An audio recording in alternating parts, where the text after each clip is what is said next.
Howdy. Welcome back to Dion Talk. Of course, since I'm traveling, I'm having computer issues again.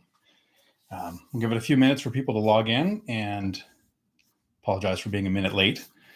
If anybody can let me know if the sound is working, that would be great. Give it just a minute to see if that, or if I'm wasting everyone's time again, talking to myself. Traveling is interesting.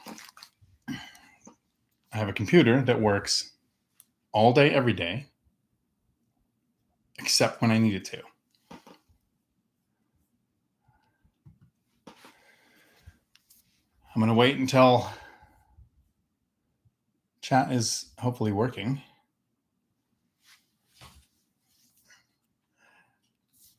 Let me know if the sound is working. I'm not getting any chats yet either.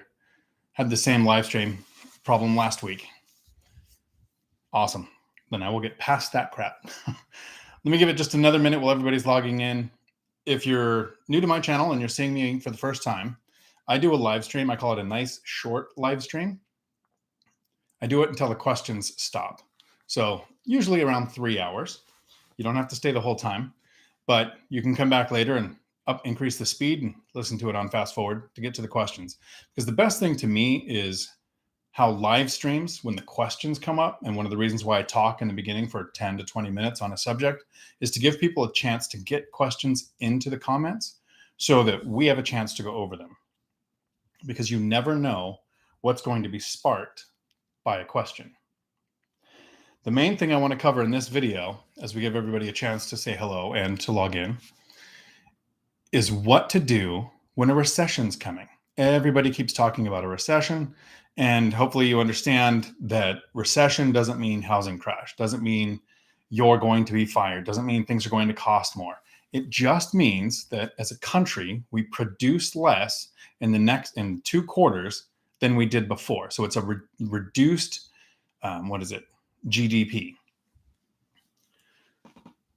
And I like the way Michael Zuber from One Rental at a Time puts it. The difference between a recession and a depression is a recession when your neighbor is laid off, a depression is when you're laid off. If we're going to have a recession, because pretty much everybody's calling for it, we're seeing inflation at rates we've not seen in decades. And I mean, imagine that. You print $120 billion a month, and the next year you have inflation. That's so weird. So when we hear things like prices are going up, fuel is up this much, food is up this much, housing is up this much, have assets actually increased in cost, or is your dollar worth less? Because we're losing value of the dollar every month. And you add to that, the people had to be bribed to return to the workplace. People were literally paid to stay at home. We had stimulus, unemployment, extended unemployment, extra unemployment. In Washington State, where I'm normally at when my computer seems to work better, people were paid $75,000 a year to sit at home on the couch. So entry-level positions had to be increased to just bring people back to the workplace, which increased costs. So we have a lot of reasons why prices are increasing. We've had supply chain issues with the pandemic. Luckily, was it this morning? I think it was this morning or yesterday morning. They announced no more mask mandates on trains, planes, and buses, which is cool. I have a flight coming up here probably within a month. I'm in Florida. I'm here to scuba dive until I get bored. I'm going to be here for at least a month or 2. I have a couple friends I'm visiting while I'm here too. I actually had a chance to go and out meet with Mark Matsky from Matsky Finance, who also has a YouTube channel you should check out. We're supposed to be going kayaking here pretty soon, and we'll see how that goes. But I'm going to scuba dive until I get bored and then go back to work. So there's a few things we want to think about with a recession possibly coming. First, have a plan for if there's a recession or if there's not a recession. Just because everyone's calling for it doesn't mean it's going to happen. Look at since 2013, since prices for properties went above where they were in 2008, look at all the people that keep calling for a housing market crash. So if you're watching YouTube channels that call for that crash, that keep saying over and over, don't take action, wait for the crash, wait for the correction, buy properties when they're cheaper, which doesn't happen or hasn't happened in almost 10 years now. So people who listen to those channels have literally missed out on 10 years of cash flow appreciation, principal pay down, the tax benefits, waiting for something that we don't have the reasons in place that caused the last housing crash. A recession can impact housing, and it can impact an investor. So I'm not saying don't plan for it. I'm saying plan for both outcomes. I like that Michael Zuber and from One Rental at a Time and Matt the Lumberjack Landlord last year anticipated a recession coming. They actually increased the debt because we had low interest rates on assets that they had to get money set aside to be able to buy deals when they pop up in a time when people are distressed. During a recession, we might find more motivated sellers. So I have some advice on what to do if you're an investor who invests like I do and buy and hold real estate. If there's 3 ways that I normally talk about when it comes to reaching financial freedom. The first one is starting and growing a business and getting it to the point where it's large enough for someone else to run the day-to-day and you don't have to be there to work every single day. I didn't do that route because I'm not an entrepreneur. I am an investor. I'm a good W-2 employee. I've been a Marine, a cop, a truck driver. Currently, I run a truck driving school. It seems entrepreneurial because I'm the guy running it. I'm the president. I'm the one that makes the decisions on where to put campuses and when to buy trucks and when to hire and when to correct size. But I'm not. If I owned the CDL school 100%, it would probably be a tenth of the size that it is. I'm a better performing W-2 because I'm working for someone else. Since the people that own the school gave me a chance to run it, I work much harder for them than I would for myself. I would get to financial freedom, and then I would probably slow down. But I am running a business. So if you're starting and growing a business, to grow it to the point where you can sit back and be financially free from that business, we need to plan for things like recessions.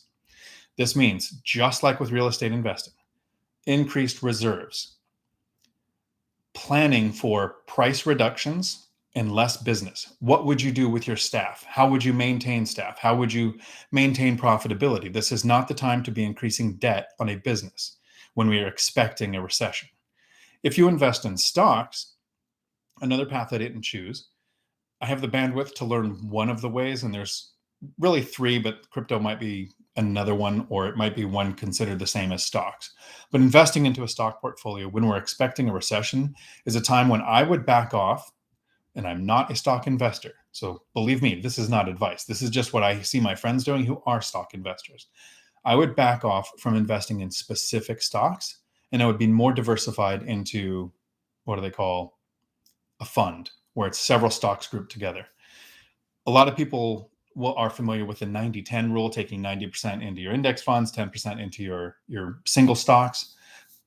I would probably be even more conservative than that when we're expecting a recession, especially if you're one of the people who are living on the 4% rule. If you've reached financial freedom by investing 25 times your annual expenses, and then you can generally safely withdraw 4% of your income to live on, the idea being the average stock growth every year was 10% over a long enough timeline, giving you enough money to take out 4% to live on, 3% to cover inflation, which is a lot more than that this year, and then enough to cover the taxes. So this is a time to be a lot more conservative with that 4% rule. And in the last couple of years, people talked about it being the 3.5 or the 3% rule because we're living longer. So there's a lot of reasons to be more conservative with stocks. If you invest in real estate, so business, stocks, or real estate, my strategy doesn't change a lot if we have a recession anticipated. If you're a stock investor, you're familiar with dollar cost averaging, taking a set amount of money and investing it into stocks every week, month, quarter, whatever your schedule is, but keeping that investing amount consistent. So when stocks go up, you're buying less, and when stocks go down, you're buying more, but you're consistently investing the same amount.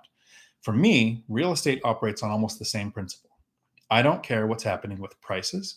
I don't care what's happening with interest rates, and I don't care what's happening with rents. I never look at one of those by themselves.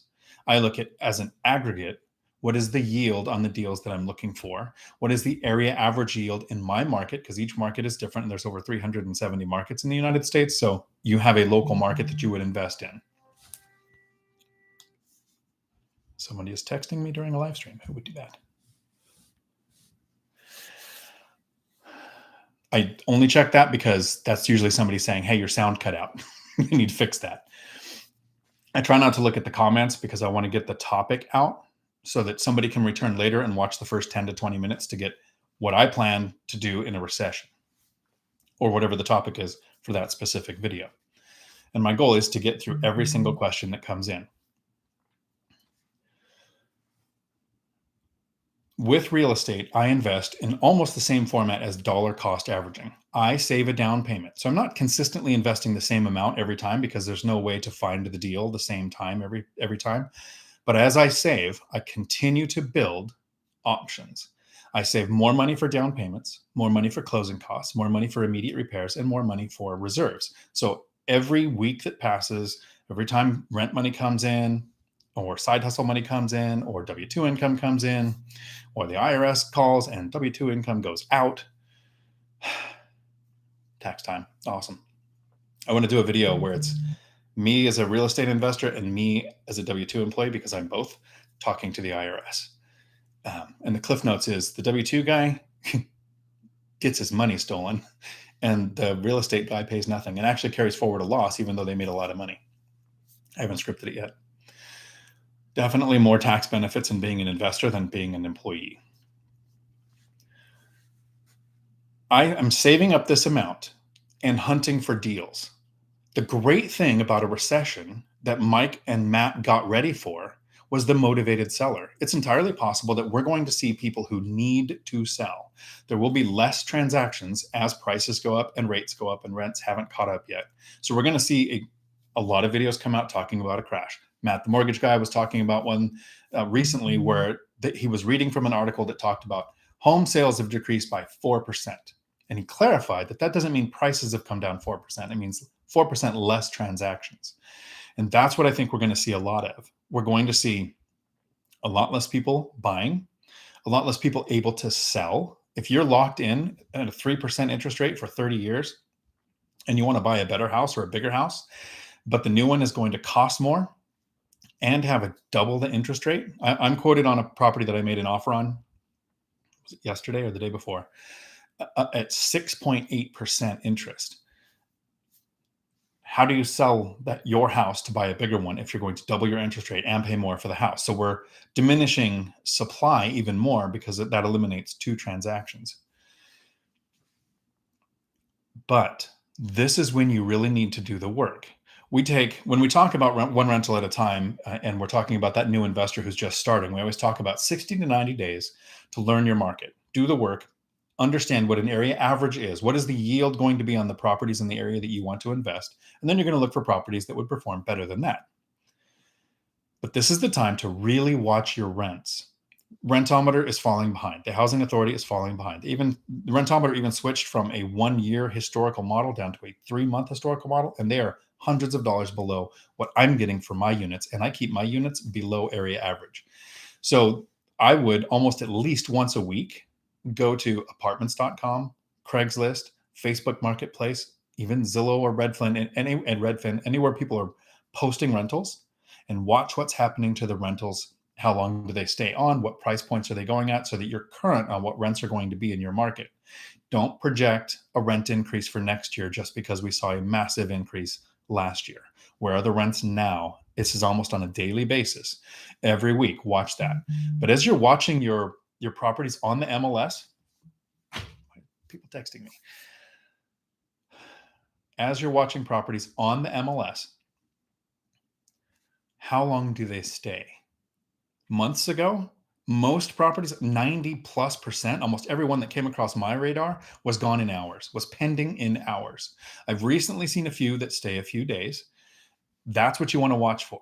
I've got offers out on a couple, and one, they're holding fast. They probably have a mortgage that means they can't reduce to what I've made my offer at, or there's some reason, maybe they've taken out a home equity line of credit, or there's something that they want to buy where they need a set amount of money. So they're not a motivated seller, so they're not going to reduce. But that property is still listed, still hasn't sold.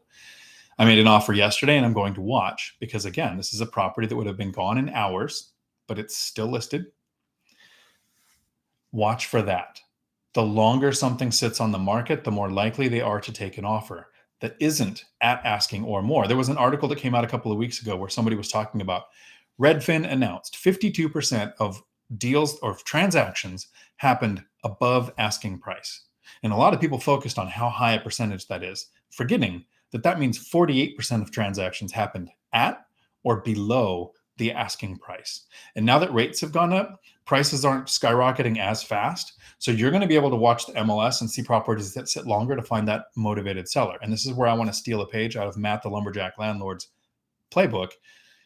Have your agent reach out to the seller and ask them what's important. What matters to them? Is it ability to close? Is it price? Is it timeline? Do they need time to live in the property so they can find the place they're going to buy? Are they in the middle of a 1031?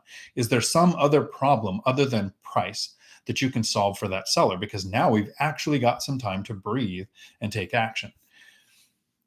As a recession comes, we're going to see more and more of that. And as we see more articles come up about recessions, you're going to see more buyer fear.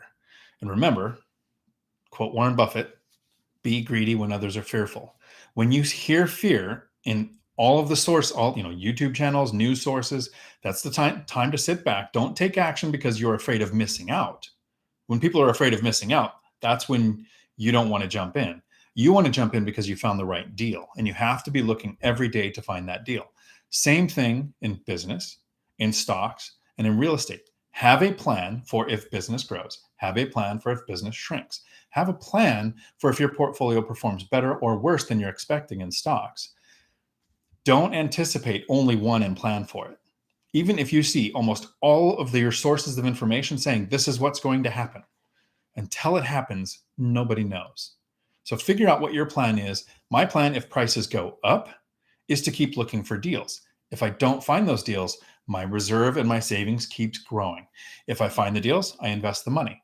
That doesn't matter if prices go up or down. It means if I find the deal. So those are my thoughts on a recession. No one knows if it's coming.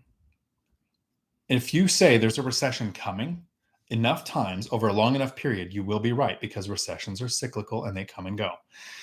Kind of like when you have a YouTube channel that talks about a crash and literally says a 20% crash in 2022, which at this point would literally be almost impossible because of the gains we've already had in 2022.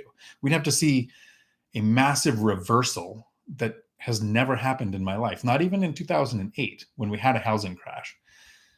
I'm always baffled by the time that people put into watching content where people have been calling for that crash for years. Now, I get from 2013 to 2019, prices were going up and we had a lot of fear. But in 2020 and 21, if you watched channels that said there's a crash or a correction coming and that you shouldn't take action, imagine what you lost out on. Hundreds of thousands of dollars in appreciation in just those 2 years alone. It's not true. You can't sue a YouTube content creator. A lot of people show their age when they say things. And I say this when I'm on other people's channels. This content is for informational purposes only. It is not blah, blah, blah. If you're not paying the person you're watching, you're not going to be able to sue them. But I almost wonder if people could go back 2 years, find the channels that were screaming crash, that people stopped and didn't take action for, and sue that person for the hundreds of thousands of dollars that you missed out on. It's not a real thing. I just wonder sometimes. Howdy. Chester and Tanisha, thanks for letting me know it's working. Howdy. Larry, howdy. Dawn, howdy. I appreciate everybody with the sound. Sorry, I was just nervous. I literally hooked up the other computer. Everything worked yesterday. I did a test live stream for about 30 seconds and took it down. Today I log in and it logged me out of YouTube, which takes about 5 minutes to get logged back into once you have the double step process in place. So now I'm back on the $500 10-year-old laptop, which seems to be working. Andrew, Brian, howdy. CJ, howdy. Some of you have reached out with emails. I appreciate it. It gives me a chance to sit back, actually think, what is the structured answer to this? And then we have a record of the conversation. So I put my email in the chat every now and then. I'm not one of those people who's too busy and can't answer. I actually like it when questions come in. I really like it when questions come in live streams, because I want to do this as long as the questions last, right? Which I hope for a 3-hour live stream. If we run out of questions, then I might have to go have a life, and nobody wants that. Chester, loud and clear, nice. Ryan, howdy. Ronald, driving to Florida. Roll down. Howdy. My video is really, there we go. Driving to Florida with Dion Talks. What part of Florida? I am in Cape Coral right now. It's nice. Traffic sucks, but it's really pretty. Water's great. Water is the perfect temperature. You don't need a wetsuit. You don't need a dry suit. You don't really need a suit. I mean, you wear an upper suit to protect you from your BCD, but it's great water for scuba.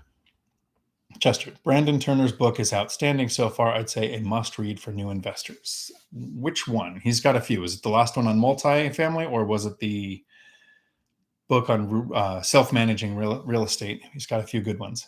I agree. Pallavi, howdy. Jeremy, howdy. Haven't seen you in a bit. Hi, Dion. So much going on in the wide world of real estate. Closing on another fourplex, awesome. And duplex this Friday. Long-term investors see the last chance to bail when the rates go sky high on asset type. I agree. Rates are going up quick. The deals are there. The two deals that I've made offers on this week are at asking price. Both have better. One has about a 16% cash on cash return right on the MLS with conservative numbers.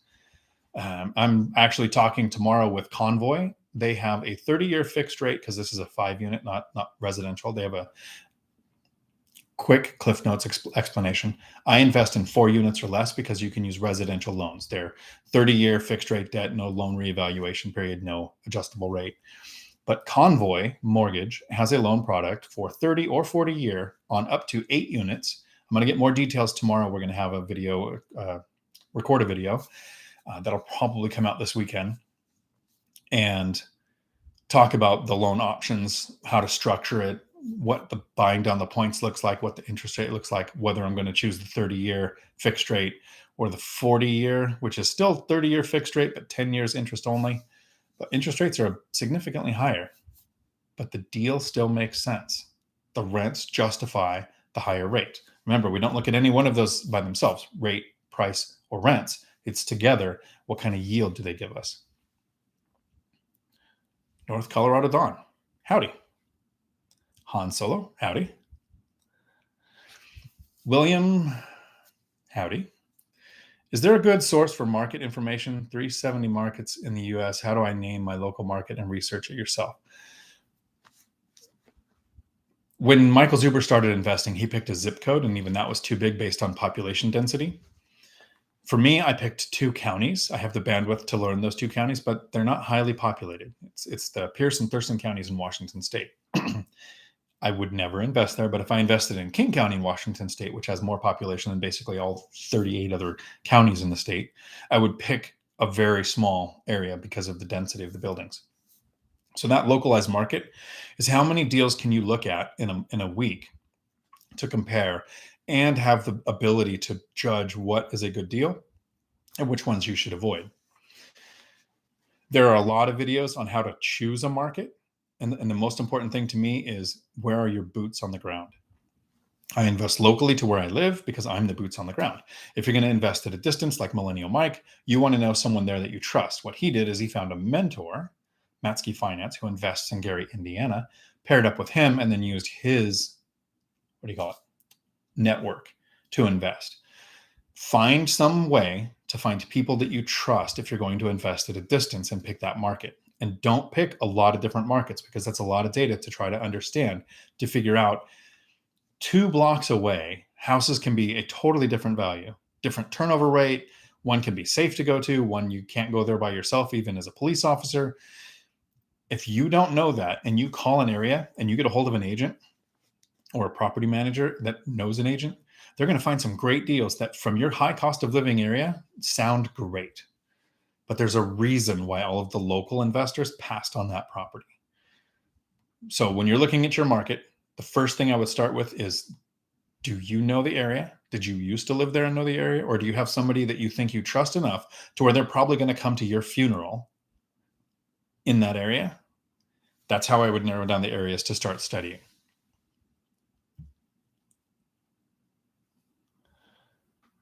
PR, howdy. Dawn, finally closed Friday on a duplex. 27% return. Properties are finally staying on the market for more than a few hours. Exactly. It's why, and it sounds really bad to say, a recession is bad for somebody. Somebody's going to suffer in a recession. What I fear the most is those people who have, and there's some watching, and I have been this person for a lot of years of my life, who has one source of income. If your job is your only source of income and you get laid off, unemployment only lasts so long, and unemployment doesn't pay, outside of COVID times, doesn't pay as much as we would make working. I don't know how that person sleeps. That person should have the motivation to make work optional, because I have a diversified portfolio. I've talked about it, and here I'll give you the 30-second, the 1-minute version of how to diversify my portfolio. I'm in small multifamily, so 4 units or less. I keep the properties at least 10 miles apart, all except for 2 that are close. I try to do that so that I draw from different tenant sources. I want multiple economic drivers next to my properties, like a base, a port, a college, a hospital, Boeing or Amazon, large population, train terminal, or somebody said something last week that I was going to remember. I have it written down in a note, but here's my memory. A beach, something that attracts tenants. And then I diversify my tenant base. I have 1/3 working or retired, 1/3 Section 8, and 1/3 military, so that a pandemic, prolonged government shutdown, stock market crash, or recession doesn't impact all 3 sectors of my real estate portfolio. I sleep like a baby. A recession isn't going to hurt me. A depression could, if enough people weren't working long enough. But the way to do that, the way to protect a portfolio like mine, is to not over leverage. While I have respect for Michael Zuber from One Rental at a Time and Matt the Lumberjack Landlord, the size of their portfolios with several paid off properties gave them some properties to pull money out of to have cash ready to buy the deals if a recession comes. I don't. I have 7 properties with 1 paid off, so I didn't take out a home equity line of credit or do any cash out refinances to pull cash out, because I wanted that buffer. Rents could drop by 50% and I'm transparent with my numbers when it comes to real estate. And I try to find a way of doing this where it's not bragging. I just want you to know these are the numbers and how real estate works. So if I overshare, don't sue me, bro. About $24,000 a month coming in rents, and about $11,000 a month going out in principal, interest, taxes, insurance, and setting aside for repairs, maintenance, and vacancy. Literally, rents could drop half. Half my tenants could stop paying, or more of my rents could go down 50%, and I still wouldn't be out of pocket. That is how I built a real estate portfolio that is nothing is proof, like recession proof, but it's recession resistant. A cascade of things would have to happen to get to the point where I would worry about my sources of income. And if those things happened, our income is not going to be the thing we're worried about. So, Kevin, howdy. Hi, Dion. Did you ever look into the 40-year mortgage from Convoy? What are your general thoughts on the 40-year options for maximizing cash flow? That is a great question. I will know more tomorrow. I like the 40-year option. The information I have so far, I'm going to actually run some numbers. If you plan on keeping a property long-term, my goal is buy until I die. So it's like I'm marrying my properties till death do we part. I'm okay with a 40-year mortgage.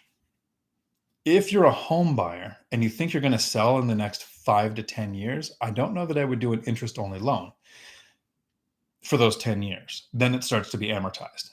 But I'm not opposed to it for myself, because I'm not a home buyer. I'm buying investment properties. So if you're buying investment properties or you're house hacking and you don't plan on selling, I don't care about principal paydown. The reason why interest-only loans are okay, let's take last year as an example. I get about 3. So here's the cool thing with Convoy. It's a 5-unit or more purchase. So I had to grow up and actually make a personal finance statement, PFS, and an REO. So I had to explain my properties, explain my finance statement, all my assets, resources, incomes, side hustles. I haven't had to do that before. All my mortgages before were from Fairway Mortgage or Wells Fargo, and they just basically go give us tax returns, W-2 statements, K-1s if you had any other business loss. Pretty simple stuff. Just send it off to them, blood sample.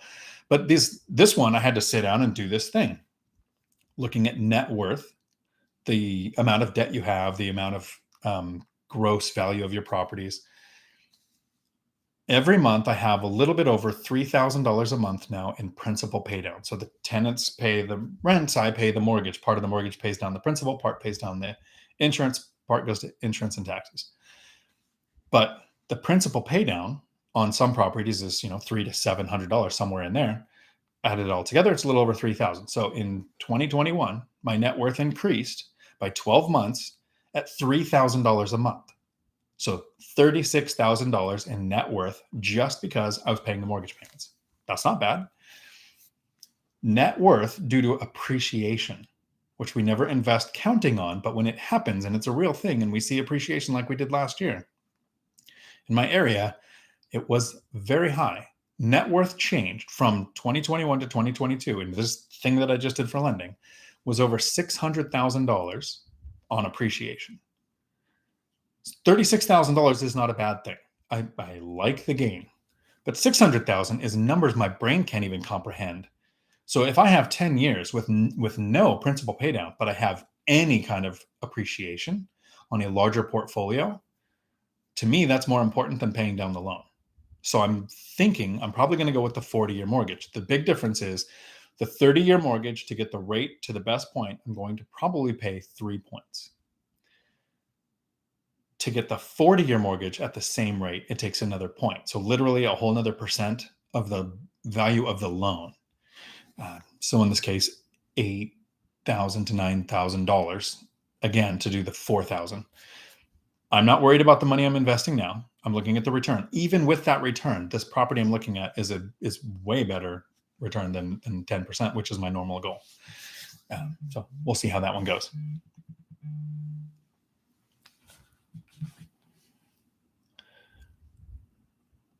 Rolled on, heading to Tampa, 2 days only for business. Nice. I have a friend in Naples I'm going to drive down and see. I think Tampa's north of me, not a Florida guy. And I can't look at this map because that's not the kind of place it is. Yeah, my setup is falling. Okay, here we go. Amanda, howdy. Great video the other day about comparing lenders. I'm wondering how you handle getting these comparisons without an actual loan estimate. Okay, so I probably should have done that again. I don't know if you watched that video. I messed up and I reached out to him and apologized. Matt, the Lumberjack Landlord, does his live streams on Sundays at 11:30 Eastern. I'm Eastern. He talked all week long. We recorded the Three Amigos on Thursday. He talked all week long about on Sunday, he's only going to do an hour live stream because he's doing something with his family.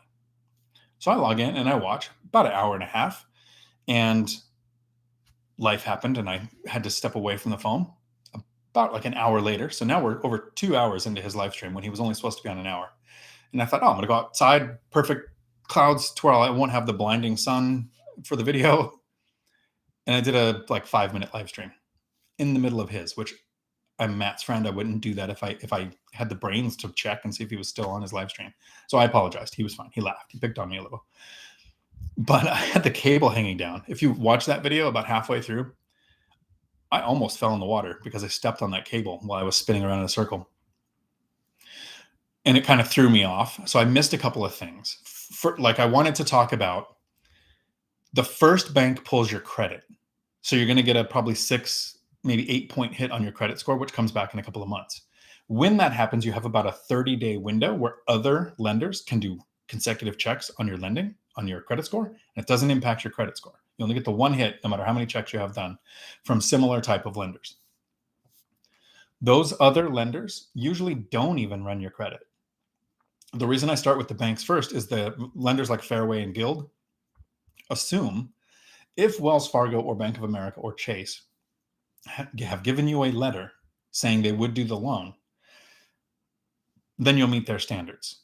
And they know that they can back out if you don't in the middle of the loan. They're trying to beat a competitor. They're more aggressive to give you a letter saying this is the rate, this is the term, this is the fees, this is your buy down, to try to beat their thing. So I've never had the secondary lender draw my credit until I go to Fairway Mortgage. They give me a rate. I go back to Wells Fargo. Wells Fargo couldn't beat it. This was on my 4th property. And I went back back to Fairway and said, hey, you guys won. I did my due diligence. I went back and gave them a chance to keep my business. This time they didn't. And then Fairway said, okay, cool, we're going to run your credit. So they did, but it was still within that window to where I didn't get a second hit on my credit. Hopefully that answers your question. The lenders are more aggressive if they think they're competing for your business with other lenders. Believe me, I did the video because right now that's what's top of mind awareness. Interest rates are going up, so it's really important that we get the best rates we can. But imagine being a lender, and Matt the Mortgage Guy just did a thing saying transactions are down 4%. That's the tip of the iceberg. Transactions are about to plummet 10, 20, 30%. Lenders are going to get aggressive. They're going to start pushing adjustable rate mortgages. They're going to talk about you need to wrap up. And it was really cool. Matt the Mortgage Guy actually pointed this out, that this is unethical. And so he doesn't do it. He was talking about other lenders who do. They contact people with low credit scores and say, you have consumer debt at a high interest rate. Let's take that and wrap it up into a cash out home equity. And yeah, your interest rate will be a little bit higher on your home loan, but you'll get rid of all of that high interest rate debt. Talking people into doing one of the worst things they can do, unsecured debt, turning into secured debt backed up by their house, is a horrible idea.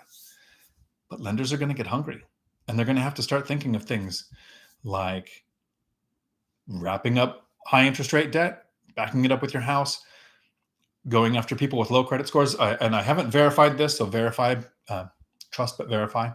This was from a real estate agent, and I usually trust the information, but I haven't verified this. FHA just lowered the credit score requirement for FHA from 580 to 550, making it easier to get loans because transactions are shrinking. So we need to make it easier to get loans, which is usually not good.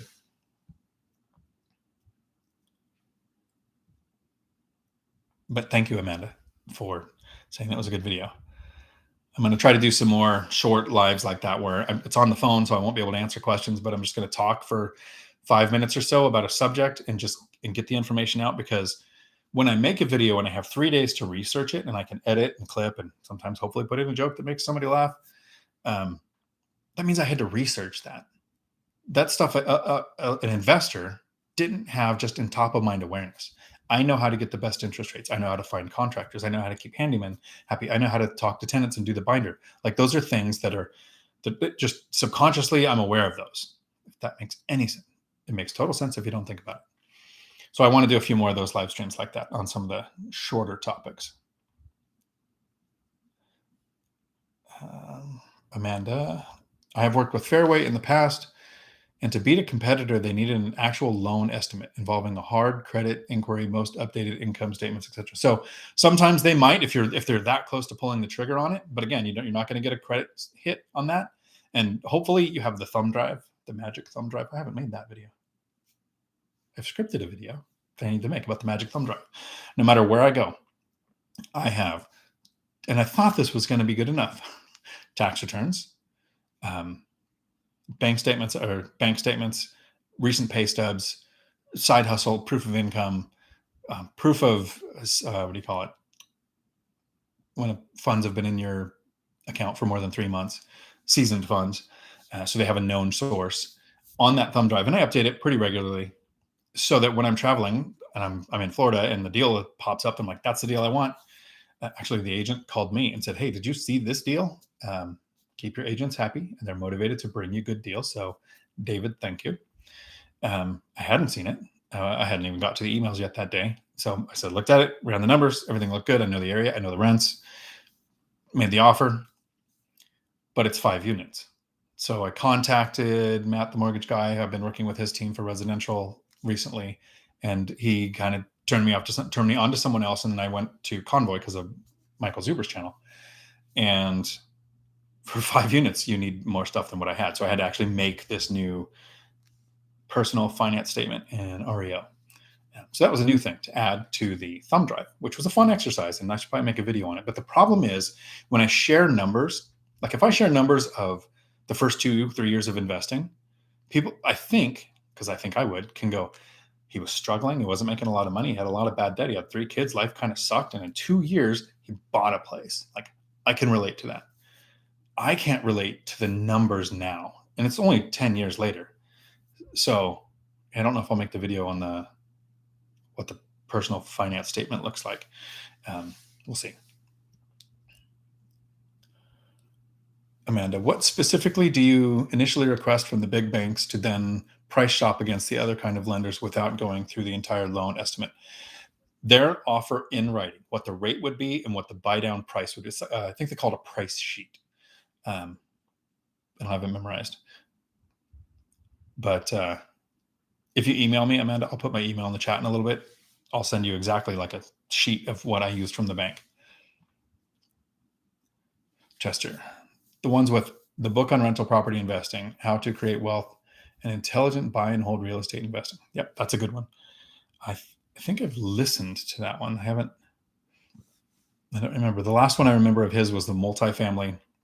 And then before that, the book I really like from Brandon Turner is How to Buy Properties with Low or No Money Down, because he clarifies in that book, it doesn't mean you don't have money. It means you're not going to use your money in the deal because you need reserves. You need a crap pile of money in case things go wrong, because they usually do. And that's not something that's usually talked about in the forums or on the channels. It's usually, oh, you can wholesale and you can flip and you don't even have to use any of your money. Just use hard money and blah, blah, blah. And it's super easy and there's no risk. It's very risky and it's not easy.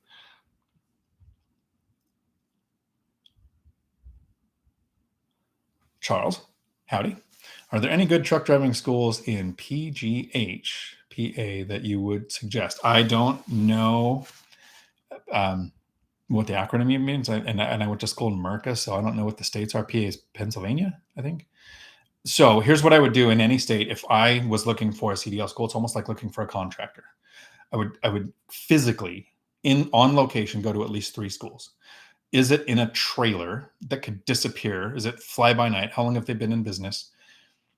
What are their reviews? Yelp, Google, any reviews you can see online. Contact your local work source, or there's another term. And so it's not the unemployment office. It's the agency that handles what is called WIOA funds, Workforce Innovation Opportunity Act, or something like that. Federal money designed to train people and make them more employable. If a CDL school has a bad reputation and a bad historical track record, state agencies will stop working with them. If you can't, and so this is, you have your own money, you're going to pay for the school, or you have your GI Bill, you're going to pay for the school, or the state might pay for it if you're on unemployment or underemployed. Or if you're in Idaho, there's a thing called Idaho Launch. Anybody who lives in Idaho, who intends to work in Idaho, has like $7,000 or $7,500 in training that they can use at a school in Idaho. Find the agency and ask them, which schools do you send your clients to? Because they've been doing this for a long time. They have the repeat business. And that's what I would do for whatever area that you're in. So it doesn't matter the state. What state agencies are willing to work with what schools? What do their reviews look like? And visit them physically in person. And then last thing on my list, the last thing, price comparison. I definitely wouldn't go to the cheapest school. That usually means they're going to cut corners, put 20 students with one instructor, where 3 to 5 is doable, but 20, it means you're not going to get enough time behind the wheel. That's how I would do that. Michael, howdy. Hans, got a phone survey for Federal Reserve study, which asked a ton of questions regarding debt expectations, income changes, retirement plans. What do you think they're trying to gauge? I don't know. I'm always hesitant to do any kind of survey on the phone because of all the phishing that happens. And that can happen online, email, phone. It can be I've had spam calls hitting my phone while I'm sitting here doing this tonight. I wouldn't answer those questions unless I had contacted them and had a way to verify who I was talking to. But I think there are a lot of people out there trying to gather data to figure out usually how to find the data to back up what they want their study to say. Kind of like a YouTube channel who uses screenshots of charts and then says, here's why there's going to be a housing crash, and uses the chart to make it look like what he wants to say is real. Unless you actually look at the chart, you can understand that he wasn't using it for the data that was even on there. And he was skipping over things like We have a spike in home interest on Google, and then it drops. And then there's a spike, and it's going to drop again. Well, right. Every year during the winter, your Google searches for housing is going to go down because a lot of home sales happen with families who want to move when they're in between schools. So he was pointing out historical data that actually says every year this basically the same thing happens, and was using it to predict a crash coming. You can use data to make your story sound better, and almost anyone can do it. That's why most people should use data that they can tell the audience, here's where I got the information, here's where you can check it yourself, here's how you verify it.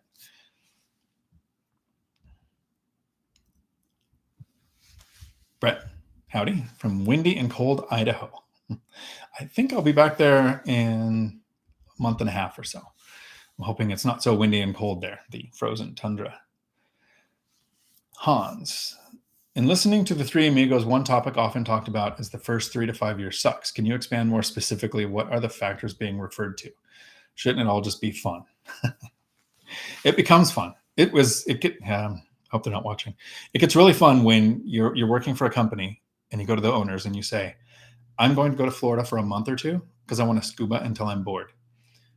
And they know work is optional, and they have to just say, okay. They did ask me to take a laptop, which is a paperweight, and do some work while I'm here. But that's fun. The first 3 to 5 years, it's not fun because you don't know what's going to happen. And we talk about this a lot, the Three Amigos, because this is kind of a common question that we want to ask so that the newer investor gets this information. And when I was a kid, my dad always used to say this. He would say, if you take a millionaire, a blue-collar worker, and a homeless person, and you took away everything, and you give them about a year, in a year, you'd have a millionaire, a blue-collar worker, and a homeless person, that our mindset makes us go where we're going to end up. One of the smarter things my dad said. But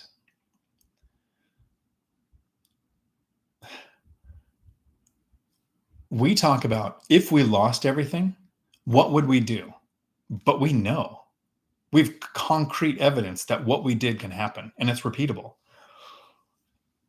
So I know I would take 1 to 2 years to save a down payment, house hack a property, reduce or eliminate my housing costs, save 1 to 2 years to buy a property, start to get the income snowball coming in, increase the rents, do some side hustles, in another 2 years, buy a property, in another year, buy a property, maybe pay one off, buy another property. In 10 years, I can reproduce exactly what I did. The deals might not be great the first year, but by third or fourth, they will be. If you look at history from any time, owning a property 20 years after you buy it, there is no time when somebody is losing money at that. If you are by several economic drivers and you have a diversified rental base and you do the other steps, I mean, I'm not just saying carte blanche, buy anything and you'll be fine in 20 years. Like, use logic, but we have that logic and we have that experience. The first 3 years, when I moved from my house into an apartment and rented out my house, and my first tenant was a nightmare and had moved out and rented the house to someone else and was collecting the rent, and I went to the house and didn't even know who was living there, like, it sucked. There wasn't any cash flow. I was getting the rent of the mortgage, so I was losing because I wasn't setting aside for repairs, maintenance, or vacancy. And then I wasn't even getting the rent. Like, I tried to give the house away because I didn't know it would work. I didn't have the patience. I didn't have the proven model. And in that time frame, I didn't have YouTube University to watch people like Matt and Mike and go, oh, those guys did it. I'm at least a tenth. I have at least a tenth of the intellect of Matt, the lumberjack landlord. So I think I could do a tenth of what he's done, which would have been great. I know that now. That's why the first 3 to 5 years sucks, because you don't know it's going to work. And you have to sacrifice. You have to think, I can't go to Florida for a month or two and spend 10 grand a month to do some scuba in a VRBO for a while, for like 10 years.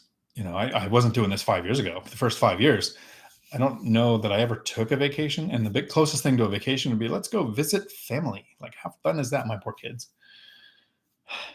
My kids go to Disneyland as grown-ups because we didn't have the chance to go and do that kind of stuff when they were kids. That's the sacrifice. But now they are going to inherit millions. And more important, I think, I will not be a burden to them when I'm in my 70s and 80s. I will have the net worth to handle almost anything that comes along without having to go to them and saying, you need to pay for my home and you need to whatever. I'm going to give legacy wealth to my kids because of those first few years. So I hope that helps. The sacrifice we can all understand. You're going to live frugally for a few years to save, to invest, to put the money to work. Sounds easy. It is simple. I almost said it's easy. It's not easy. It's simple. But it's really hard when you don't know it's going to work.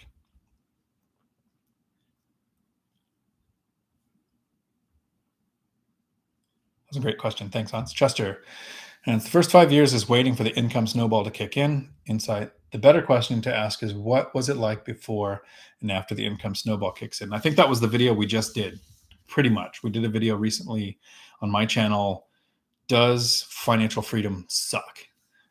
It's actually performing really well. Normally my videos get 600 to 1,000 views within the first week, and that one got 1,300 math. Words are hard. Got about 1,300 views in the first couple of days. So that was a good video. Well, not good video, good track record for that video. But it's literally, does financial freedom suck? And we talk about what sucked before and then what sucks after. And there are things that suck after reaching financial freedom.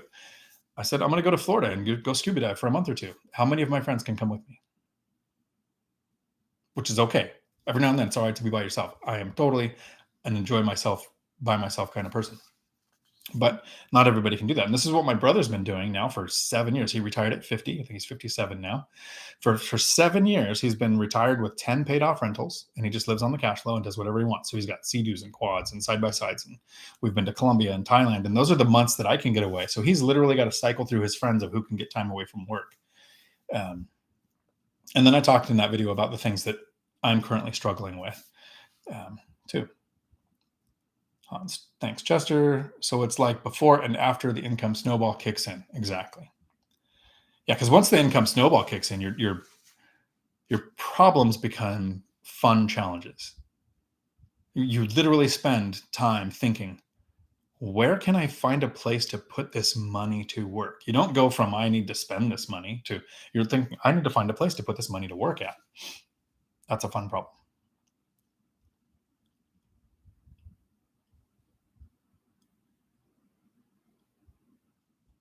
Kevin, howdy. I think you were there earlier. What are your thoughts on, sorry. Did you know you can put vodka in a wine glass?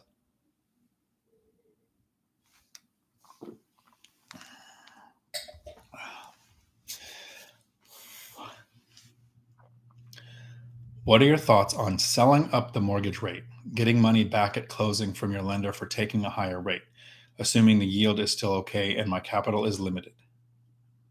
Interesting question. I'm going to take 5 seconds to think about that.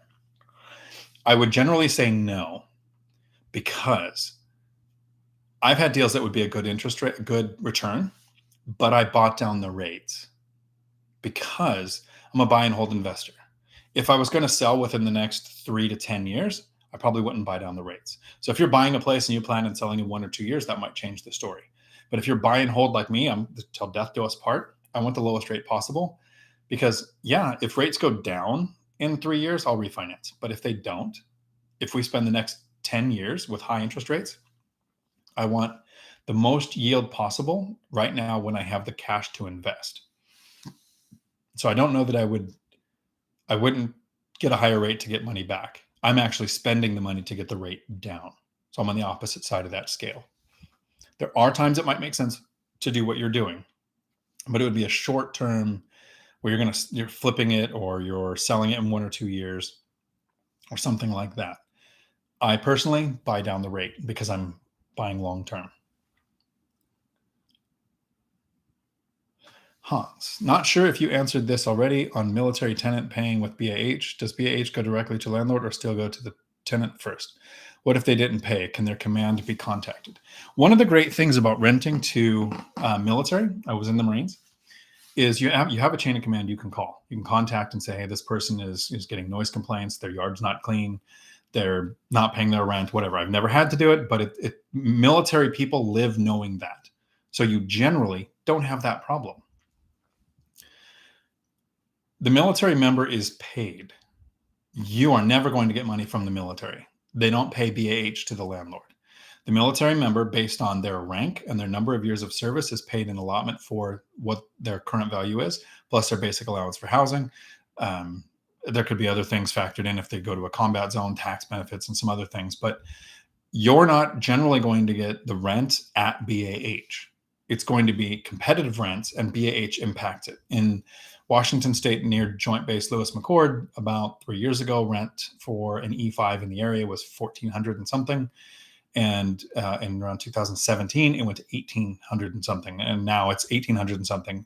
So rents pretty much went right up to where BAH is, but it's not exact. The person in the military can still find a house, have roommates, rent a house hack. My brother has a place that's rented to 2 military families, but he's not getting twice the BAH. He's getting the regular rent. They're saving money. So they're house hacking his rental. So BAH is set on the installation. They do a study on the area average rents. They try to keep them pretty competitive. And it's based on the person's time in service and rank. So the higher ranked person that's been in longer is going to get more money for BAH. That doesn't mean they're going to pay more for your house. You get a person that's an E4 that's been in for 4 years, they're going to get X amount of dollars, and an E8 that's been in 20 years is going to get more. They're both going to be competing for the same rentals. Sometimes the person that's been in longer that makes more money actually doesn't want the better place. They've moved around enough to know that it's just a place that you hang out and watch TV when you're not at work. So they want to save the money on their BAH. So that the service member is paid, and then you collect rent from them, but you do have a chain of command you could contact. Never seen it have to happen, but I know it's possible. Chester, Pittsburgh. Thank you. Hindman. Howdy. Can you talk about screening? I know your criteria, but how do people submit an application? How do you show the unit? How do you notify people who don't qualify, aren't getting the home? That is a great question. And I want to make an actual video on that question. Thank you. That's a great question. I think I have a video on my channel called Tenant Screening 101. But I think I have to watch it again because it's been over a year. I think I have to watch it and see what I actually covered in that. But what is the process? So I use apartments.com. It's free for the owner. I can list on there. I can actually collect rents on there. I don't. I just list units when they're available. The applicant can contact me with emails before they pay any kind of fees to find out what is your criteria, which I have listed in the chat boxes, basically the description. This is my credit score that I want. I won't take evictions, that kind of stuff. Once they contact me and I say, yes, that's my criteria. So if you have a credit score underneath my minimum, don't apply because you're just wasting your money. Then they can pay apartments.com $45. I used to use Cozy and it was $39. Apartments bought them and it went up $6, but I haven't had a tenant really complain about that yet. They pay apartments.com. Apartments.com does the credit check and the eviction check and gathers work information, doesn't verify it. They send that information to me, so I get the name of the company. I don't use the number provided by the tenant. I Google the name of the company, or I find the company and I find another number to call, and I ask for somebody who works in HR, not a manager by name, especially one listed by the tenant. And then I verify that they work there. I don't care what they make. That's not one of my criteria, which is in that video of Tenant Screening 101. I'm looking at credit score and eviction history. So once they have an approved application, then I will say, I've never gone and done a viewing of the property before I have that application. I want commitment from them. I want skin in the game for them. If they're going to waste my time, I've never shown up to do a walkthrough with somebody and not had them show up because they've already spent the $45 to get approved. We'll then go meet at the property. I usually do it in the evening or on a weekend. I have had it when I'm out of town. I would have my handyman or somebody else go let them in. We don't all have brothers who invest in real estate and understand that kind of stuff, but you might have a handyman you can have let them in the property. Do a quick walkthrough. They pretty much already know. They might have already driven by that they want the place. And then I usually have the lease with me in the car, ready to go, and do the lease signing there. I'm comfortable doing that by myself. I'm one of those guys that's armed everywhere. Actually, a conversation with a friend the other day. He said, "Did you just take your gun to the bathroom?" And I said, "Have you seen Pulp Fiction?" And he said, "Oh, okay. Oh, okay. All right. I understand." So I'm armed everywhere I go. I'm totally fine doing that. But if you're not, go with somebody. Have somebody there with you for that person to come walk through. It's an empty house. They're not coming to steal your stuff in the house. And you have all their information from apartments.com already. Let me make sure I'm going through the whole question. So that's how I show the unit. How do you notify people who don't qualify, aren't getting the home? So I haven't yet had somebody pay for an application because I put in a clear thing. Contact me before paying for application because I have strict criteria. And then when they and then there I have the credit score that I want and no evictions ever. And I put ever in all caps. So the people who have reached out to me, I have talked to several who say, I have this reason for my eviction 17 years ago. And nope, that's my deal. Won't do it ever. If you forced an owner to go through an eviction, you're not living in my place. I have people who have had evictions living in my place and I have had no problem with them, but they were in the property when I purchased it. So it can work. So I'm not saying that has to be your criteria. It's just my criteria. If I didn't have 12 people reach out, like the day I do a listing, my criteria might adjust. But based on rental demand, I've been able to keep a high credit score. I take 700 or higher, and I have Section 8 tenants with an 830 credit score. So it doesn't matter what the tenant's source of payment is. They're all going to meet the 700 criteria and no evictions ever.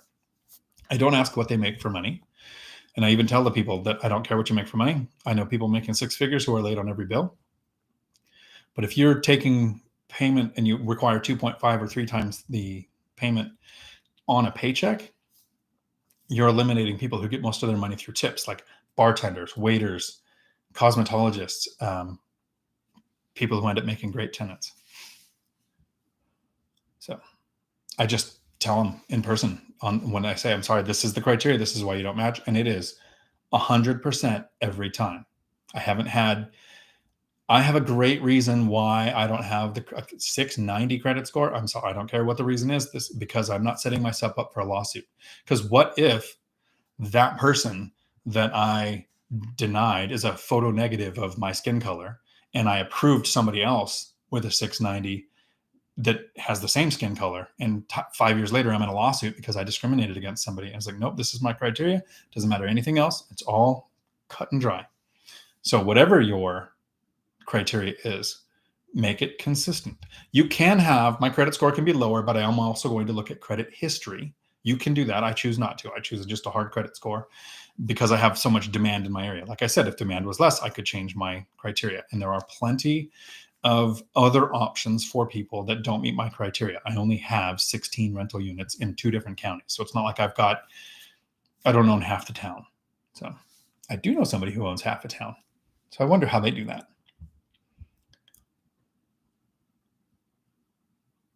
Thank you for that, Heineman. That was a great question. Tyler, howdy. Would you buy a primary home right now, or would you wait 6 to 12 months?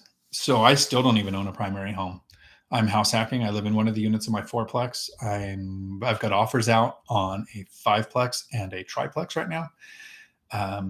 Buying those as investments in about a year.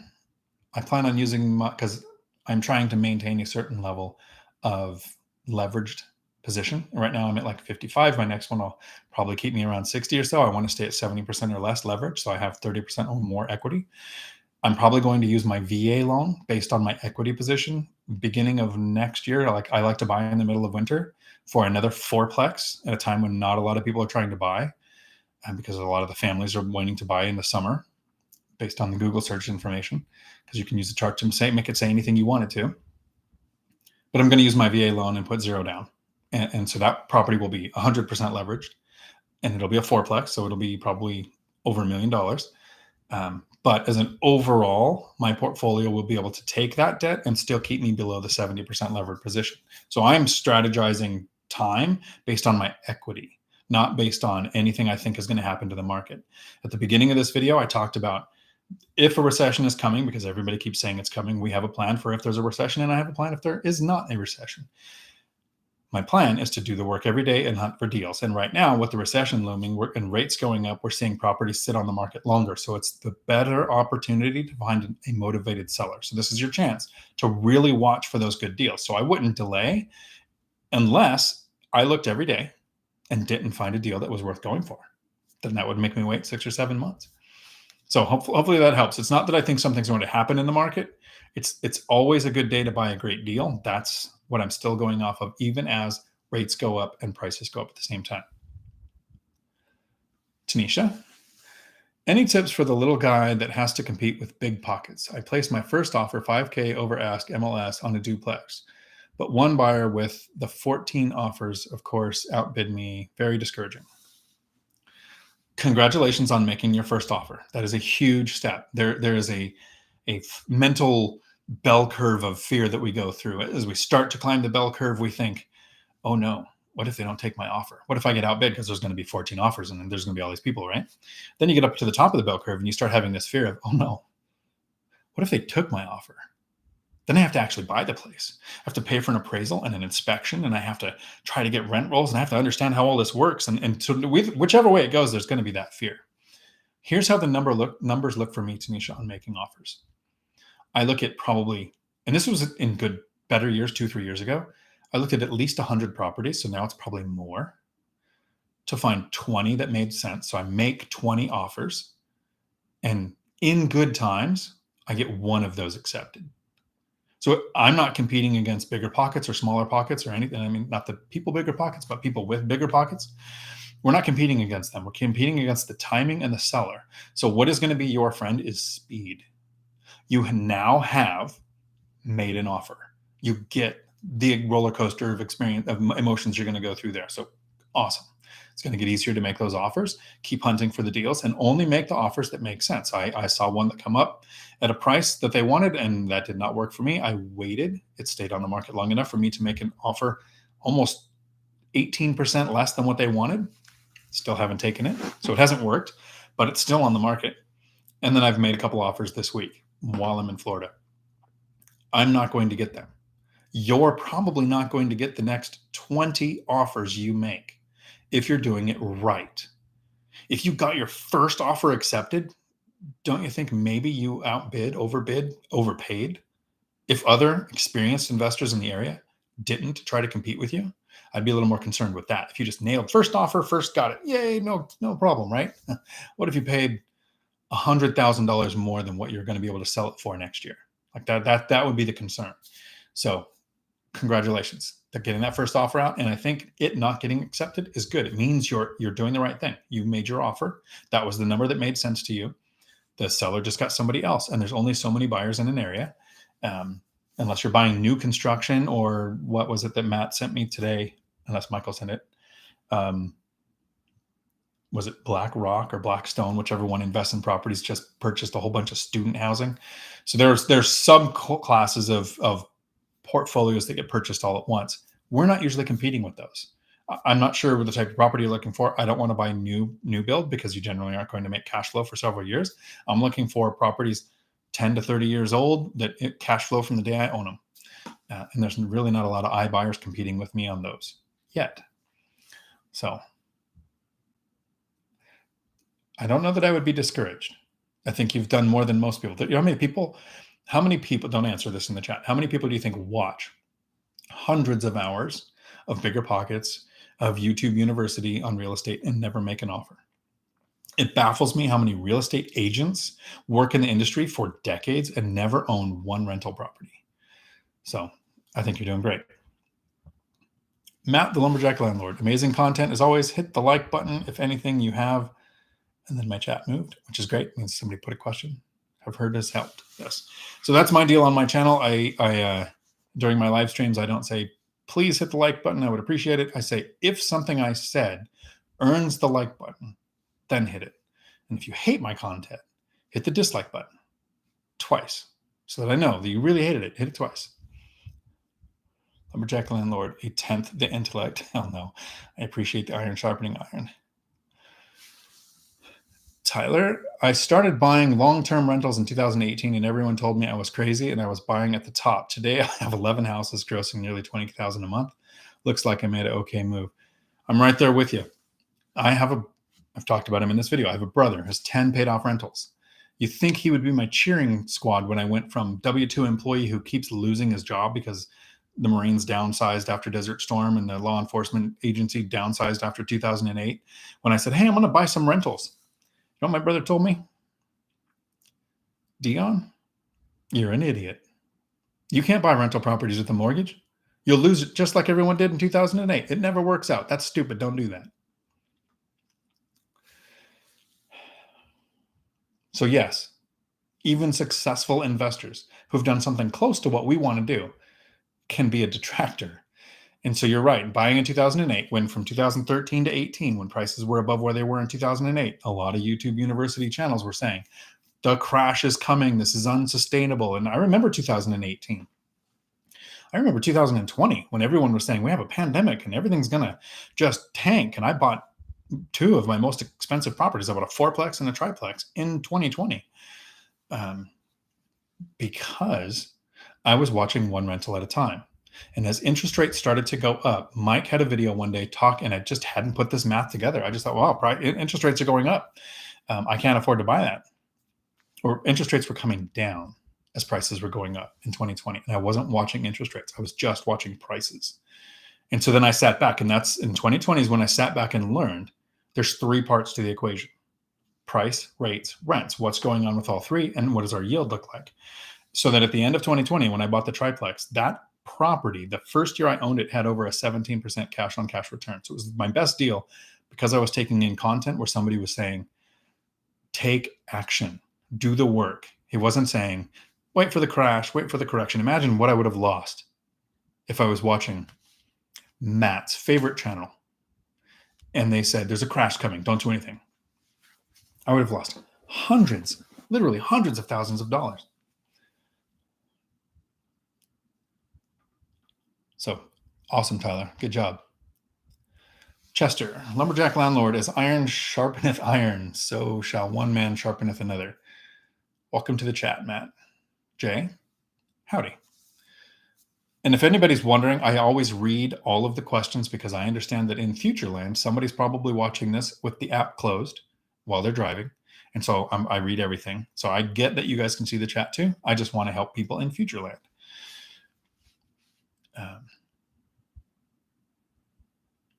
Jay, Butler, don't give up. Make more offers on more properties. Sooner or later, one will come through. That is great advice. That summed up everything it took me 5 minutes to say. Thanks. Tyler, if you are in the mindset of refi, if rates go down, you'd be better off taking the rate they give you and saving from paying points and just refi in a few years if rates fall. That does make sense, but I was going from a 5.5 and a 6% rate to a 3 on an investment, small multifamily. So it gets two bumps. Rates were the Fed rate was at 0 when I was doing that. So I wasn't expecting rates to go down further in the future. I bought rates down. I think those 3% on investment, not owner occupied, small multifamily, that's probably the best rate I think I will see in my lifetime. It's possible we would have negative rates at some point, and right, but the odds are so small that I didn't hedge on that side of the bet. It's a good point though. Kevin, thanks for answering your question. Thank you. Hindman, have you ever let anyone show themselves a vacant unit using code for your electronic locks? I have not yet done that. I have not given out codes until I have a signed lease to a tenant. You probably could if you have all their information on apartments. But before I sign a lease or even let someone into the property, because I usually do it at the same time, I normally want that face-to-face interaction. Like, how are we going to get along as humans? I'm making up the decision to sign the lease while I'm still sitting there with that person, because I have my criteria. 700 or higher credit score, no evictions ever.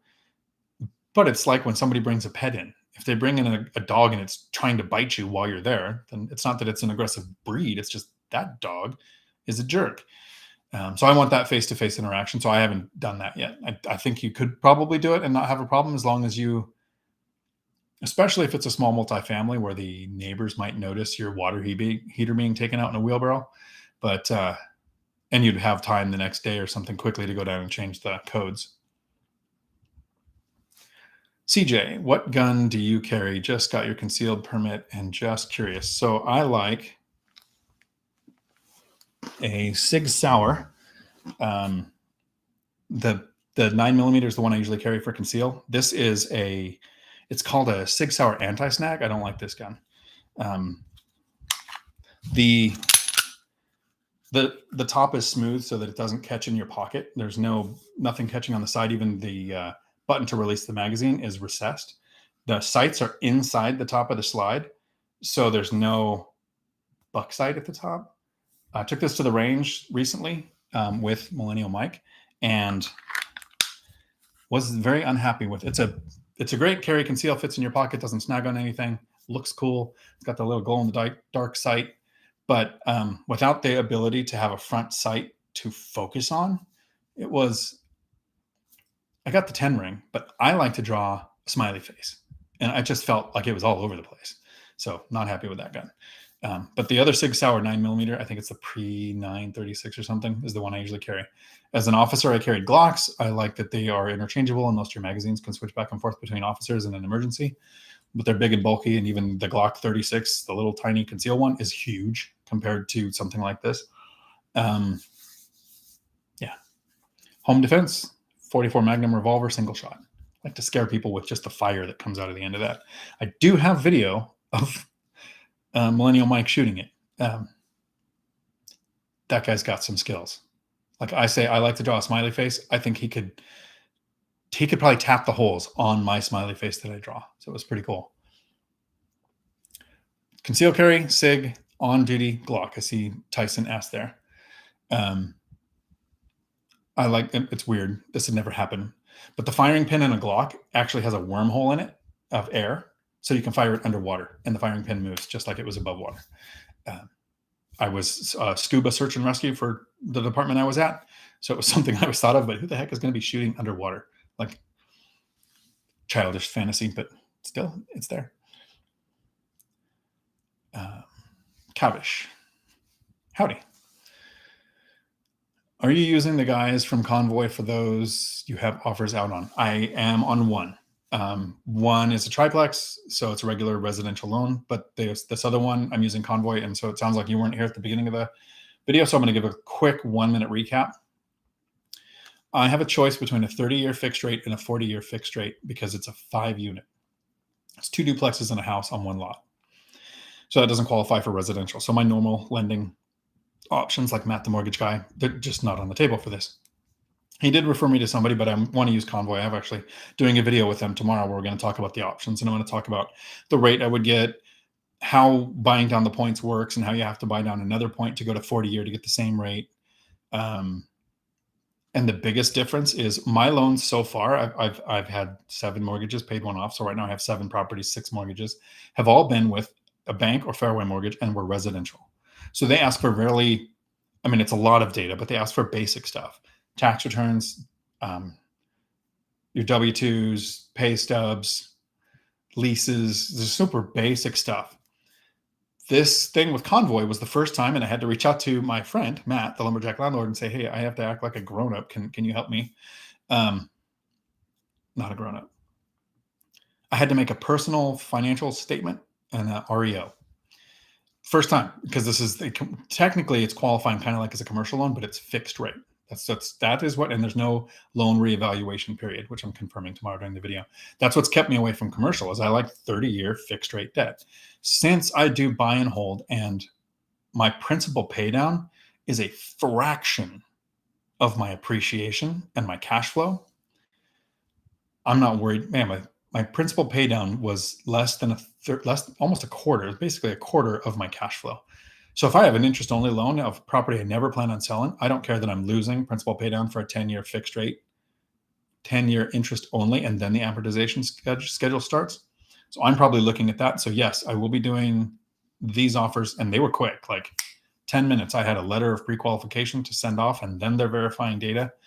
They had enough of the data. I just had to actually send proof, not just screenshots and actual like bank statements and stuff. So I'm hoping that goes well. Tanisha Jay, thanks. I'll keep plugging along. Awesome. Howdy, Keith. Chester, Dion.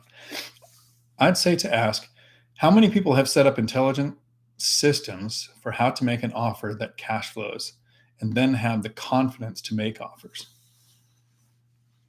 Yeah, that is a good question. Knowing if a deal's good or not I mean, even if you've studied the math and you know your area, your first 2 or 3 properties, I don't know that anybody really has the confidence to know you're going to get the return you expect. It's all kind of hypothetical. Once you have 5 or 6 rentals, some are small multifamily, you have 10 plus units, and you know what turnover is like, and you know what screening tenants is like, and you get past the initial fear when we're a first investor is usually the question, what if I can't find a tenant? How many months might I have to pay the mortgage? Which is a new investor thought. An experienced investor thought when they're looking at a deal is, if I don't find a tenant on the first couple of days, how much might I have to lower the rent to get a tenant immediately? Because there's a point where somebody will rent anything, right? That's what we're thinking. How much would I have to lower to get that tenant in there? What would that number be? So we find area average rents. I predict about 10% less than that is pretty much, I've never had a problem getting a tenant in at that. So I can run my numbers there. So I bet there's probably more people that are confident in their ability to run the numbers than they're actually able to get those numbers to work. But just like making that first offer, that's the hard hurdle to get past. Galen, howdy. Dion, what do you think of making an offer on a property low enough to make the sellers counter you and then you recounter with seller financing? I think if you make an offer low enough for them to counter, they're not even going to talk to you. Not until the property's been on the market for a long time. We've been seeing for the last year or two properties on and off the market within hours. We're just now starting to see them stay on a week or two. I think the national average in a balanced market was like 60 days and it dropped down to 17 days. So, I mean, there might be some markets that are running slower, but the properties that are worth getting are on and off that quick. I like to offer seller financing initial offer. Here's what seller financing would look if that doesn't work. And here's all the benefits. I have an email that I have that has listed out all the benefits to the seller and my guarantee and all the other stuff I'll put in there. Then I follow with, if seller financing doesn't work for you, here's what my conventional loan offer would look like. So I do both of those right off the bat. I think you have the right idea with get on their radar, have a conversation, and then pitch seller financing. I like the way that the lumberjack landlord does that, of get on the seller's radar and then ask what matters to the seller. That might be seller financing. It might be staying in the house for 3 or 4 months while they find a place to buy. It might be something that we can't think of, but matters to that seller. Get that conversation going. I don't know that a low offer is the way to do it. But if you try it, let me know how it goes.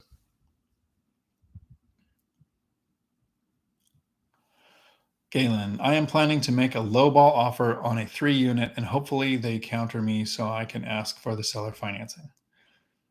I think I would offer both at the same time.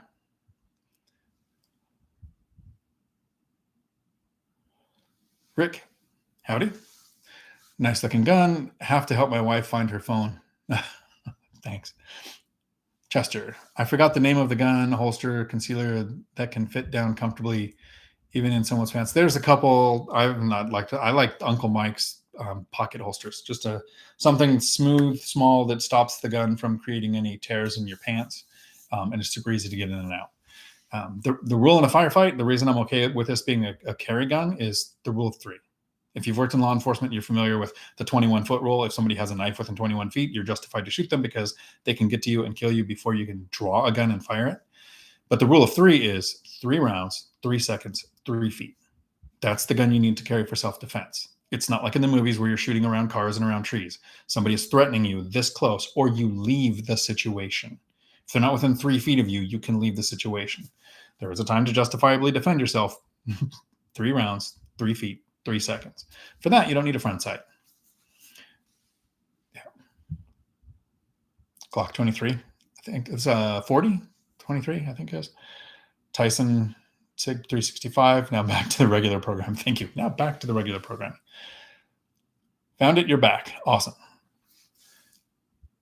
Neo Collective. Howdy. Are you saying that you get residential loans and terms on investment properties? If so, how? So residential just means 4 units or less. So I've house hacked twice. So I purchased a duplex moving onto the property. So that obviously gets you a residential loan. I'm living there, right? If you don't live there, it's still a residential loan up to 4 units. As soon as you go above 5 units, it's not a residential loan. But Convoy currently has a loan product on up to 8 units. So there's a limit. I thought it was 29, but I talked to them today on the phone. Super responsive, great guys so far, which is what matters to me. Speed and response time is what matters because I want to make offers quick. They have a 30-year or 40-year fixed rate debt on up to 8 units. So convoy mortgage. The rates are higher, but if the deal justifies it, I don't care if the interest rate is 5,000%. If I got the yield I was looking for, the rate is only one part of the equation. So yeah, their rates are higher, but the rents and the price on this property makes it worth it. Chester, Dion, looks like you need 2 other channels now, one for trucking and one for handguns. Actually, I don't have enough gun information. Same thing with trucks, like trucking school. I have a ton of information. I actually need to make that channel. But driving a truck, I could look at the plaque on the engine or in the door and not tell you what that is. But give me 30 seconds driving a truck and I can shift it, I can back it, I can drive it. Same thing with a gun. I don't really know a lot about the different guns, but the ones I do know, I can pick up any gun and fire it. You need the basics of the concept to where that doesn't matter. I don't have enough information to make a gun channel. Warhorse. Howdy. Hey, Dion, everyone smash that like button. Listen to Matt. Thank you. Tanisha. How are you crafting your leases? Particular website? Do you change lease termination fees? I do change lease termination fees. I make sure they're nothing close to the rent so that it doesn't look like a deposit amount. I make the deposit different than the rent so they don't think they have a last month's. A lot of landlords will collect first month's, last month's, and deposit. I don't collect the last month's. I don't want the tenants having the mental idea they have a free month's rent only if they move. I don't want to motivate tenant turnover. So I collect first month's and deposit, and they're very different numbers. So if the rent is $1,800, the deposit's 22 or 25, or vice versa. I would even take a lower deposit as long as it's different than the rent. I got my original leases from the Washington State Landlord Tenant Resource page, but since then I haven't seen it listed there, so I haven't been able to re-find it. If you're a BiggerPockets Pro member, they have a lease for every state. So I am a supporter of BiggerPockets. And yes, I think the real estate show with David Green, I watch it all the time, is for more advanced strategies and investors. The Real Estate Rookie podcast is for those first people who have less than 10 deals. So they're like killing the right strategies there. They're doing it right. Killing it, not killing. They're killing it and doing it right. So I'm a supporter of BiggerPockets. So nobody turn me in. Don't rat me out. What if you were to make a BiggerPockets Pro member for a quarter, like for 3 months, take their short-term thing, get their lease for your state because it's made by an attorney for your state.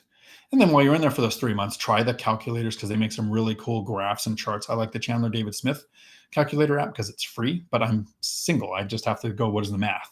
I'm not looking for a chart that I can show partners or a spouse and say, here's this beautiful thing that says why we should buy this property. That's what BiggerPockets is.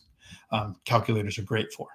But that's where I would get the lease. Check your state's landlord tenant resource page on their website. If you can find it, great. If not, make a BiggerPockets Pro membership, at least long enough to get a lease for your state. Adjust it for your property. I had to add to mine no water beds. Bad story. But yeah, some places people still use water beds. And then I define, since I do small multifamily, I literally, some of my leases will have like an exhibit A. Here's a drawing of the yard. This is the section that you are responsible for. Parking, that kind of stuff. You can really tailor it to it. But the verbiage of the lease, you want specifically tailored to your state. Maybe your HOA will have something you want in there. The best advice I've got, which I have not done yet, which I should do, I got from my brother as far as leases go. He says, I called my attorney and I said, what verbiage would you want in my lease to make an eviction easier? Because that attorney, his eviction attorney in his area, knows the verbiage that court system wants to see.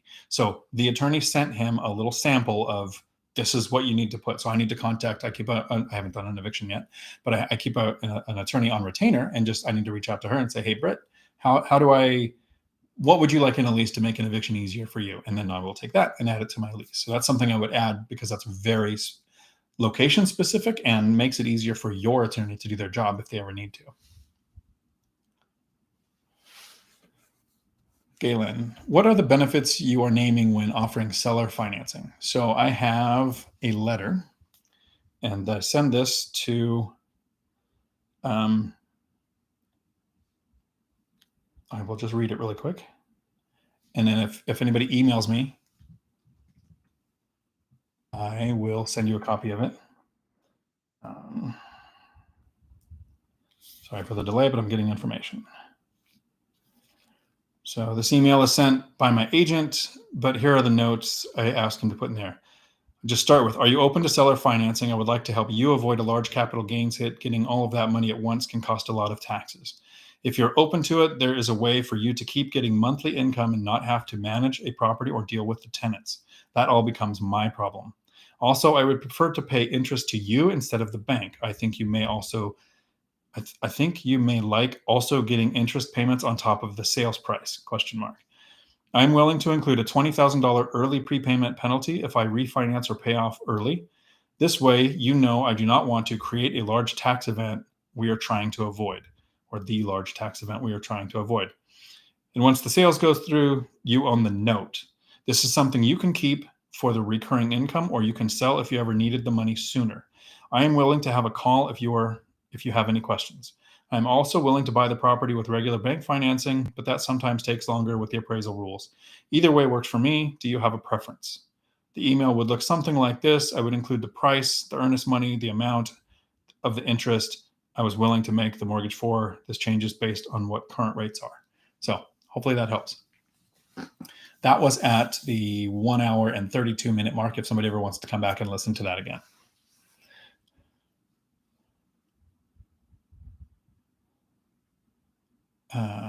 I should probably just read that on a live stream outside one day, one of these ones where I try to fall in the water. Neo Collective, thanks for the answer. Thanks for the question. I appreciate it. If I don't get questions, the live stream won't last the 3 hours that I hope it does. And like I said, if I can't make a live stream last 3 hours, then I might have to actually go out and have a life, and nobody wants that. Tones my bones. Howdy. I think I said that right. Really appreciate all the info. 10 years ago, if you lived in an expensive area like California or New York, would you try to move out to the suburban areas or go to a more affordable state? So I left California 96 and would never go back. I told my mom, if you want me at your funeral, you're going to have to come to Washington and die. I might actually go someday to visit Michael Zuber. Don't tell my mom. Mom, isn't that more important than you? But I don't live in cities. So if I lived in Seattle and Washington, the more expensive the cost of living area that you live in, the more important house hacking becomes. If you can move to Gary, Indiana and save $800 a month by not having a housing payment, you're not really saving a lot. But if you can live in a high cost of living area like Millennial Mike does, he lives in Seattle. I think he says this on his channel, so I don't want to share. He's a public official. He makes six figures in Seattle. If he moved to Gary, Indiana, where he invests and had the same job, he'd make $30,000 a year if he was lucky. So living in the high cost of living area, he house hacks. He lives in a duplex, rents out the other side covers the mortgage. And then he invests at a distance. So I would do an amalgamation of the both. I would house hack no matter where I lived. And the higher cost of living area, the more important that actually is. And then if you can't invest there, which I think he should, I think instead of investing at a distance, Millennial Mike he's been in his duplex for longer than a year, he should move to another duplex, repeat the house hack, rent out the unit of his other one. If it's rented out at $2,400 and his mortgage is $2,400, he's got $2,400 in cash flow there. That's probably at $250 a door cash flow in Gary, Indiana, 4, 8. That's 10 properties he would need to acquire in Indiana to equal the cash flow, almost 10 properties, to equal the cash flow of one additional house hacked unit in Seattle. So hope that helps. I would have stayed in the expensive area and house hacked, looked for properties there. Like I live between Tacoma and Olympia and in Washington, where it's mid-range, high expensive. Duplexes 5 years ago were $300,000. Now they're $555,000, and they're still good deals at that. I have a video on my channel. Literally, it's just a picture of the duplex. I paid $298,000. My friend paid $555,000. She got a better deal. Same. They're about 6 houses apart. I bought mine in 2018 when interest rates were 6%. She bought hers last year with a less than 3% interest rate, and rents have doubled. So Yes, you can buy an expensive area. Rates are going up, prices are going up, but so are rents. So know your area to find out if you can invest there. It's possible to invest at a distance. I think it just depends. I'm a bit of a control freak. I like to self-manage. I think the binder strategy is one of the reasons why I'm able to find cash flowing properties on the MLS. I haven't found a property management company I would be comfortable saying, here's how the binder strategy works. Do that in Gary, Indiana. Um, so first, move out of California. That's the advice I have. Second, everything I just said for the last 3 minutes. Ryan, and my chat moved. Thank you. Howdy, Ryan. Thank you for reading the questions, listening on a headset while working, and that helps a lot. That is awesome. I'm so happy I can help with that. I'm the same way. I have YouTube. I pay for YouTube Premium so I can close the app down. I listen on earbuds. Driving, working, pretty much doing anything. I have got some podcast going, and I rotate it through. I've got non-finance based stuff too.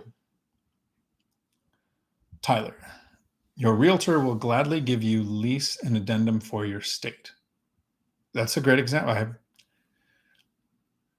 Yes, but then look at that lease. I reached out to a friend of mine who actually he owns a office, had 19 agents working for him, and had a property management company. And I said, hey, if you could, can you send me a copy of your lease? I'm getting into investing. Look at it. You still might want to go and get one from BiggerPockets or from your state's website.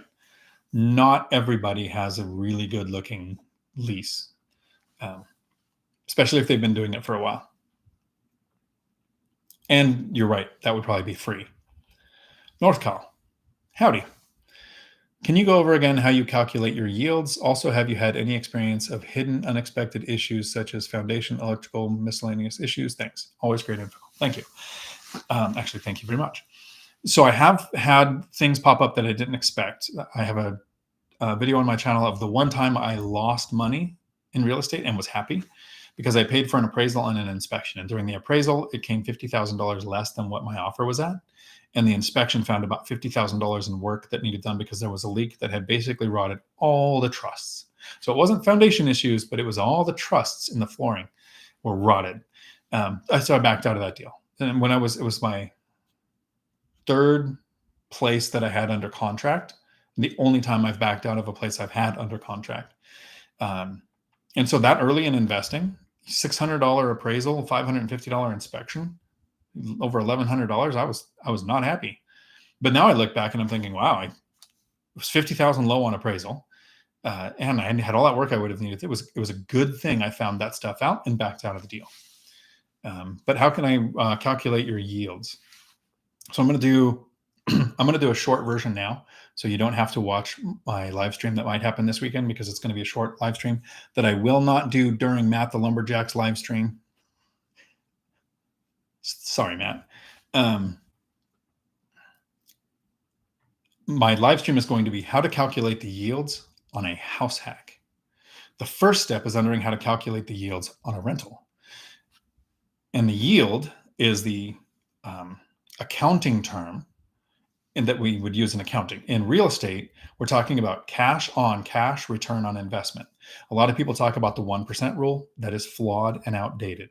The 1% rule doesn't account for property taxes, HOA, all kinds of things that can make a deal good or bad, because you can go to New Jersey and taxes are $16,000 a year. You can go to Yelm, Washington, and the taxes are $1,000 a year.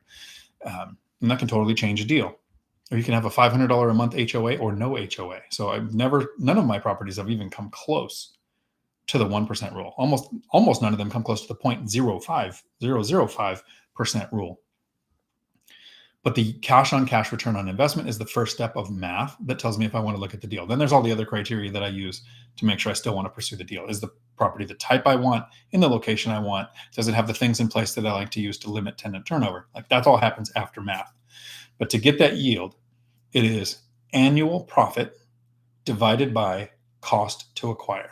It's like that's the whole equation. Annual profit divided by cost to acquire.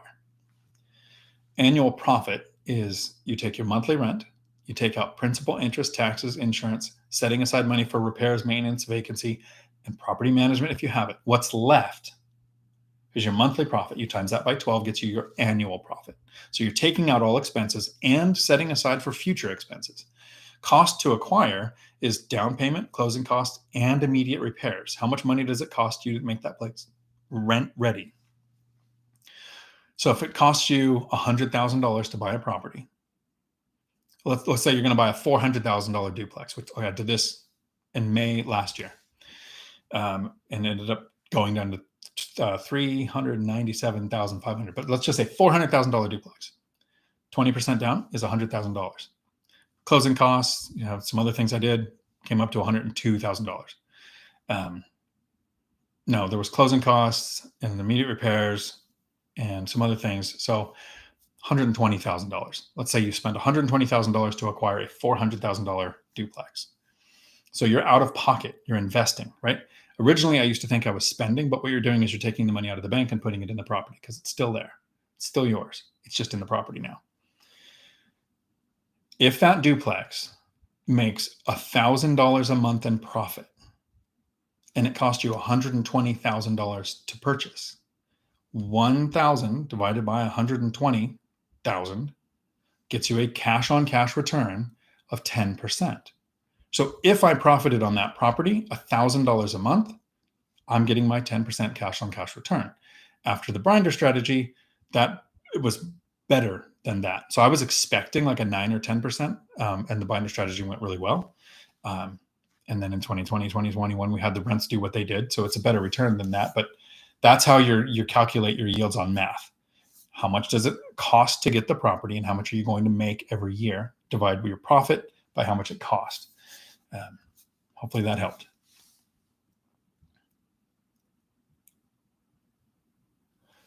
Jason, howdy. Good question. In California. Nice. Hope that helped then. Tanisha, thanks for the answers to your questions. No, thanks for hanging out on the live stream. I appreciate it. Galen, thank you so much for the information and your time. I have listened to your podcast at BP, and I am very happy how far you have gone. Oh, I appreciate it. Being on BiggerPockets was great. My goal was to get this information to as many people as possible. And they have a big format of big group of people that watch it. And I guarantee there were some people that were watching that have hundreds and hundreds of units and have invested, and they're watching BiggerPockets for the bigger investors. But my goal was to talk to people who are just starting out, have maybe one rental, or haven't even, like Tanisha, made offers yet until they do. So we can give you the confidence to get you started, because we talk often about how much the first 5 years sucks. I don't think we talk enough about how much the next 5 years is amazing. And I'll make this really short because this comes off sounding like bragging. I just want people to be aware of what can happen. And I talked about this on Michael Zuber's channel the other day. I live in Washington State. It's raining and cold. I run a truck driving school. Because I'm financially free, I'm taking a month to come down here. My plan was $5,000 a month on a VRBO. I got an upgrade because I was evicted from the first one, which is a fun story. But I'm going to spend at least $5,000 a month on food, alcohol, and scuba. Oh, Pavlov kicked in, right? So I'm going to spend at least $10,000 a month here.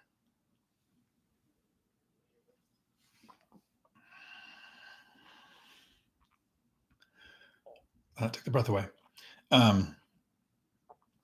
That's better than the voice going away, right? The cash flow from my rentals, so not counting work. I took a laptop and I'm still doing work, so I'm still going to get paid. But the cash flow from my rentals is more than what I'm spending here. When I go home, there will be more money in my account than when I left, unless I buy the property that I have offers on. That didn't happen in the first 5 years. And it didn't really happen in the next 5 years, but I'm at the end. I'm at the 10-year mark now. And that is a possibility. I could literally never work another day in my life. I could travel and spend at least $10,000 a month all over the planet. And every year I would then have to I'd have to find a way to invest about $60,000. Yeah, that's about the math on that. If I tried to spend $10,000 every month while traveling. That's why the first 5 years, as much as they suck, are worth it. Keep your head down, keep hunting for deals, keep saving, get past those first 5 years, let the income snowball kick in, and then have a completely different set of problems. Chester, Dion, did you get a chance to discuss the comment about the Prussian system of education and its purpose? I did not. And my memory kicked in. So Chester, you have my email. Email me that so I can do some research, so I don't comment on something I don't know. Galen, I am going to send you an email right now. Please resend what you just read. Perfect. Will do. Chester, you might have missed it. I think you missed it, or I missed it. Keith, are you still driving? I am running a CDL school, a commercial driver school in Lakewood, Washington. I'm the company president, and they gave me 10% ownership because I had an idea that grew the school so much. I drive when I can. I move trucks around for testing. Still try to do training. I love to get in a truck, and hopefully you could tell by the way that I communicate. I like to try to teach somebody that's starting out that doesn't know, whether it's investing or truck driving or gun safety and range shooting stuff. I'll do that too. So not currently driving trucks. The thing I miss about driving trucks, though, I love my job. Don't get me wrong. I'm financially free, still working, so obviously I love my job. I miss getting paid to sit in a truck and listen to an audiobook or a podcast. I miss that. Never going to do it again. Never going to take a driving job. Never going to have another job after this one. It's the last job. I've heard so many people say, I love my job so much I would do it for free. That's stupid. I love this job that I have so much. It's the only one I would do for money. So, yeah. And Galen, I will send you that email. Where was I at? Tones. Thank you. Julie, howdy. Thanks for hanging out. You should do a show on why Dion should have a card shop. I'll go first. McDonald's isn't a fast food business. It's a real estate business. Which is from Robert Kiyosaki from Rich Dad, Poor Dad. It's the question I usually ask people when I sit down and have a desk meeting. I ask them, what business is McDonald's in? Some people, if they're familiar with Rich Dad, Poor Dad, will say it's the real estate business. So at least they're in the right direction. Nice. Adam, howdy. Gary, Indiana, wasn't expecting to hear that on the live stream tonight. I'm about 20 miles away. Maybe I missed an earlier conversation. Always appreciate the live streams. Thanks. Adam, if you haven't had a chance, I would really go check out Millennial Mike. He's also in law enforcement, like I was. He's 1,000 times more dynamic. And I have a face made for radio, so I'm surprised I do a video podcast. He's got some great information specifically on investing in Gary, Indiana, or investing at a distance. He also house acts, and he's a single parent. So he's got a lot of the same struggles that I did. Good information that you might like. And his YouTube channel is actually Millennial Mike. Keith, by state law, if your utilities are off, then you become a squatter. Call your sheriff and get a cease and desist order. It does not take as long as conventional eviction. Check laws in your state. I have not heard that one yet. That is an interesting idea. So they'd have to stop paying the utilities for the utilities to be off. I know that in Washington, if you have tenants, whether they're squatters or not, and you're the landlord and you did have the utilities on in your name, you can't turn them off. That's violating the law there. So you're right. Absolutely. Check local laws. But that's an interesting one I haven't heard. That's cool. Galen. Oh, and one more question. Hopefully we have some more questions coming because we're barely past the halfway point, but only if the questions keep coming. One more question. You might have answered that already. Are your properties in LLC or do you keep them under your own name? On my channel, there is a video called LLC Rant. And I won't go into too much detail because I get kind of emotional about it. There are times it makes sense to have a LLC. If you have partners or you need hard money, most lenders are going to require an LLC. An LLC will protect you from partners' mistakes. That's their designation. They're designed to limit your liability from someone else's mistakes. But there is no liability protection by having your properties in an LLC. Even if you have an LLC for each property, all of your assets are your assets when you get sued. And in some counties, so hopefully you're familiar with piercing the veil. If you don't do everything exactly right, the judge can pierce the veil and prove the asset's yours. Since 1996, when the IRS made a carte blanche determination, which set precedents for all law, And all LLCs to the IRS are considered a disregarded entity, meaning they do not exist. So in counties like the ones I invest, they are not pierced, they are disregarded. If you have 10 LLCs and you go to court, all of those are your asset. Doesn't matter how you name it or what you do with it. So it depends on your area too. If you're trying to use an LLC to somehow distance and maybe protect your name so people don't know you're the owner, maybe there's that benefit too.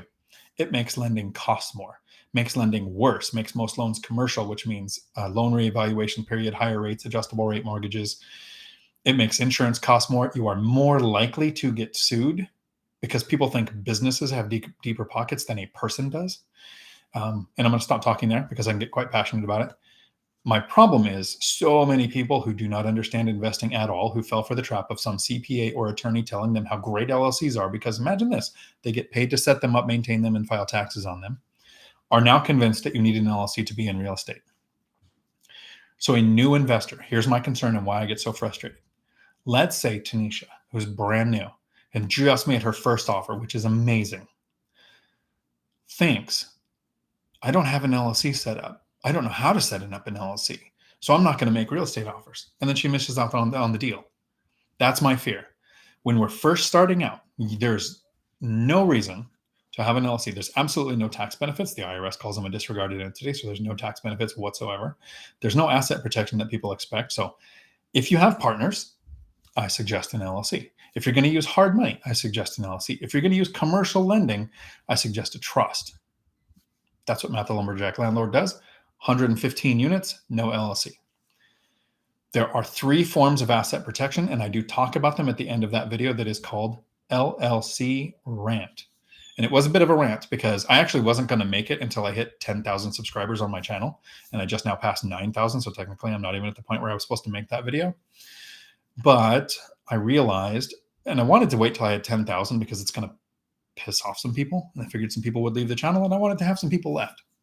I only lost a few attorneys, and one of them attacked me pretty hard on Michael Zuber's channel. And then an attorney debated me on Michael Zuber's channel. So Rylas, we actually had a really cordial conversation. And based on the comments, I think I did all right. I debated a person whose job is to debate, and I did okay. So I'm happy with that. So that's my opinion on LLCs. All of mine are in my own name because there's no asset protection and I don't have partners. And that video does have the 3 forms of asset protection that I do use. Hopefully that helps. And thanks for asking that question because it does come up often. And sometimes there'll be somebody new on my channel. And most of the people who watch my content, they know my LLC stuff because I've talked about it several times. And I've done several Facebook groups. I actually have a post copied and pasted in my notes to put in Facebook every time the question comes up about LLCs because I don't want a new investor to miss a deal because they think they don't have something that they don't need. Han Solo on LLC, does Opportunity Zone require LLCs to reap the benefits? I have no idea. And the reason I haven't looked into Opportunity Zones is because I only have 7 properties.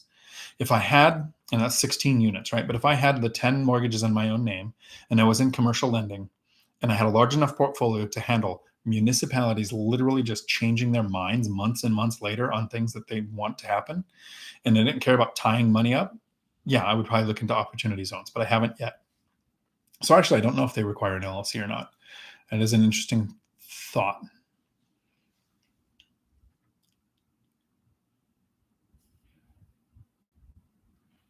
Okay, and then there we go. My chat moved, which I appreciate. It means there's more questions. Thank you for that. Real career, young money. Howdy. Debate against the last step of the binder strategy. I've had really good results by being a good property manager of my 11 units. When I buy an under market rent place, I leave a notice, rest to follow. The notice shows current market rents, like in your binder strategy, gives a rent raise a few months out, cite under market rent, never actually meeting in person, letting them suggest the rent. Beautiful strategy, worked today. Not today. Got this message, and I literally put this on Facebook. I blocked out the guy's name. So that is a great strategy. That's kind of how Matt the Lumberjack Landlord does it. He does it with emails, I think, because he never goes and meets. But I got an email from a guy, blocked out his name, put it on Facebook, says, Dion, you're great. I just secured a 74% rent increase on a tenant by mailing them the binder. and then says thank you. Actually asked me if I had a Patreon or some way to give me money. I do not. I'm not trying to monetize this. I'm trying to share the information. So I'm super happy that he got a 74% rent increase. I think the biggest I've ever gotten was a 40%. And last year, my biggest I got was 28% because I did the binder on all existing tenants. But you can actually absolutely do that. You're just showing the tenant, however, whether it's in person, over the phone, email, text, snail mail, doesn't matter. Here's what comps would be. Here's what you're paying. Maybe here's what I paid. Doesn't have to be. I only include that because usually the properties I'm buying were bought 10 to 15 years ago at a very much lower price. So the tenants can actually mentally process I'm paying more taxes and more insurance. I just do it in person because I have some decent people skills.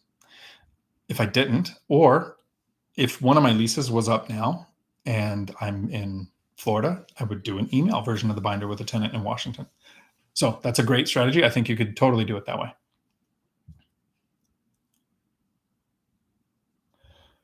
Chester.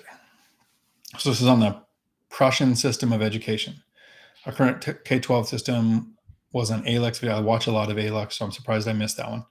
On the process of teaching kids to become obedient workers, but not financially independent. So that is, so I'm surprised ALEX did that because that's also a Kiyosaki, a Rich Dad Poor Dad author mental process. The Fords and the Rockefellers told the United States, we will make schools across the country where there's so many named after the Fords and Rockefellers because we need your school to be set up like a factory. A bell to say start, a bell to say go to lunch. You sit in a chair, you perform tasks. You go from one station to another.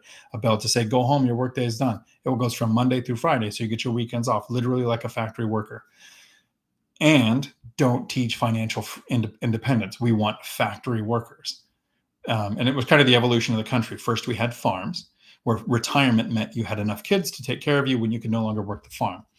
Factories needed to attract people from the farms to the factory, but they wouldn't have the retirement of their kids taking care of them when they got older. So they developed pensions. Pensions were untenable. And after 30 to 40 years, the life expectancy went from 45 to in its 70s. So pensions don't work. And now we have the rip-off system of 401ks and contribution-based retirement accounts.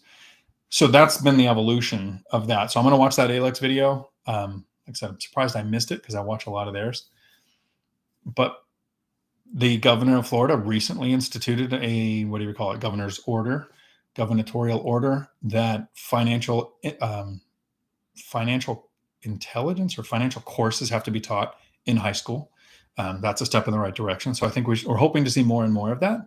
And another good benefit is YouTube University. This didn't exist, years ago, and you only got what your parents or your teachers fed you, unless you were lucky and found a book like Rich Dad Poor Dad, which didn't come out till 97. So in the 80s and 90s, there were some other books. Think and Grow Rich has been around for 100 years, Richest Man in Babylon, but those are pretty small, rare books, and they don't actually have a lot of detail, just mindset shifts. But now you could literally open up YouTube and go, I want to flip houses. And then there's, I forget her name. There's a really good channel for flipping, for wholesaling. She started out wholesaling.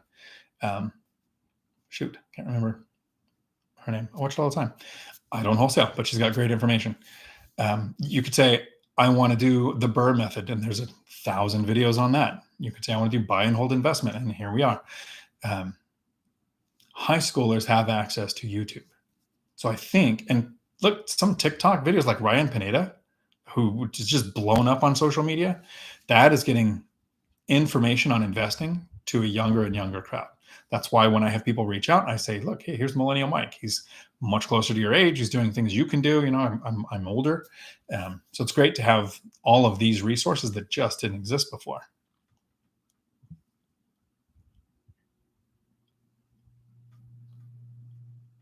Tanisha, would you go for a duplex that only yields less than 100 per door monthly, or in an okay neighborhood worth the headache time? Some properties have high taxes, etc. Okay. It's good to have a minimum per door to say this is not worth my time, but that's not how I look at it. I probably have a minimum of I would want 100 a door. I average 600 a door, so I would probably look at 100 based on the yield. I'm not looking at how much I'm going to make per door. I only know that because I've made some videos to say, this is how this property is performing, right? So that's what I know my average is. If you were watching, I did the cash on cash return on investment, which is how much are you going to make in a year divided by how much did it cost you to get the property. Because if you can make $100 a door, that's a duplex. So that's $200 a month, $2,400 a year. If you used a VA loan and bought that property, $2,400 a year is not a bad investment, not a bad return on a $0 investment, right? But what if you had $10 billion and you bought a duplex for $10 billion and you made $100 a door? That is an extreme. It's not likely to have gone that way, right? But how much would you spend to get the $100 a door? I like a 10% return on investment in my area. Some areas, Matt the Lumberjack Landlord gets 15 to 30% returns. Some areas you only get a 4 or 5, so you look for a 6. In my area, I can usually find a 6 to 8, so I look for 10. So you find out what the area average cash on cash return on investment is for your area, and then try to beat it. Get the deals that are the best, so you're putting your money to its best use. If I'm going to make $100 a door on a duplex, that's $2,400 a year. To get my 10% return on investment, I would want to spend no more than $24,000 to get the $2,400. That's 10% of a cash on cash return, which means it would probably have to be a house hack. And the video that I'm going to do as a live stream this weekend is how to run the numbers on a house hack. So I'll actually do that stream of consciousness, like a nice little short 5-minute video on how to run the numbers on a house hack. But you need to run it on a rental first. So if you're buying in Gary, Indiana, and you can buy a house for $20,000, I think Millennial Mike bought one for 18. He's bought some for more than that, but bought one for 18. $100 a door sounds great. But if you're buying it in Tacoma, where I'm investing $141,000 in a fourplex 3-4 years ago, $100 store wouldn't have cut it. That wouldn't have been nowhere near enough. So it's based on your yield, the return, not per door. Hopefully that helps.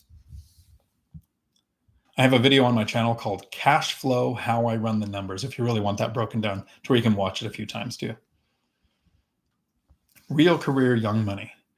This has worked out good for me in my experience. What do you think the in-person meeting does more than a good letter showing market rents and saying this with a 90-day notice? Thoughts?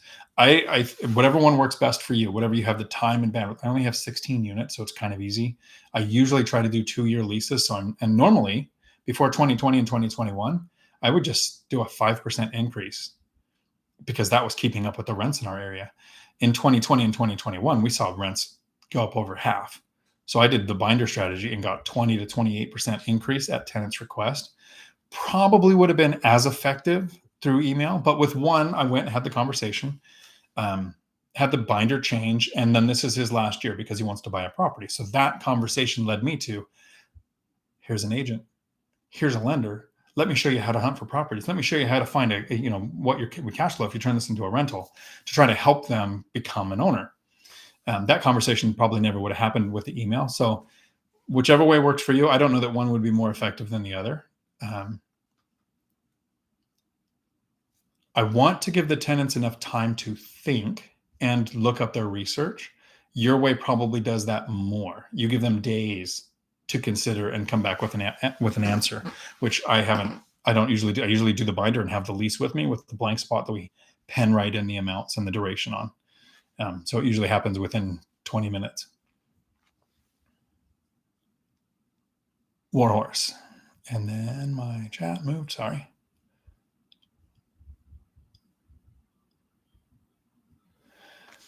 Did you say that you can purchase a duplex as residential and not owner occupied?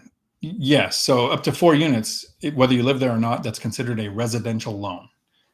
You can get commercial loans on 2 to 4, and you can do DSCR loans and non-QM and all kinds of creative stuff, seller financing, but you can go to a bank or Fairway or Guild Mortgage and get a regular 30-year fixed rate conventional loan that's called a residential loan on a duplex, triplex, or fourplex, or house with an ADU, or a house that you don't live in.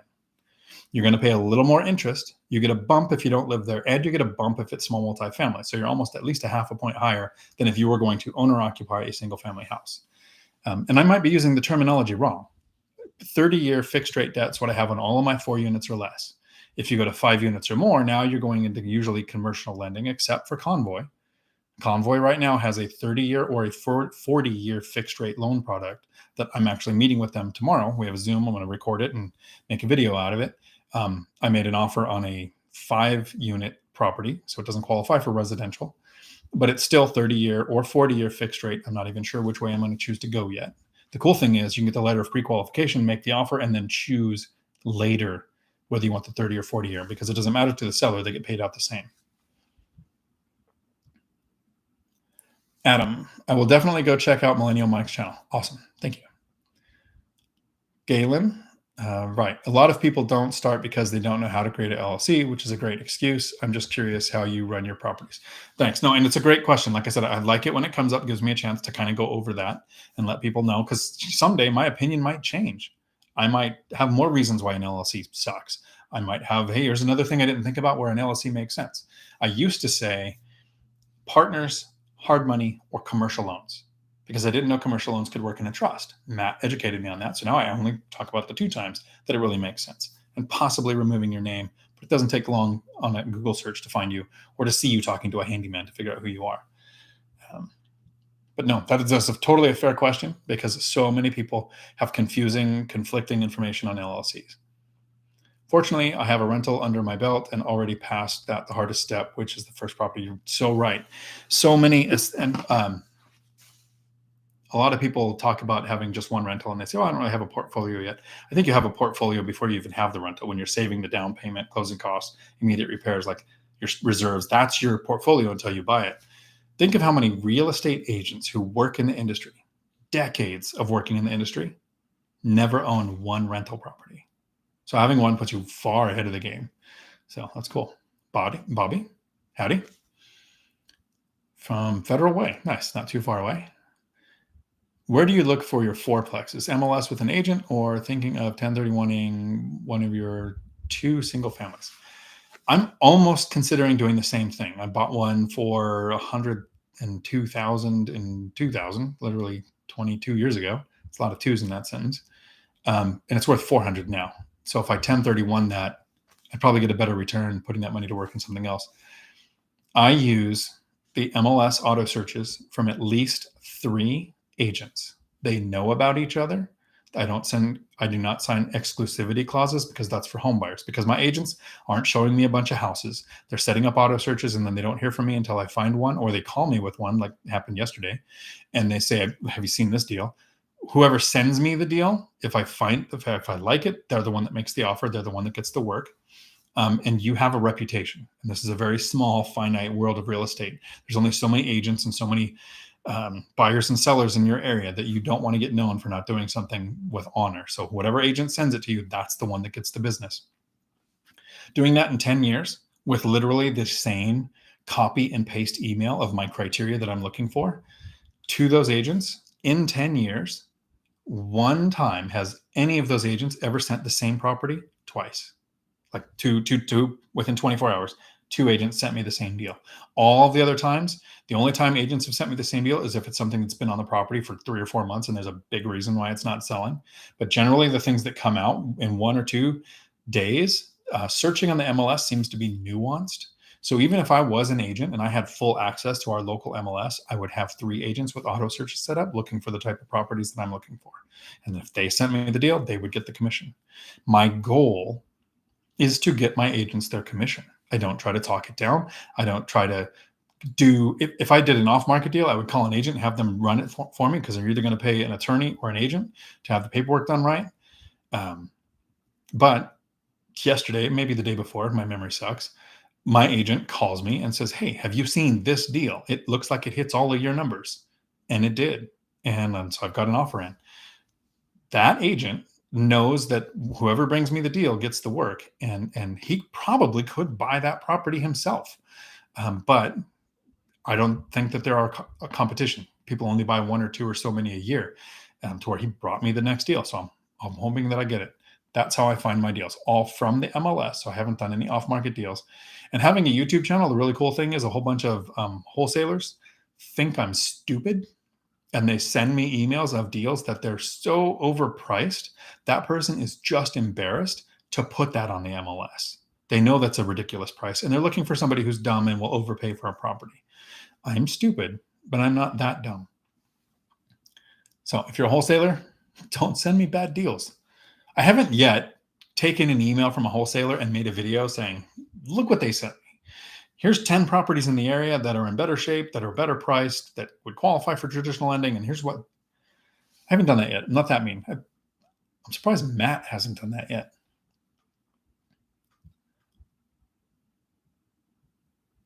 Chester. Galen, I like getting started to Brandon Turner's quote about learning jiu-jitsu from a black belt. The white belt is the hardest belt to earn because 95% of the people never get started. That's true. The guy who founded judo, I think it was judo. It was either judo or jiu-jitsu, who founded it. When he died, he asked to be buried in a white belt because he said he wanted to be remembered as somebody learning, not as somebody who had mastered it. So, yeah. Actually, I think I know that from listening to Brandon Turner say it. Tyler, if you set up your LLC to own a land trust with the land trust owning the property, you will have maximum anonymity with client privilege with your attorney. Sure. It still doesn't protect it. Your trust might help separate you for tax benefits, but there, depending on your area too, the LLC doesn't provide you any real protection. And it might be possible if you're using a property manager to where your tenants never know who you are. So Matt, the lumberjack landlord, and me, we self-manage our tenants. We know everything about them. They know everything about us. Some of my tenants watch my channel. I've had tenants watch the videos where I talk about their rent increase, and they leave a message saying, you're right. I am happy. I am still paying less than area average rent. I'm getting a good deal. So I'm transparent. So I guess, like I said, there is the time where if you have the LLC, you're trying to remove your name for anonymity, but it doesn't protect you in a lawsuit. When you are sued, they're going to sue you, and they're going to say, list your assets, and your LLCs are your assets. Your trusts are your assets. Trust will protect you for tax benefits, especially on inheritance. But there are three good forms of asset protection, and it's not how you structure your business. Unless you have partners, all of that is just paperwork, and it doesn't take an attorney who spent at least 4 years in school, who passed the bar, a 5-minute Google search to find out everything you think you're hiding. Even if your attorney has you convinced that this hides you, that's the attorney. That same attorney is the one that finds out who owns other LLCs in the same type of lawsuits. So if you get a chance, watch the LLC rant one, because those three forms of asset protection, whether you have LLCs and trusts or not, are the three forms we should be doing, whether we have it or not. Alvaro, howdy. Thinking on doing rent by the room this June to get the best rate on a HELOC. Do you have anybody to refer me that can legally draft up the actual lease for them? I would check out Todd Baldwin's YouTube channel and maybe reach out to him. He's pretty communicative. He rents by the room. That's specifically what he does. He buys houses with 5 or 6 bedrooms and as many bathrooms as possible, and then rents out by the room. He's killing it. And he does it in a high cost of living area. He's in Seattle. So that's Todd Baldwin. He might even know of where to get your lease, but those are very location specific. So you're not in Washington, maybe you're not in Seattle. I would use a different lease, but he might know how to structure your lease and things to include in a rent by the room that I don't do because I rent by the unit. Even in periods where I have roommates that rent together, they're renting the unit. They're not renting by the room. So Todd Baldwin might be the best resource for you on that. Tyler, Series LLC puts each property in its own LLC with LLC owning a land trust, the land trust owning the property. This also does not trigger the due on sale clause. But look at your counties, Tyler. I mean, if you can do it and you're still buying, you are making lending harder. You're making refinancing much harder, much more expensive. You're not giving yourself asset protection. In the counties we're in, they don't pierce them. So it doesn't matter if it's a series or several different ones. They are disregarded. Those are your assets. So still cautioning, You can make it as confusing or as simple as you want. If you understand it and you're still investing, great. But imagine the person who hasn't even made offers on a property yet, who hears the word LLC and doesn't know that it's even an acronym. They think it's a word, or that trust, and that setting up a trust takes you a few $1,000s when they don't even want to spend the $500 on an inspection. You're putting a whole bunch of barriers in front of becoming an investor that I don't know you need. Alvaro took a message back to mess with me and make me lose sleep. I wonder forever and ever what he had said. And then my chat moved. Sorry. Alvaro, or who do you use to draft up and send all your leases? So I do the leases in person. You can do them through email, have them signed and scanned back. If your lease is longer than a year in my state, the tenant signature has to be notarized. So know your local laws to know what is required where you're at. If you have a property manager, it's easy to do it that way. My leases, my original lease I got from the Washington State Landlord Tenant Resource page, which I haven't been able to find it at. BiggerPockets also has leases for each state that was written by an attorney. So it's more location specific. So I have had people reach out to me and say, hey, can I get a copy of your lease? Well, if you're not in my area, renting in my counties, my type of properties, my leases aren't going to do you any good. So those are the ways I would do it. You could, like, I think it was Tyler, my memory sucks. I've said earlier, somebody said you can also reach out to your agent. Your agent might have access to some leases for your area, and they'll usually give them to you for free. So that's another option for you. Galen, Chester, what is the name of the video you are referring to? So it's on Alux, A-L-U-X. So maybe, Chester, if you find it, you can put the name in the title. I haven't looked yet. So you just looked on Alux and could not find it. Keith, what is the 1% rule and why does it not work anymore? So great question. On my channel, I have cash flow, how I run the numbers, that video, and the 1% rule, flawed and outdated. I literally have a video named that. In 2010 and 11, when there was a whole bunch of foreclosures, I mean, literally millions more than normal, and we had a whole bunch of properties to look at, we needed some kind of rule to figure out which were the best ones to look at. So the 1% rule was if a property costs $100,000, it needs to rent out for at least 1% of its value. So $1,000 a month. It meets the 1% rule. That made sense then. Properties have gone up in the last 10 years.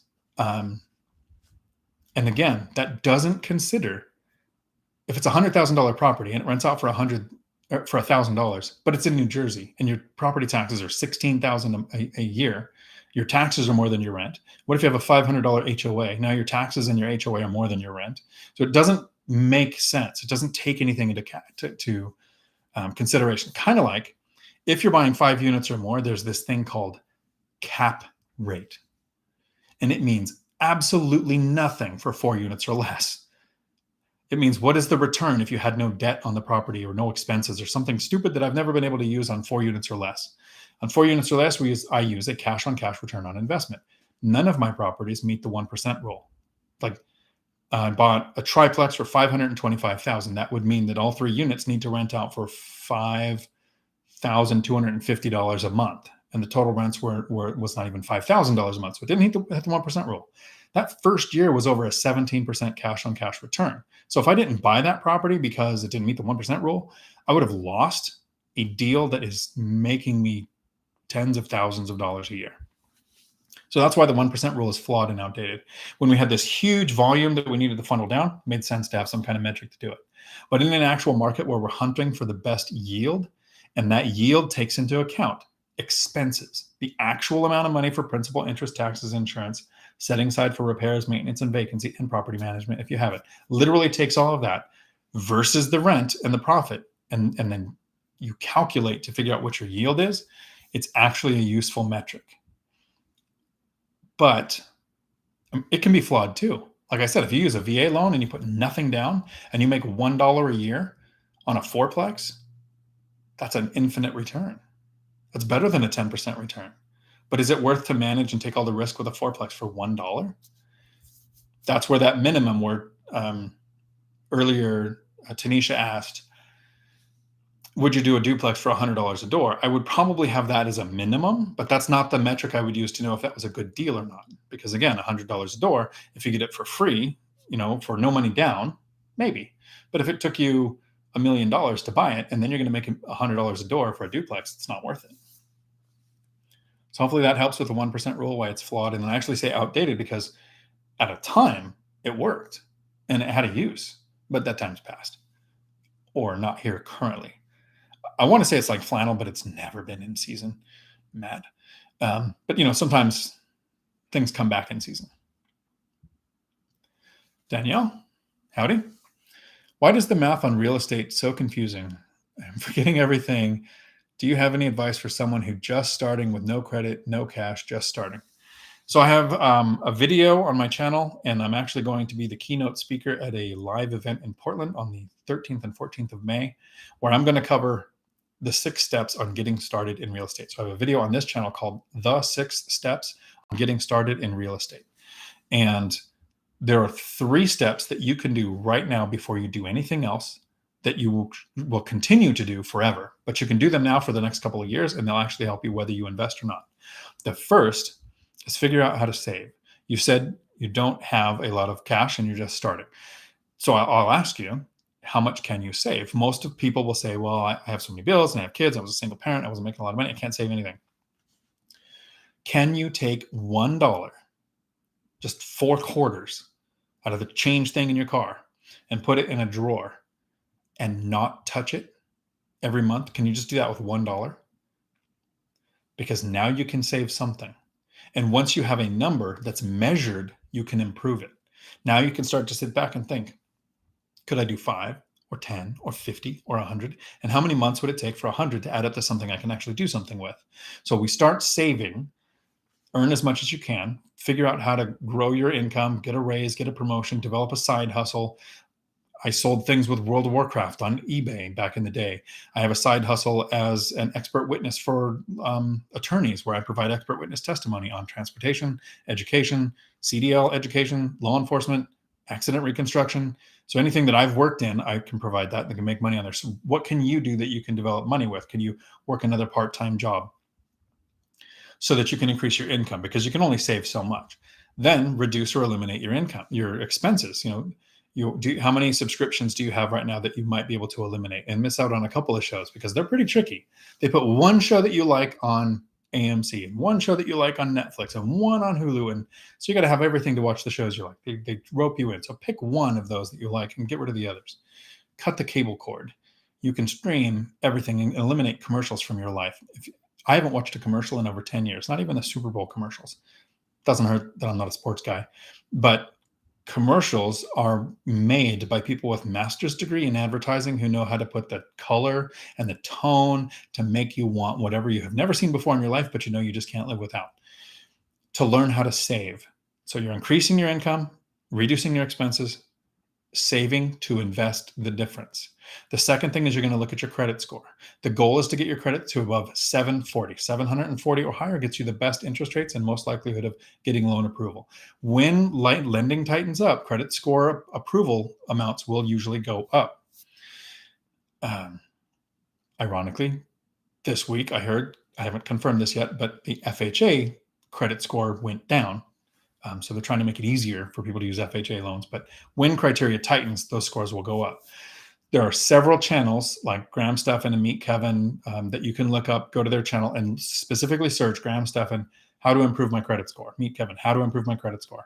I have not done that because my credit score is only like a 790. If I had like an 830 or an 850 or something, then I might do a channel where I could say, hey, look, do what I did, because that's what I do on my channel. I reached financial freedom by doing buy and hold investing, house hacking, and investing in small multifamily. Here's what I do. When I want somebody to come on and talk about anything else, I'm going to have someone else who's done it on the channel to talk about it. I'm actually stealing a page out of One Rental at a Time to do that. Find a person who's done it and have them talk about it.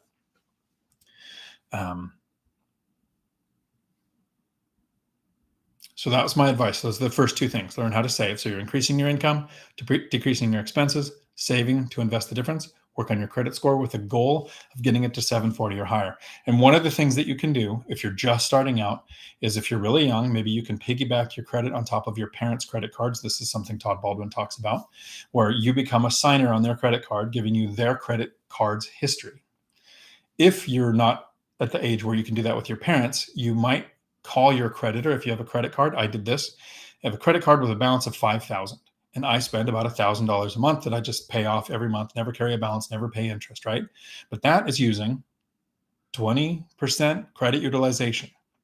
I call the creditor and I say, hey, I want you to raise my credit. They give me an $11,000 or now $17,000 credit limit on that credit card. I continuously spend about $1,000 and pay it off every month, never carry a balance. But now I'm less than 10% credit utilization, because I can borrow $17,000, but I never go above $1,000, rarely go above $1,000. When I travel, I tend to, but I'm still paying it off every day, right? I just use it for cash back. I'm super simple. I don't even use it for travel points. I just use it for cash back. But that 10% or less credit utilization on your available credit can add up to 30 points to your score. So something that simple that you learned on a real estate channel, imagine what you're going to get out of Graham Stephan's How to Improve Your Credit Score, on a video that's dedicated to the research he did for that video that day.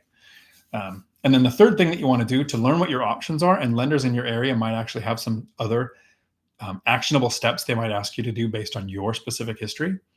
Go talk to a lender and say, I want to buy a house. Hopefully it's a house hack, or I want to buy an investment that will be a rental. So you tell what your goals are.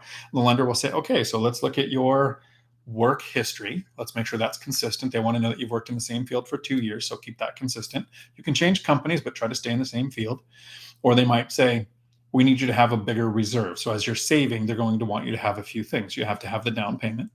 You can do first-time home buyer, where there are, like Bank of America will put $17,500 towards your down payment.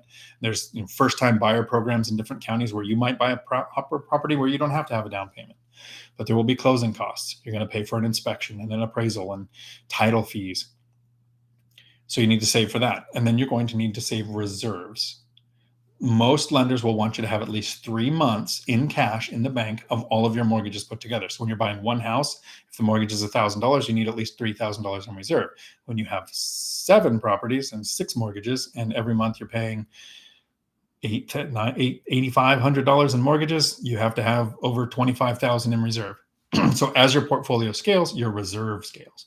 They don't make you have reserves for what you're setting aside for repairs and maintenance, but they do make you calculate at least 3 months of your mortgages. Some of them say 4% of the total value of your property, which makes it very confusing. But learn to save, work on your credit score, talk to a lender, and start building your reserves. That's 3 steps you can do. You haven't even talked to an agent. You haven't picked an area to invest in. You haven't picked a strategy to invest in, which is what you're going to do after you watch a lot of YouTube University to educate yourself on what is wholesaling, what is flipping. Both of those are jobs. What is buy and hold investing? What is the BRRRR strategy, an advanced strategy that you don't want to start with? What is house hacking? How many ways are there to house hack? Why is it important? Because it reduces or eliminates our largest expense. And when you're in the beginning and you don't have a lot of money, if you can get rid of your rent or mortgage and you don't have that, that's a lot of money you can add to your savings. So there's a whole bunch of things you can do there for a year or two before you even need to talk to an agent and set up your auto searches in the footprint you choose for the strategy that works best for you. Hopefully that helps. So that's just the first couple of steps. And I'm sorry that the math is confusing. I do have a video on my channel called Cash Flow, How I Run the Numbers.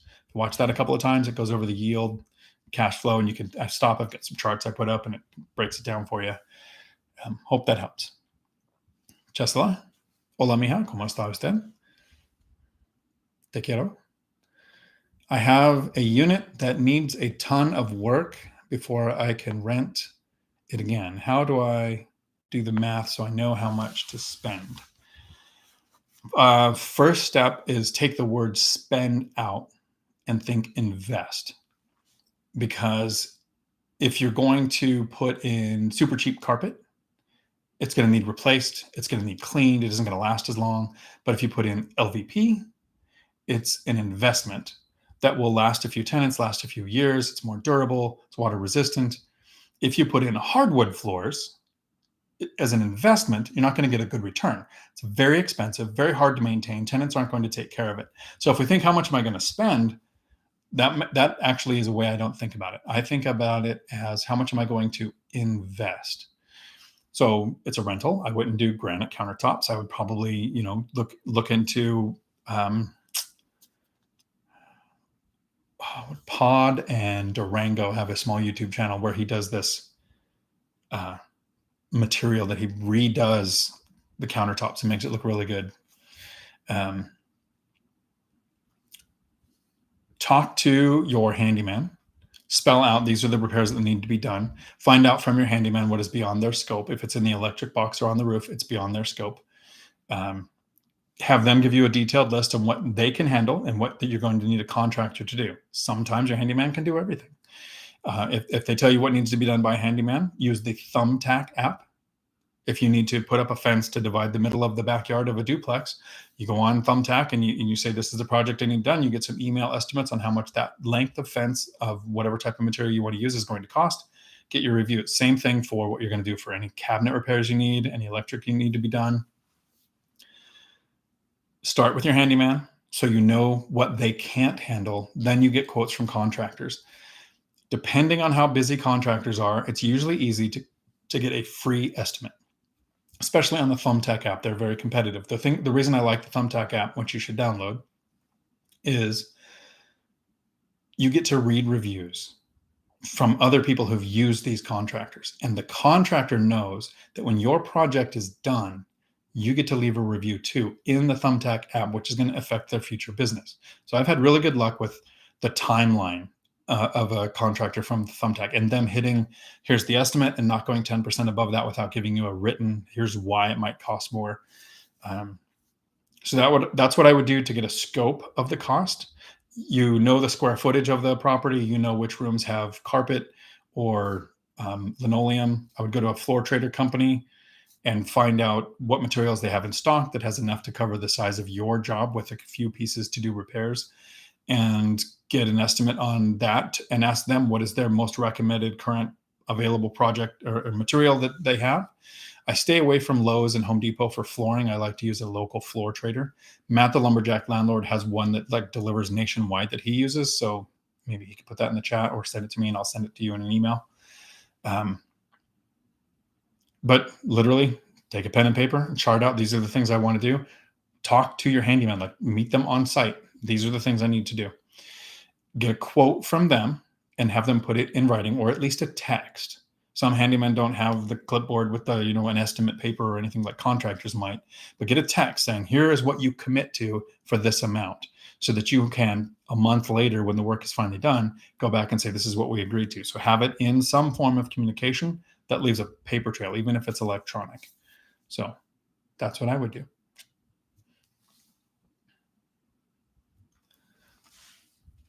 Galen, Keith, the 1% rule is you buy a house for $150,000, you want your rent to be $1,500 a month.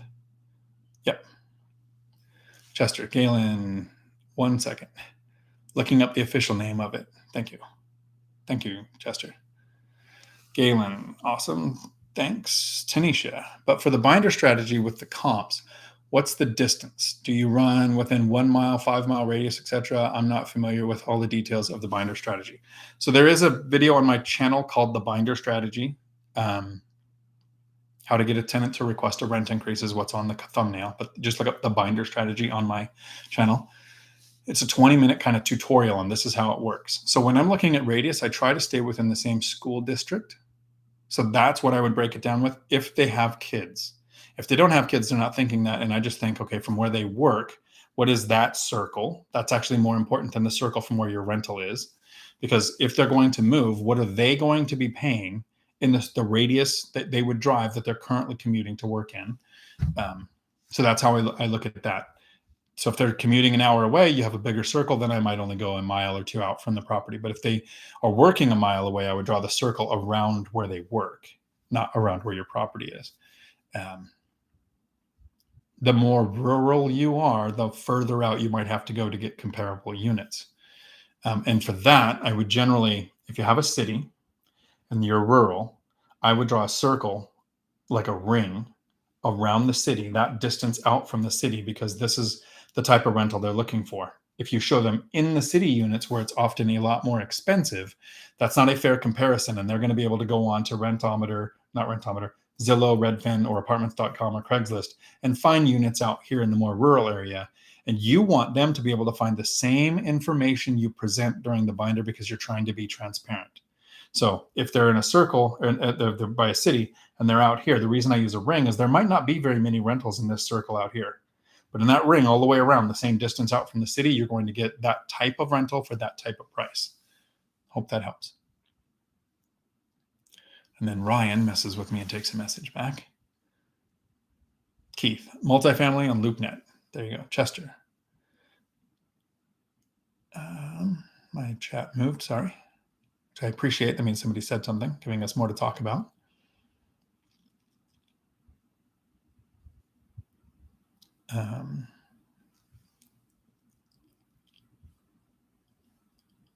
There we go. Okay. Name of the video is How to Learn Quick and Build Wealth Quicker. Came out on April 7th. Thank you. That's on alux.com. Terry, howdy. Actually, no, Terry Mackey. Why not refi cash out a loan on the $400,000 duplex and purchase another property? Wouldn't that be better for return on investment? So I was purchasing a fourplex and I did a 20% down payment, which meant I had to put $100,000 into it. When you refinance out, they only give you up to 80% of the loan. So there's no equity there to take. Now that it's gone up, I've never done a cash out refinance or taken out a home equity line of credit, because you're adding debt to an existing asset and reducing the cash flow on it to take money and put it on another asset that is going to also have debt on it. It is faster. Matt, the lumberjack landlord, and Michael Zuber have scaled much faster than me. But Matt, the lumberjack landlord, and I are making a video pretty soon comparing my 10 years to Matt's 10 years. And he has had hockey stick growth in the last 10 years. But his first 10 years and my first 10 years, my cash flow is multiples of his, or more than his, maybe not multiples. I was focused on financial freedom. I do not want 100 units. I don't want more than 30. I have 16. I want to add 3 or 4 more properties to get to 10 mortgages in my name. But the cash flow from that is already, with just 16, is almost 5 times what it takes me to live every year. So I don't want a bunch more units. I'm looking to save money and put it to work in a property and then not touch it. That's why when I do videos like, what came first, $1 million in net worth or $1 million in debt? I didn't know I had $1 million in net worth until doing that video, doing the research for that video. I was like, oh, that was like a year ago when I hit that. I don't touch equity. Cash out refinance, especially right now, the rates are higher than the rates I have it locked in at lower. I have a home that's a single family home that's paid off. It's cash flowing. The tenant is in there, Section 8 tenant, for $2,200 a month, setting aside for repairs, maintenance, vacancy. I set aside $200 for taxes and insurance and $200 for repairs and maintenance and vacancy. So it's cash flowing $1,800 a month. If I took out a mortgage, the mortgage would be somewhere between $1,000 and $1,500 a month, if not more, with these high interest rates. So I'd lose all the cash flow, and then I'd take that money and put it to work somewhere else to probably make the same amount of money I'm making from that house, maybe a little more. But I'd have 2 properties appreciating. That's where the magic is. Rents go up over time, mortgages stay the same, and the appreciation happens on a bigger portfolio. That's why Matt and Mike recycle capital, and they're killing it. I recycle cash flow. That $1,800 a month, every month that comes in from that one property, is just going into the savings account to invest for the next property. If I did the cash out refinance, I'd have more money now to invest, but I wouldn't have the cash flow to recycle. So either strategy works. Mine is more comfortable for me because I'm more stable. I could literally have rents drop 50% and not touch any of my money. But if I were to do cash out refinance and buy a property and be levered up more, a 20% rent increase could probably make me start to have to work again. And that's no fun. So that's why. A lot of people do it. A lot of people do cash out refinances and it works. I wanted financial freedom in 10 years or less, not starting from a good position. And I did it in about 8. And literally, like I said, rents could drop 50% and I still wouldn't have to work. That's a good feeling. Galen, Chester, thank you, Chester.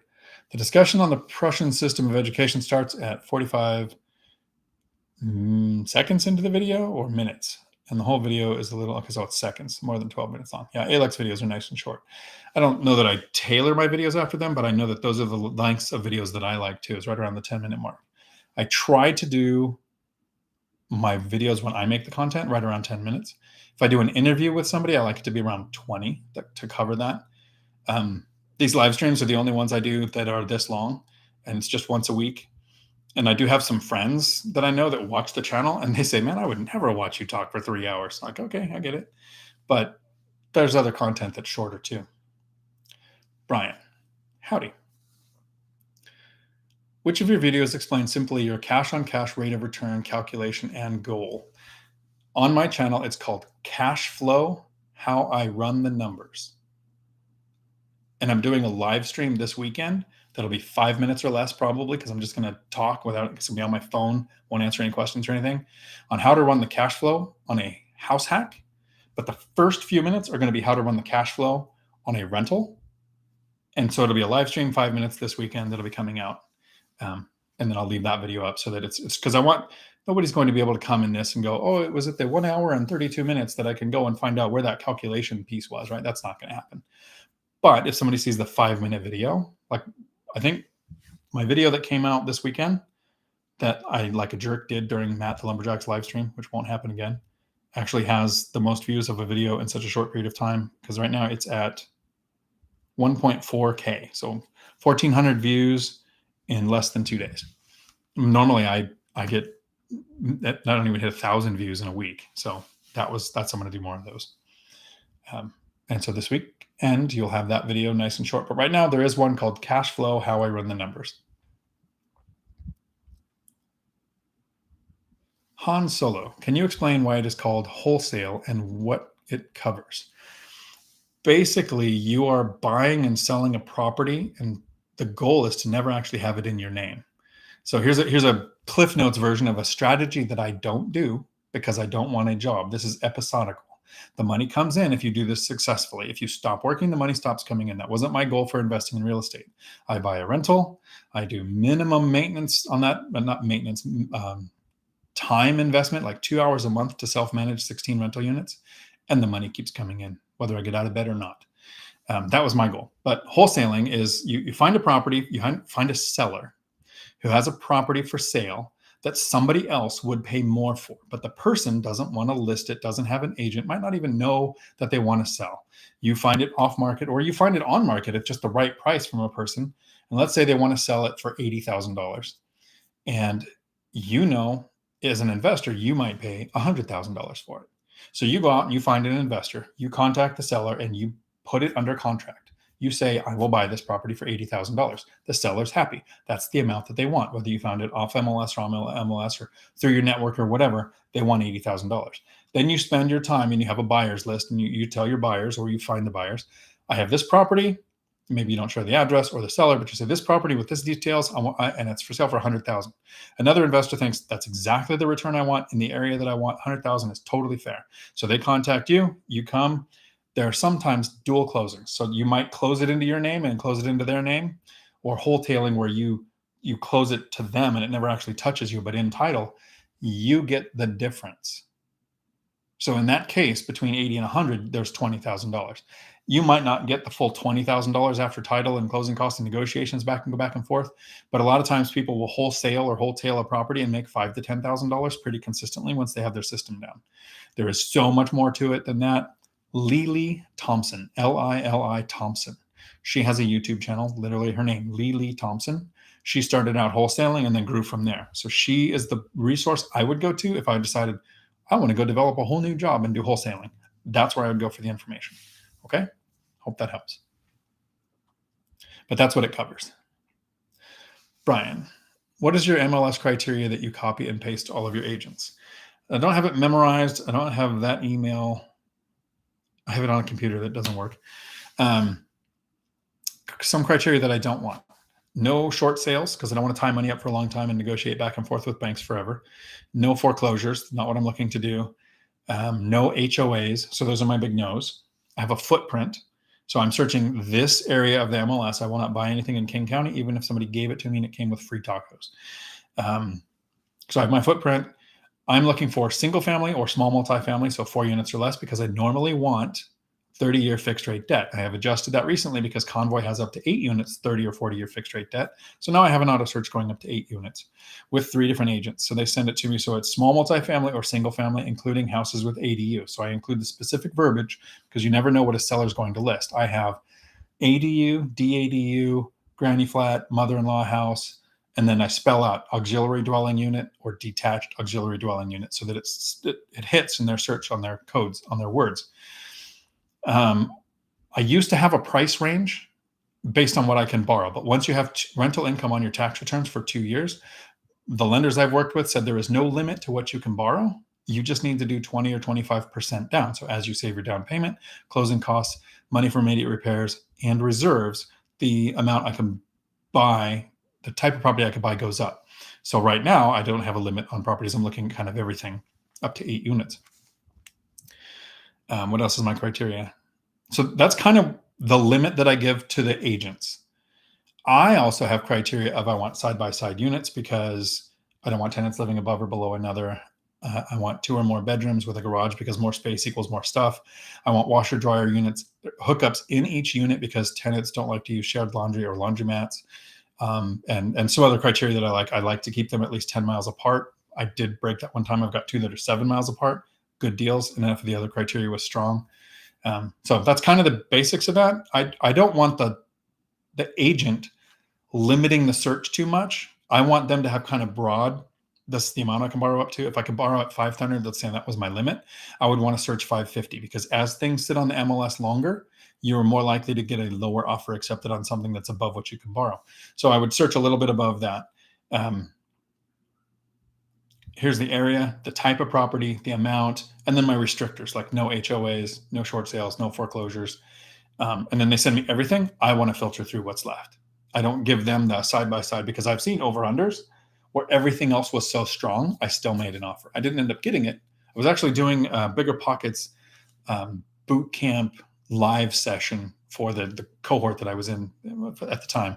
And I was like, let's look at a property. So this is what my agent sent me. And I expected to go, it's crap because, 20 plus deals are crap.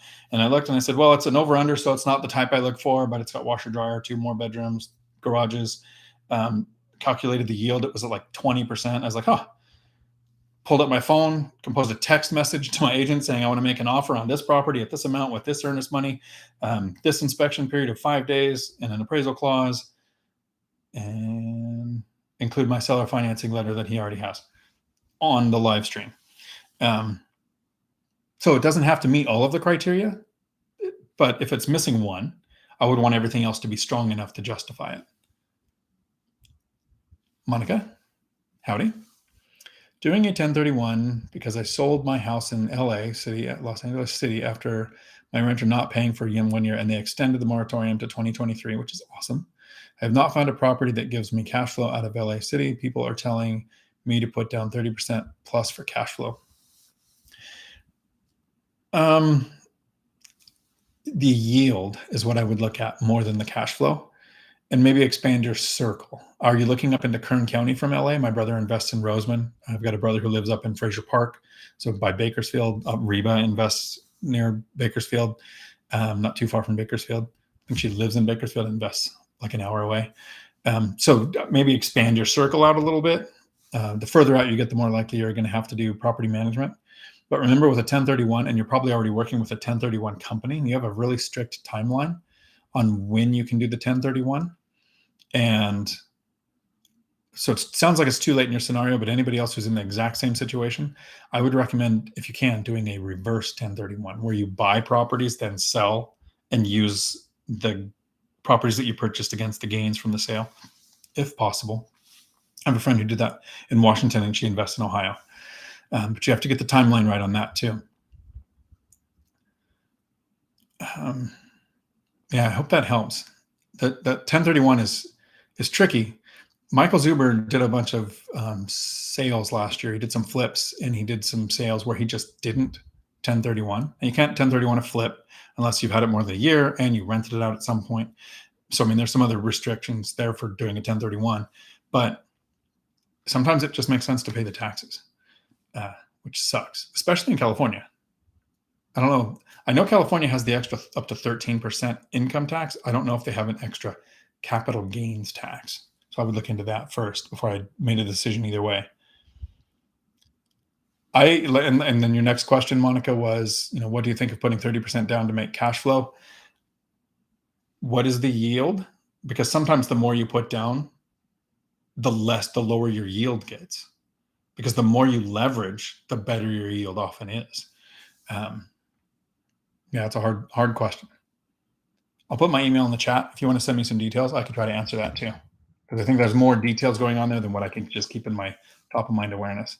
Happy to help, and I don't charge. So it's not a coaching request or anything like that.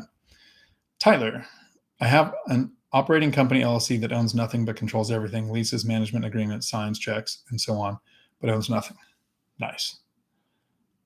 So I talk about LLCs. I hate them about real estate just because it often stops the new investor. You've got it figured out. My trucking company is in an LLC. My nonprofit is in an LLC. Like, I use LLCs for what they're intended for, but it doesn't do what a lot of people think it does for real estate. Greg, howdy. Your opinion, LLC and trusts keep the honest thieves honest by adding a hurdle. Most will skip the hurdle. I think every business needs each at a certain size, not to start. Yeah, good point. Not to start. Real career, young money.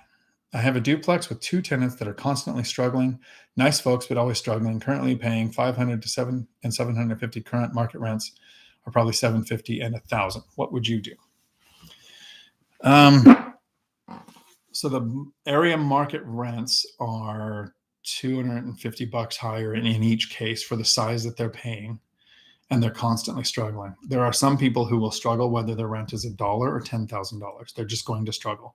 It's not your job to provide free housing, but it's not your job to force a move unless your expenses actually went up to justify that you needed that money to run a profitable business. If your taxes or insurance went up so much that you had to, new tenants is the answer. For me, I would use the binder strategy. They're going to struggle at 500 or they're going to struggle at 750. They're going to struggle at 750 or they're going to struggle at 1,000. They're probably not going to go from 500 to 750, but you're not having to do a rehab. You're not having to evict the tenant. You're not having to screen, place, and train a whole new tenant. But maybe they'll do some increase that they're going to struggle with, which they would struggle with without it, that makes you able to set aside money for repairs, maintenance, and vacancy in the future when those expenses do come up. And with inflation, it's going to take more and more money to do that. Look at what's happening to wages for handymen and contractors and cost of materials. So it's justifiable to raise the rent. But the reason I like the binder strategy is because how many tenants have been included in the conversation to set their rents, have understood your new county tax assessed or estimate of your property based on what's happening with comparables around you can impact what happens with your taxes, especially in places like Texas or Washington, where it resets all the time. We don't have Prop 13 like California, where I think it resets when you buy it and then it stays there. We don't have that in every area. So that's what I would do. I have tenants who I think were struggling. I still did the binder strategy. I'm not going to make both of us struggle. And they requested an increase that they struggled with, but they struggled before too. So it wasn't the increase that did it. It's just some people figure out exactly how much money they're going to make. And then they go car, streaming services, gym, specialty, just right up to the limit. And if they make more, they move that limit no matter what. So it's costing that person more money to go and eat at a restaurant. It's costing that person more money for the insurance on that car. It's going to cost that person more money for their rent, especially if area average rents have changed. It's just unfortunately how it works. But the binder strategy gives them a chance to at least explain it to you. Like, this is why we can only handle a $100 increase instead of the $250, which would put you to area average. And then you both compromise, because hopefully you understand the definition of compromise, right? Both sides lose. That's a compromise. Hope that helps. Brian, what are the contingencies you put in all your offers so you don't lose your earnest money? So I've never waived an inspection clause because I don't care about the inspection. I will someday buy a property, but not today. I will someday buy a property without doing an inspection. It'll just be a good enough deal. I won't care, or they'll send me an inspection from before. I'll be happy with it. But I want the time period of at least 5 days. I've done 10 days, but recently I've done a couple at 5 days of I want to drive to the property, or I want to have my boots on the ground, drive to the property, my handyman go check it out, have the inspection done, meet the tenants briefly, get a feel for the neighborhood, see if there's something I missed, and be able to back out. So 5-day inspection period, not so much to get an inspection done, but to have that time period to make up my mind if I actually want the property. Then I've always had an appraisal clause. And I have some friends who are pretty affluent, and they were making an offer. And I think I gave them bad advice when I said, you guys actually have so much money, you might, not put the appraisal clause to be more attractive, because if appraisal comes in 50,000 less, that's, it's like 3 days revenue for you guys. You just pay the difference. Meaning that they should throw money at a deal that an educated person trained in doing appraisals said wasn't worth the amount that they were paying. And it's possible they see a value add that the appraiser doesn't, but that's bad advice. I leave the appraisal clause in, and a lot of agents are going to tell you, you're going to hear this a lot. Everyone I know has said this. Man, so many people are waiving contingencies. If you don't waive contingencies, you won't get your offer accepted. I've never waived, and I get 1 out of every 20 accepted. My friend who just closed last November on one didn't waive any contingencies, made an asking price offer, negotiated down from asking price. The agent's job is to close deals. They're going to close more deals if you waive contingencies. It is not the agent's job to protect your earnest money, and it's not the agent's job to get you the best deal. That's your job. We date our agents. We marry our properties. So no matter who tells you, oh, you have to waive contingencies, don't do it. It's not worth it. It's too big a risk. I think Matt, the lumberjack landlord with 115 units, if he knows his market, knows his area, knows the rehabs, has it all down to a science, can probably do that. I only have 7. My net worth is only between 2 and 3 million. I am not at the point where I can waive contingencies. So I still have those. Those are the 2 main contingencies that I have in place to protect earnest money. So I'll actually do a larger earnest money to get the seller's attention, because a lot of them think, that's my money. That's free money. If this person backs out, I just get to keep it. I have my contingencies in place.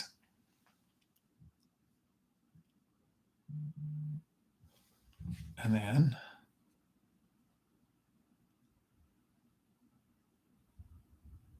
okay, just checking to make sure I'm not getting, in fact, Matt, the lumberjack landlord, was texting me, which usually means, hey, your sound is off, but it's not. Okay. Jay, howdy. Where can I find information on the top 5 places to invest in the U.S. today? Cities, etc. Where are you looking today for investments? So it's a good question, and I think if there was an information source, you'd be behind the curve. Some people will do things like go to uhaul.com, check out their website, and see migration trends. Where are all of their trucks going? A lot of people are moving to Florida, Arizona. A lot of people moved to Idaho, but they're moving back out because they just had the worst winter in 10 years. So they literally had the only place in the country that had positive inventory. Everywhere else had like negative 15. Boise had positive 55%, or 5, whatever the metric was for inventory. It was positive. I invest where I have boots on the ground. I personally invest where I self-manage locally. So I'm looking in between Tacoma and Olympia in Washington. Our truck driving school looked at putting a campus in Arizona. So I looked at buying there. We ended up putting a campus in Twin Falls, Idaho. So I looked there, and then the winter told me no. So now I'm looking in Washington still. I am visiting Florida, and I kind of like it, but I don't know. I just don't know. There's too many things in Florida trying to kill you, and not just the people. In Washington, we don't have poisonous snakes, poisonous spiders. We don't have the panthers and alligators and hurricanes, and I don't know. There's just so much stuff here trying to kill you. Invest where you have boots on the ground, where you know the neighborhoods, or someone you know that you actually trust knows the neighborhoods. Migration trends are important. I would like to go where population's growing, not shrinking. But population is shrinking in California, but that doesn't mean those prices are going to come down. Prices are going up there. We had San Diego had over 30% appreciation last year. It was in one of the top markets for that. But again, that's dated information. By the time you know that, you're behind the curve. Wherever you invest, somebody is investing successfully. Find out how they're doing it. Find out the strategy that works there. Because in my area, single family houses just don't cash flow. So I don't invest in them. I own one because I bought it before I was an investor. Since then, I pivoted to small multifamily because they cash flow. In some areas, small multifamily might not cash flow because they were made in like neighborhoods of duplexes. So there's really limited appreciation. My stuff goes um, house, residential or commercial something, house, fourplex, house. Like there's no other small multifamily around it. On my duplexes, that I've got one duplex where they're in a kind of a section of duplexes. Um, in those areas, I would look for a house with an ADU. So an auxiliary dwelling unit, two houses, one property, numbers work like a duplex, but it gets single family lending. There's different strategies that work in different parts of the country. And some parts of the country, investing at a distance is the investing that works. Um, so that's a really hard question to answer. I have a video on my channel. It was a live stream, so only watch like the first 30 minutes of how to pick a market. And I go through the literal steps of how to pick a market. It's a good question because a lot of people have to struggle with that, especially if you do live in an area where investing there just doesn't make sense. Rich, did your brother do all his handyman work on his or hire pros on his tenant? He did it all himself. It's another reason why I couldn't mimic his strategy. He would buy mobile homes on 5 acres in the middle of nowhere that were falling down and then turn them into a beautiful rental. Rounded edge, drywall, vaulted ceilings. The guy's a craftsman. He was running a tree service and I thought he was insane. It was one of the reasons why I didn't invest for like 10 years was a couple of things he said, but also what he did. He'd work 8 to 12 hours a day with his tree service. And that is real work. I joined the Marine Corps because our family does trees, and the Marine Corps was way easier than tree work. And then when he got off, he'd go work on his rentals for like 5 hours. So he was doing 15 to 17-hour days on his business and his rentals. And I thought, that is insane. And then he turned 50. He closed down his business. He hasn't started a chainsaw in 7 years. And all of his rentals are paid off. He still does the work himself. He has handymans. He has a property manager for some of his properties now. So he is being a little more hands off. But he's doing a project right now where he's replacing the entire ceiling inside of a mobile home. It's double wide. He's doing the panel walls replaced with drywall, and he put in beautiful tile. He's taken out carpet, which should have been never been there, but he did this really great full tile on the whole floor. Because he was like, I want something to do. It's a rough life. But he has handyman and he has a property manager that has their own team, and he has used contractors for some things. And it depends. If we were in Thailand, he would call a handyman. Or when we were traveling, I've actually invited him down here to Florida, but he's in the middle of doing that tile job. And so that was more important to him than coming down here and scuba diving in the summer weather anyways. Yeah. So that's how he did it. I want to do some videos with him. I actually texted him about it the other day. He's hilarious. I can't wait to get him on camera. He's like Matt the Lumberjack Landlord. He's just so much smarter than me, but in different ways. Tanisha, what are some small things you do to a property to add value for the tenant? So when I first take over a property, this actually helps the binder strategy go a lot easier. And we are just past the 3-hour mark. And on the East Coast where I'm at, that means it's after 10. So if people start dropping off, I totally understand. Thank you guys for hanging out. I'm staying until the questions are answered. I got nowhere to go. So totally happy to be here. But we're at the 3-hour mark. I'm going to take a drink.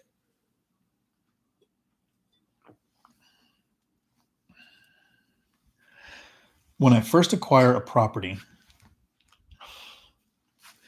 I do not do the binder strategy right away. So when you watch that little bit longer video, the 20-minute video on exactly how to do the binder strategy, I cover this in there.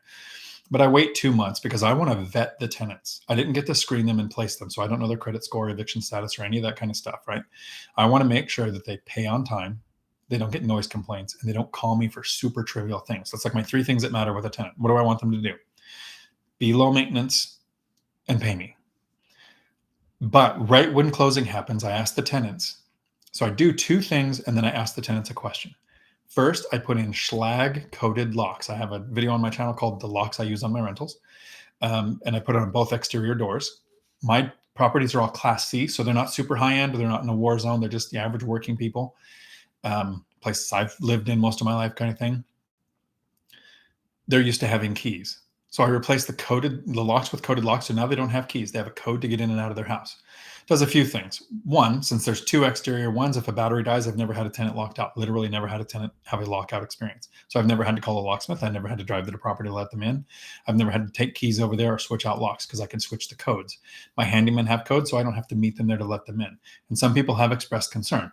Aren't you a little worried about your handyman having a code to your property? And if a coded lock if a lock would keep a handyman out of your property, you need a new handyman. So yes, they get codes, but I can switch them out if they ever stop working for me. And I switch out codes between tenants or anytime a contractor's done something that I don't know. I replace exterior lights where the like porch light is, front or back, with motion sensor LED lights. I make sure that the tenant knows these are LEDs, so there's no bulb. They last about 30 years. They use significantly less electricity than a regular bulb, like literally fractions of it. So you can leave it on all the time and you'll still pay less money than just having your porch light on once in a while. Adds more safety to the unit, protects my asset, makes the tenant happy. And then I ask the tenant, so that's the 2 things I do, locks and lights. And then I ask the tenant, if tomorrow you owned this property, poof, you're the owner, what's the first thing you would fix or change?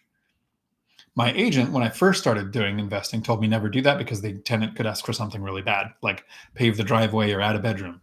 They've never done that. I've had a tenant ask for a screen door, cost $100, ask to get a ceiling light fixed, a fan fixed, less than $100. It's super small things, but it shows the tenant.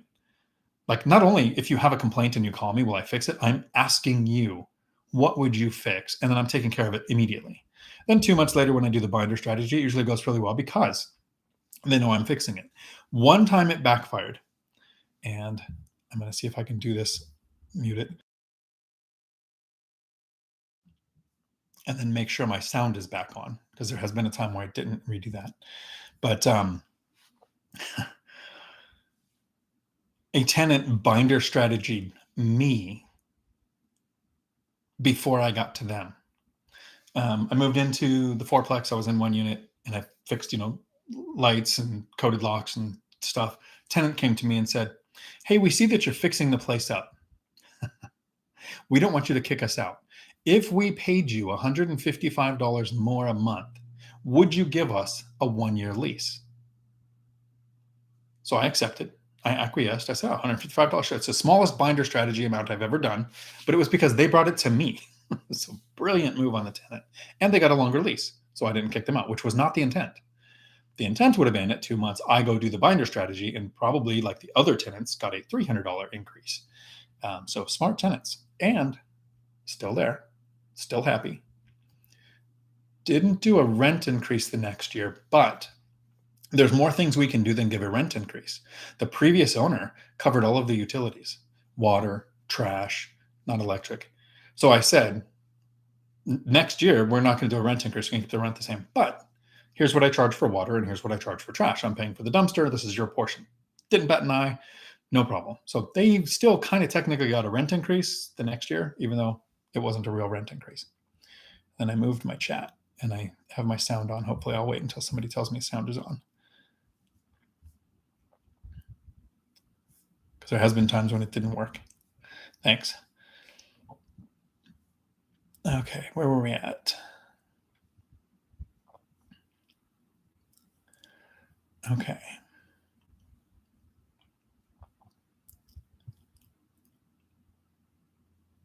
Oh, we have a lot of questions. Good. Opinion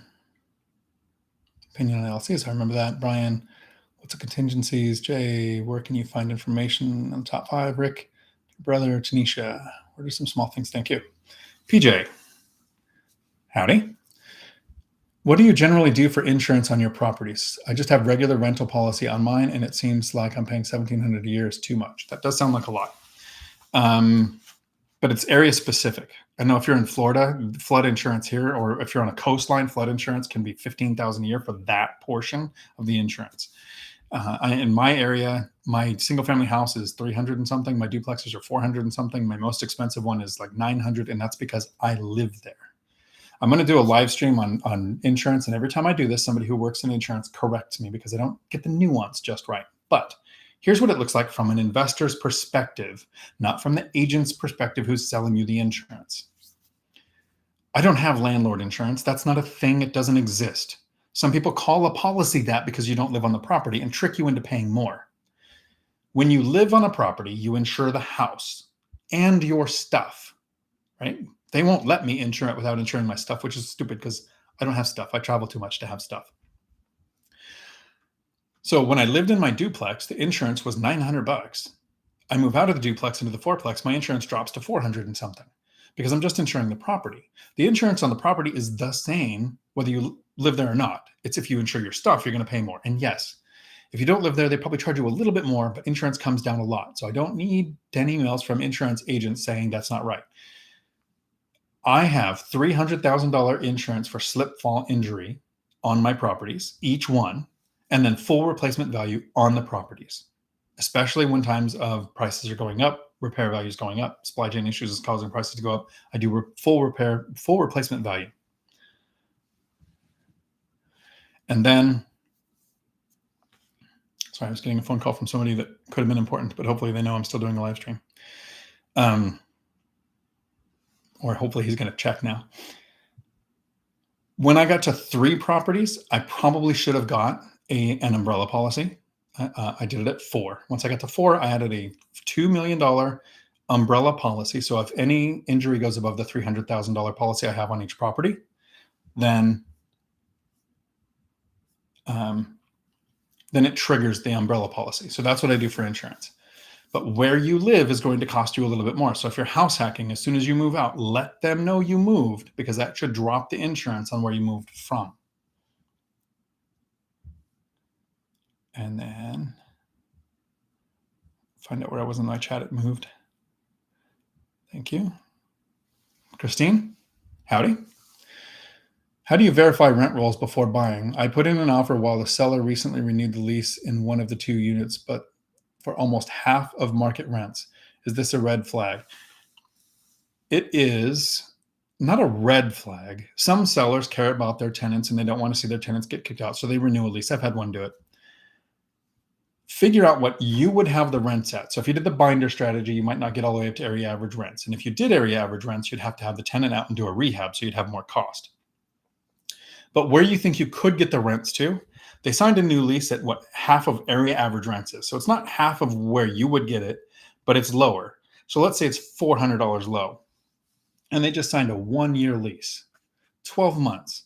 You're going to lose $400 a month from where you think you could have had the rents at. So 12 times 4 is $4,800. I would mentally calculate $4,800 into my cost to acquire, because that's how much I'm not going to get. If I had put that $4,800 into this deal, would I still get a return that was worth pursuing? That's what I do anytime because it's happened. Sellers will start a new lease to protect their tenant, even raise it a little, but it's still below where I would want it, right? Because that lease goes out. The deal still made, it's one of my best deals to this day. I bought it with that long lease, ended up being a nice older couple who I never raised the rent on until she went to assisted care and he passed away.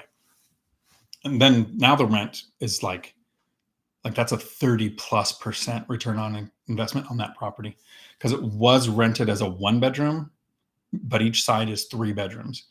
Yeah, some sellers just do weird things. But I figured in my cost to acquire, if I lost this much every month, is the deal still worth it? And it was. So add that and see what your return looks like. So it's not so much a red flag as kind of something a landlord might do to protect their tenant.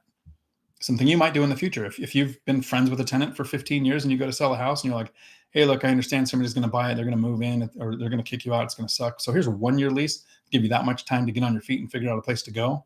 You're helping somebody that's kind of become your friend, and you're still going to find a buyer that will calculate the lost rent, put it into their yield, and see if it still makes a deal good enough for them. So that is how I would do that. Unique images. Howdy. What advice would you have for M? What advice would you have for a young investor who wants to get into house hacking? Video on my channel is called What to Do Before Buying a Rental, and it spells out the steps to get started in real estate. And the first 3 steps are pretty much the same, whether you're into real estate or not, or whether you're house hacking or not. And the first one is figure out how to save. You need to figure out how to live on less than what you're earning. So you want to increase your income and you want to decrease your spending to increase that gap, and then figure out how to save it. You want to work on your credit score to get it to at least 740. That should be your goal. You can buy a house before then. But while you're saving, when you don't have the money for a down payment or closing costs, immediate repairs, or reserves, you can be working on your credit score and get it as close to 740 or higher as you can. And then talk to a lender to find out what your options are. Pick your footprint. And if you're going to be looking at house hacking, study the different types. There is house hacking where you rent rooms, but you have shared living space. There's house hacking where you live in one unit of a duplex and you rent out the other one, or triplex or fourplex, because 4 units or less gets you residential lending. So you can do owner occupied, 3.5% FHA down. There are some companies that do 5% down for duplexes. I just did a deal deep delve a couple of weeks ago with Kevin and Britt, and that's what they did, is 5% down on a duplex. So you get low money down. Work on having consistent work history too. They want you to work in the same field for 2 years to make you more likely to get lending. When you talk to that lender, they're going to tell you things like, this is the amount of reserves you need. This is the type of down payment you're going to look for. All of this happens before you even talk to an agent to set up your auto searches. So that's my advice to a starting out investor. Start doing that and then come up with some questions. And my email is in the chat. I'll do it again because it's been a while. But always feel free to reach out with questions to me in an email so I can send back an answer to give you the next steps to work on. I don't coach. I don't charge. I just try to help. And I don't have all the answers. There's a lot of stuff. I've never flipped. I've never wholesaled. I haven't done a BRRRR yet. There's a lot of things I can't help you with. I have house hacked. I have done it not making a lot of money. I have done it when I started to make a lot of money. And I have made a lot of money since. But I remember what it was like to start out. And so that's my goal, is to share that with you. So hopefully that gets you a good start.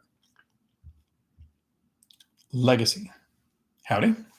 You probably need an LLC, but not today. Exactly. And then Tanisha pulled back a message to mess with my brain and make me lose sleep tonight. I appreciate that. Chester.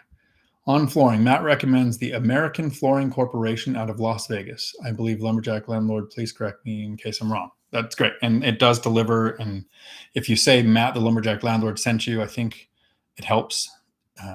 Yeah. Carrie, howdy. What do you bring in per year for a salary? So when I first started it, and this is where I'm transparent, I share the numbers. Don't sue me, bro. When I first started investing, I was a CDL instructor making $17 an hour. I had $89,000 in bad debt, was a single parent with 3 kids. So I wasn't making a lot of money. I had to move into an apartment from my house. I rented out my house for 2 years to get rental income on my tax returns to help my debt to income, my low income, and getting rental income on my tax returns let me buy a duplex to factor in the rent on the other side into my debt to income. So it is possible not making a lot of money. I had an idea early on as an instructor that helped grow the CDL school. We went from 1 location with 6 staff to 5 locations with 60 staff. So I've become company president and been demoted all the way down to company president and given 10% part ownership of the company. So my salary is about $100,000. Literally, it's what I make from my W-2.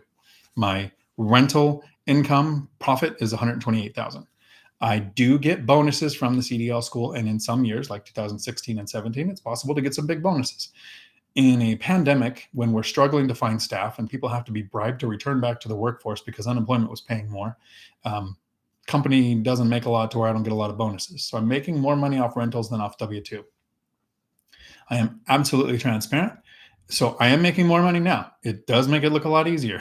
Those first 5 years sucked because I wasn't and I didn't. But it's so worth it. There you go. Hopefully that was transparent enough. Rich.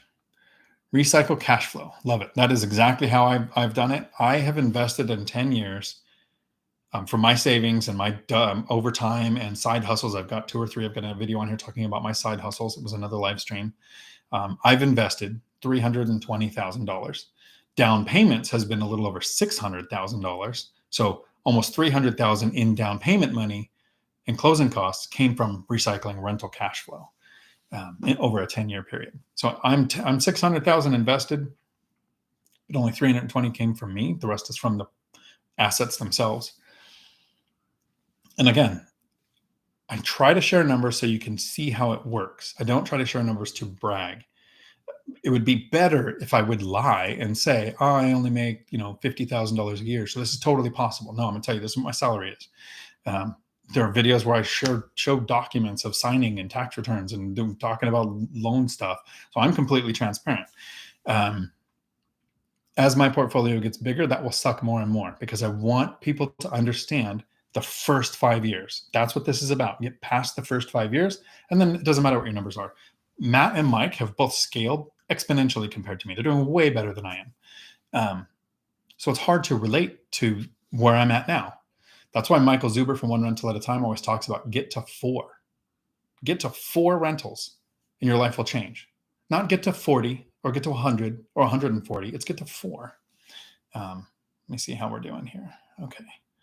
All right. It's getting a little bit late on the East Coast, so I understand if anybody wants to leave. I'm still going to stay till the questions stop, though.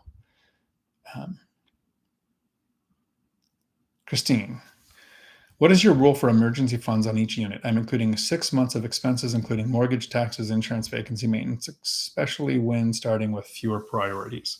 So that is another one. I have a video on my channel, how much in reserves, that you can make as confusing or complex or as simple as you want. When I had 7 or less units, I kept $10,000 in an account. Don't know how many mortgage payments that was. It was enough to satisfy the lenders for reserves. It would cover a roof replacement. It would cover a couple months no rent. It would cover a foundation problem, or at least the start of getting it covered. So that was my reserve there. Everything above that should be working, making more and more money. Goes into the investment fund. I have 16 units now, 7 properties, and my reserve fund is $30,000. So I get $30,000 in an account that I don't touch while I'm working. And I just shared what I make. So you know my salary. If I stop working ever, I'm going to raise the reserves at least to 50,000, maybe double it to 60 and have that money sitting there. Because while I'm working, I have consistent income coming in from the job and the rentals. So 30,000 is enough. Everything above that is normally set aside to invest. When I take a month or 2 to come down here to Florida to scuba dive, I'm probably not going to save as much as more. My goal is to spend $10,000 each month that I'm here. So I'll only be saving, I don't know, half what I normally could. So where are we at?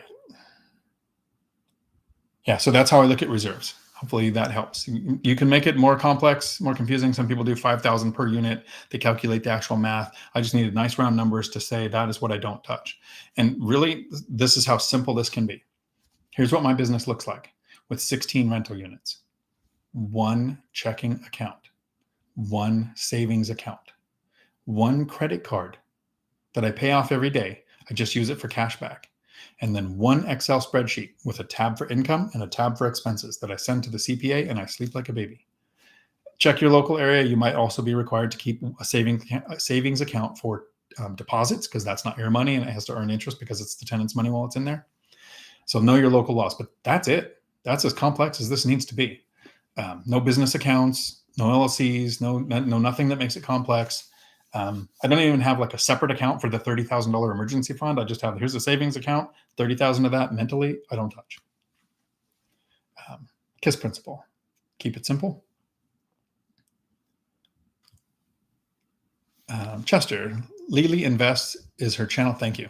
Lily Thompson, she invests in the Tulsa, Oklahoma area, and she started with wholesaling. North Colorado Dawn, I bought one of my single family houses from a wholesaler who, after closing, found out he had it under contract for $30,000 and I paid $49,000 in 2018. It is now worth more than $180,000. Nice. Awesome. And we're out of vodka, so I'll probably be wrapping up the questions with what we've got so far. I don't know how long the voice will last without that. Terry, thank you for your time. Your answer about cash out refinancing. Thank you. Ciao. Galen, thank you. Thank you.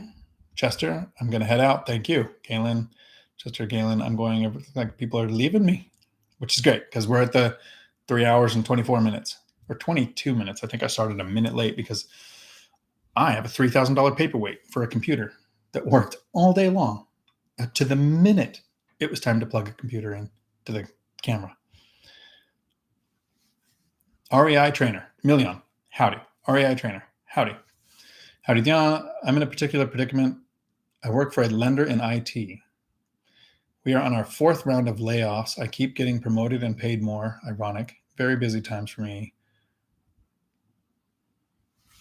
This is taking away from my market prospecting with the family and the recommendations on balancing life and time to keep going in real estate. Won't focus on income, especially if you're at a place that's reducing workforce. I only bought in my first 4 to 6 years, I only bought one property every 2 years. It got faster as the income snowball kicked in. But in the beginning, 15 minutes a day, maybe you do 15 minutes every other day, 15, not 50. And you just look at deals. Reach out to local REI investing groups and find handyman. Get to know them so that you can get them onto tasks that you could normally do yourself. Like when I'm in Florida, I could normally go and fix something at a tenant's house if I needed to. But my handymen know that while I'm here, they're going to get a call for whatever. One board fell off of the fence and needs screwed on or something, and they'll get the call. They'll handle it. Get those systems in place so it's not taking a lot of your time. Really narrow down your search criteria. But again, I've talked a couple of times tonight about starting to invest in real estate is saving, credit score, talk to a lender to find out your options. None of that really takes a lot of time. It takes planning and patience and discipline, but that's what I would be doing. Work-life balance, I don't know that I'm the best guy to ask. Kind of like if you want relationship advice, I'm not the guy to ask. Horrible parenting advice, I might be the guy to ask. But work-life balance, I like my job too much to really worry about that. But I would systematize and minimize the amount of time it takes to do real estate. That's why, so I have 16 units. It takes me about 2 hours a month to self-manage these properties from Florida. It's not even going to take me more time down here. So, Million, working late on painting rental property. Nice. I painted recently too. Normally I don't, but I did that recently. Christine, what good advice when you acquired all your properties, paid them off, and are really ready to retire at an age managing rentals or property management might be difficult? In the book by Michael Zuber, 15 Conversations with Real Estate Millionaires, which I am getting recorded finally. I think I've figured it out because Audible is super picky. He has a chapter about a 70-year-old who's stepping out and selling off her properties.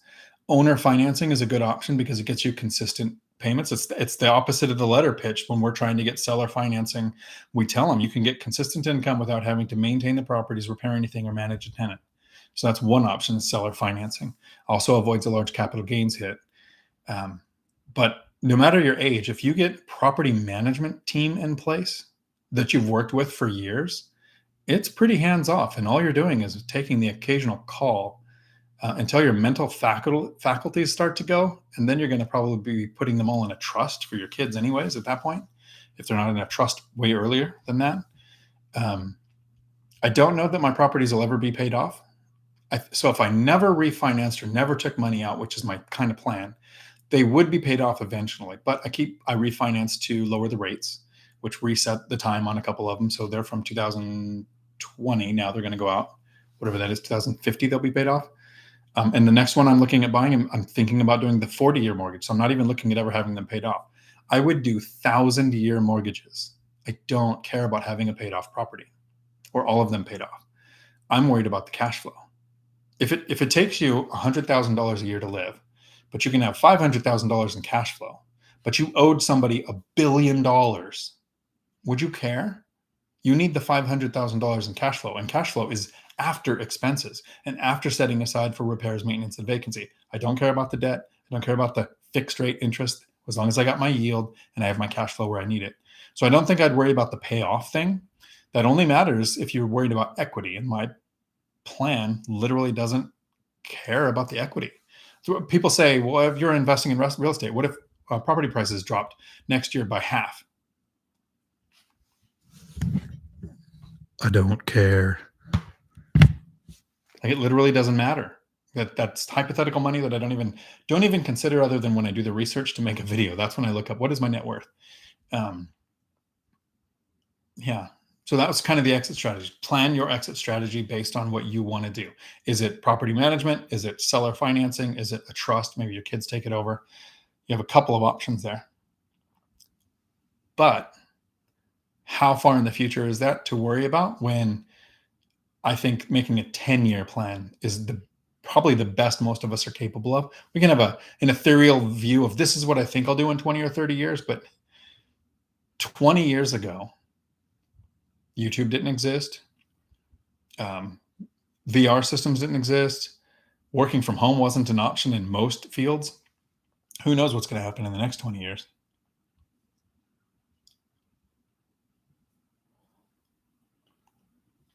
And I lost where I was in the chat. Sorry.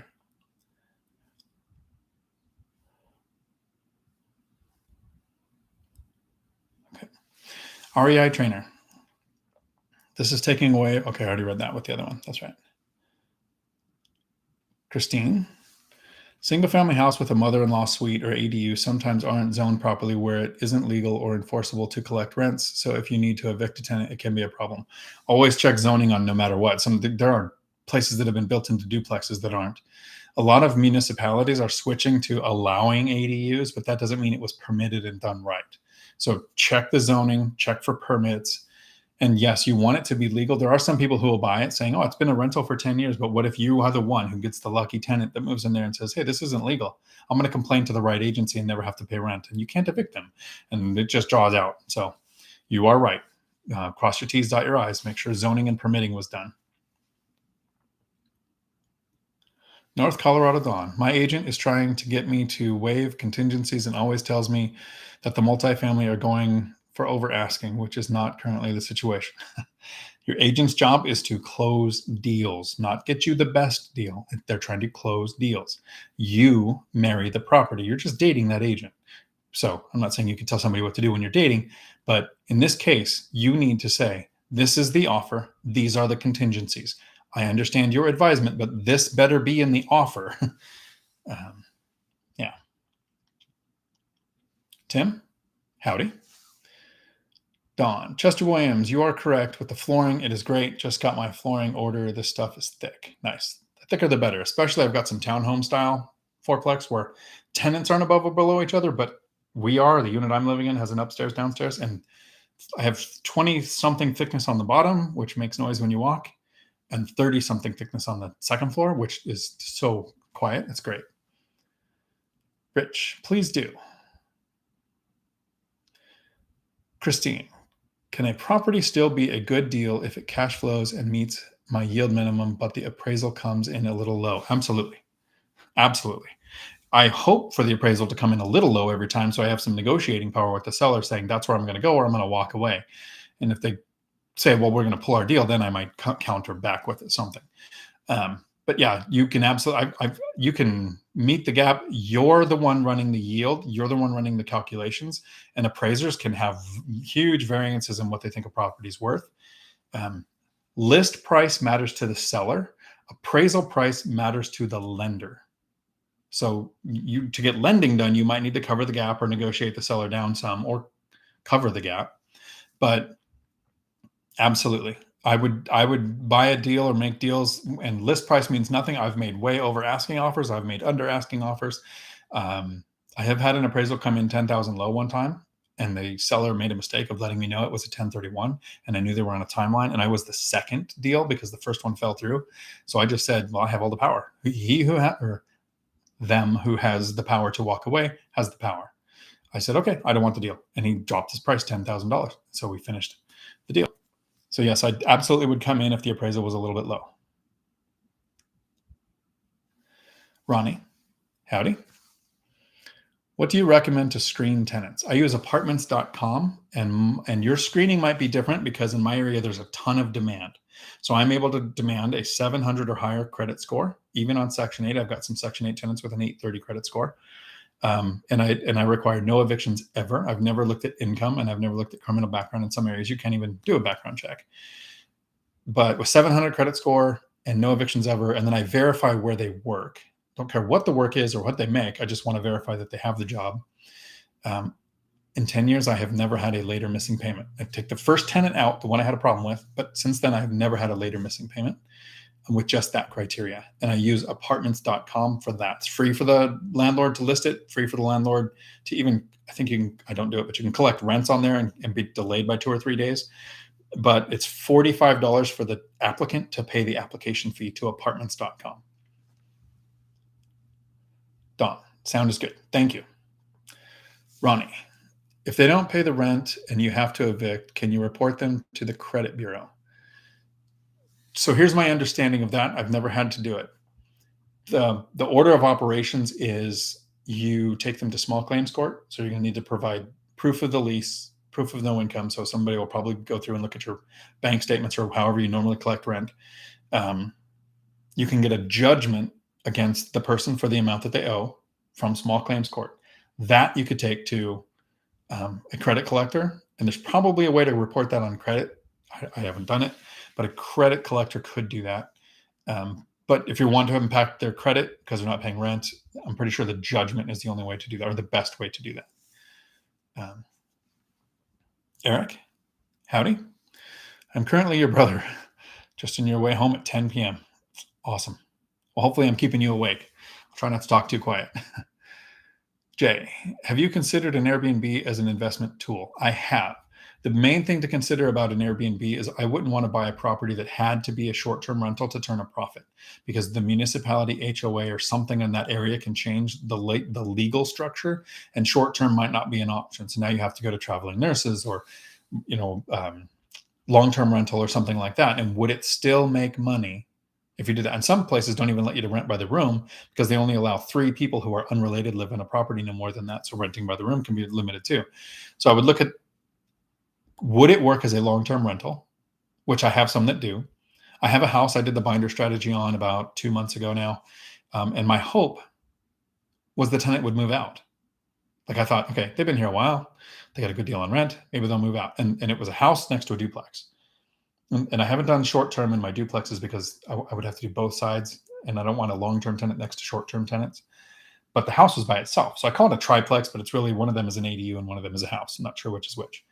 If they moved out of the house, that would have been my first Airbnb, and it would probably have doubled or tripled my income and close to doubled my expenses. So the income would be more, but the work and expenses would be more too. And it would have been my first attempt. But if the city were to change their mind and say, hey, you can't do short-term here, I would go back to a long-term, and I was making money then anyways. Unfortunately, during the binder strategy, they requested a $335 rent increase. So instead of doing a short-term rental and trying out something new to make some cool videos, I just acquiesced to their request for a $335 rent increase, and all of us left the meeting happy. So no, I haven't done it yet, but I have considered it. I would not buy one that had to be Airbnb to work. Carrie, thoughts on the HELOC for an investment? I know you mentioned you wanted to discuss this with other guys. Right. So Matt and Mike have both done cashed out refinances, HELOCs, and selling to reinvest, and they've recycled capital. I haven't. If I was going to, I have a video on my channel called Home Equity Line of Credit versus Cash Out Refinance. It was one of my more fun videos to record, a style I don't do much anymore because people complained that since I'm playing characters, if you watch it, it makes total sense because I'm in different areas, dressed differently, different backgrounds. But if you're listening, somehow I guess I sound the same when I'm playing to different people. So I don't do those videos anymore. Home equity line of credit has an adjustable rate. Usually you can get 10 years fixed. I don't like adjustable rate mortgages. So if you're going to pay it off quickly, home equity line of credit makes more sense. A cash out refinance, you can also sometimes, not currently, usually take out the original mortgage and replace it with a lower interest. That was what people were doing in 2020. They were cash out refinance, pay off the first mortgage, lower their interest rate, and take money out. So it was a win-win-win kind of situation.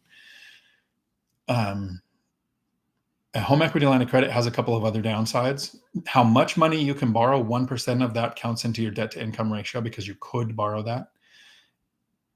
If something changes the lender fear by any amount, they can cancel the remainder. So here's an example. Matt, the lumberjack landlord, had a $75,000 line of credit on a property, like a HELOC, but on a rental. And he had $25,000 out. So he had 1/3 credit utilization on that loan. The lender canceled the loan. So he didn't owe the $25,000 back. He just had to make the payments like regular. He couldn't borrow anymore, which turned that into a 100% credit utilization for that loan. So there's a couple of different things to look at. The question is always the same, whether you're going to do a HELOC or a cash out or a sale. Here's the first question you start with. Do I have a place to deploy this money that is going to get a return that is good enough to justify the added expense on the first asset and probably the added actual debt on the new asset? That's the first question. Yeah. Jovi, thank you. I make music. Howdy. Took a message back and confused me. Your average Matt. Howdy. That's funny. I used not your average Batman in a lot of dating apps. But let me see. Where we got? Your average Matt. Hey, Dion. So I got the first house hack. Congratulations. Now, can you give us a few tips, strategies to acquire the second house hack? First, satisfy the intend to occupy time period. So you got to stay there for at least a year. The second one is usually a game changer because now you get to rent out the unit that you moved out of. If you used FHA for the first one, sometimes lenders will want the FHA that if you're going to refinance out of the first one and use it again, because you can only have one at a time. For some reason, they want you to be moving the new FHA towards a single family house or to a larger single family house. That's why Matt the Lumberjack Landlord has the 4-3-2-1 method, where you start with a fourplex, then you buy a triplex, then a duplex, then a single family, and then a bigger single family. Conventional loan doesn't have that problem. So you can, if you could have conventional, you don't have to refinance out and you can do it again. Refinancing out of FHA either takes, you have gained enough appreciation or you have enough money to cover the gap. Finding the deal for the next house hack is like with the home equity line of credit and the refinance. The first step is, do I have a place to end up? So if you can find the deal and it's been more than that year that you have to intend to occupy the first one, you're looking for advice. The advice is do it. That was the biggest game changer for me, was the second house hack. It was a massive change in cash flow. Yeah. But it's basically the same as acquiring the first one. Is it going to be buy the room where you share living space, rent a unit, buy a house with an ADU, get a split level house and divide it? And the voice is going because I'm out of the vodka. Make sure my sound is on again. I'll leave it to where I can see it. All right. Looks like we have sound still. Okay, good. Split level with divided, or are you going to be a house where you build out the basement or something like that? There's all the different forms of house hacking. Make sure you include all of them in your next search. And understand that house hacking is addicting. I'm still house hacking. I'm getting paid now $2,500 a month to live in this unit that I'm in. And when I live there, I'm in Florida right now. But it's really hard to give that up. We'll see. Amafid. Howdy. I have watched hundreds of BiggerPockets videos as well as other videos and podcasts. That is a great start. Joe Asamoah is your favorite by far because everyone wins.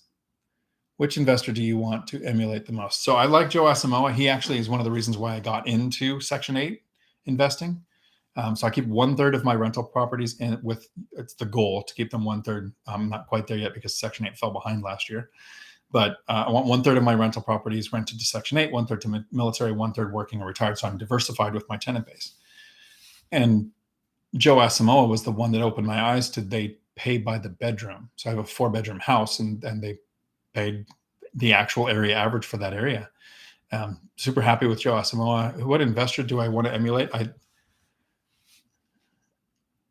That's a good question because I don't know that there's anybody who does what I want to do. I want enough rental properties to where the cash flow makes it to where I never have to work again. So I can choose to work or choose not to work, but I don't want a massive portfolio. I'm not looking to scale and add a lot of rentals. So I love Matt the Lumberjack Landlord and Michael Zuber. They've got a great strategy. They've grown like machines, and there's a ton of people who want to emulate them. But I don't want that many units. I think I can get close to similar cash flow with a lot less units, going a lot less levered. I like Kris Krohn's energy, but he moved into bigger deals. Grant Cardone moved into bigger deals. So I watch a lot of the same content providers, I think, that most of us do. I like simple. I like lazy. I want to do things like come down here and scuba for a month or two and not have to worry about a whole bunch of rentals, because you're either managing your tenants or you're managing your property manager. So a little bit of everybody. That would be the answer. Tanisha. The area I'm moving to is 1% for owner occupied in regards to property taxes, but doubles once I move out. How does that situation work in your area? It's the same whether you live there or not. The technical term is a lot. They take a lot because Washington resets every year. Every year you get this is your new tax assessment, just like Texas does.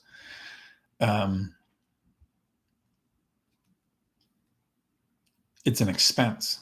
And here's what sucks.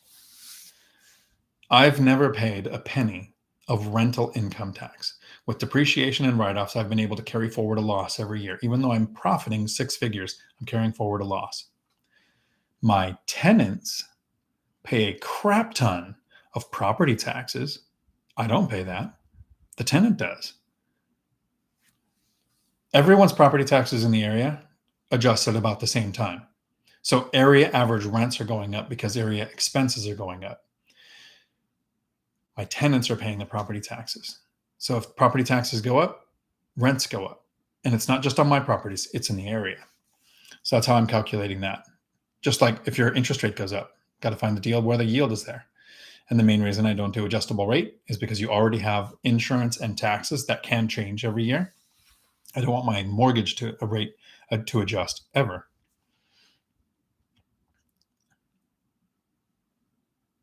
And then I think I missed Carrie. Why do you think Zuber says 4 units? Are you all about cash flow, or would you hold a property that has a 5% cap but has a negative cash flow per year? So the reason Zuber, I'll start with the first question. The reason Zuber says get to 4 is because it's attainable. When I first started talking to him, he had 187 units. If we said, hey, you got to get to 187 if you want to be anything like this, people would go, I can't do that. I can't kill it that hard. Anybody that's a cop got the joke. But we can get to 4. I mean, really, the goal is get to 1. Once you have 1, then getting to 4 is just a matter of time. My goal is to get to 10 mortgages in my name. I think that's where I'm going to balance out it. Okay, I've invested enough, go goof off, because the mortgages makes the cash flow. I would never buy something that had negative cash flow. And I don't buy things that have a cap rate. Couldn't even explain it to you. It means nothing at all.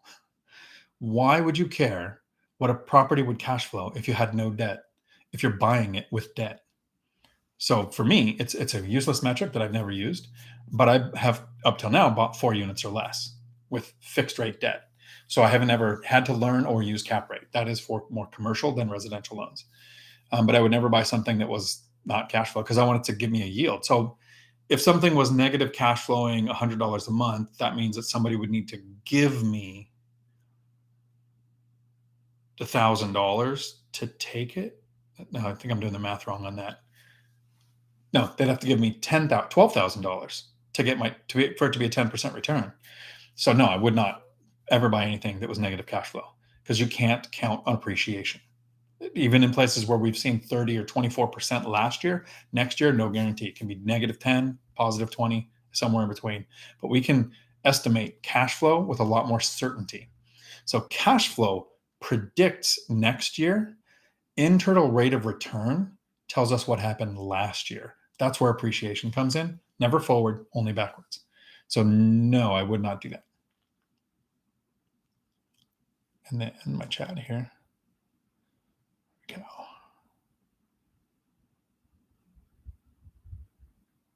Keith, adios. Ciao.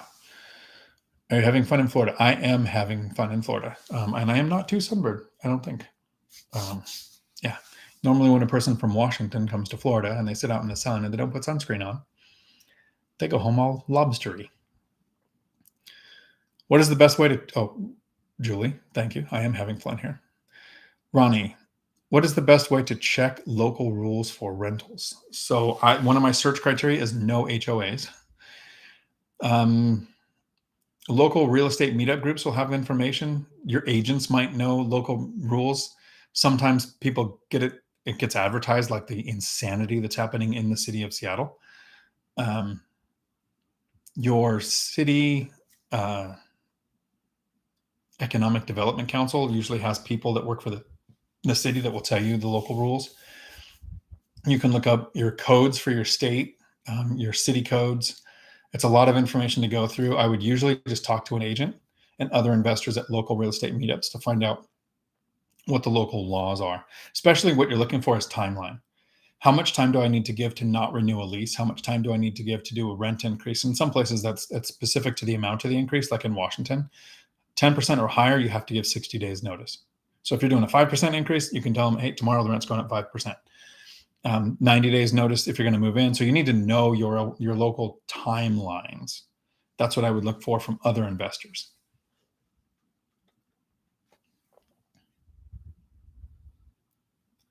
Rich, have fun.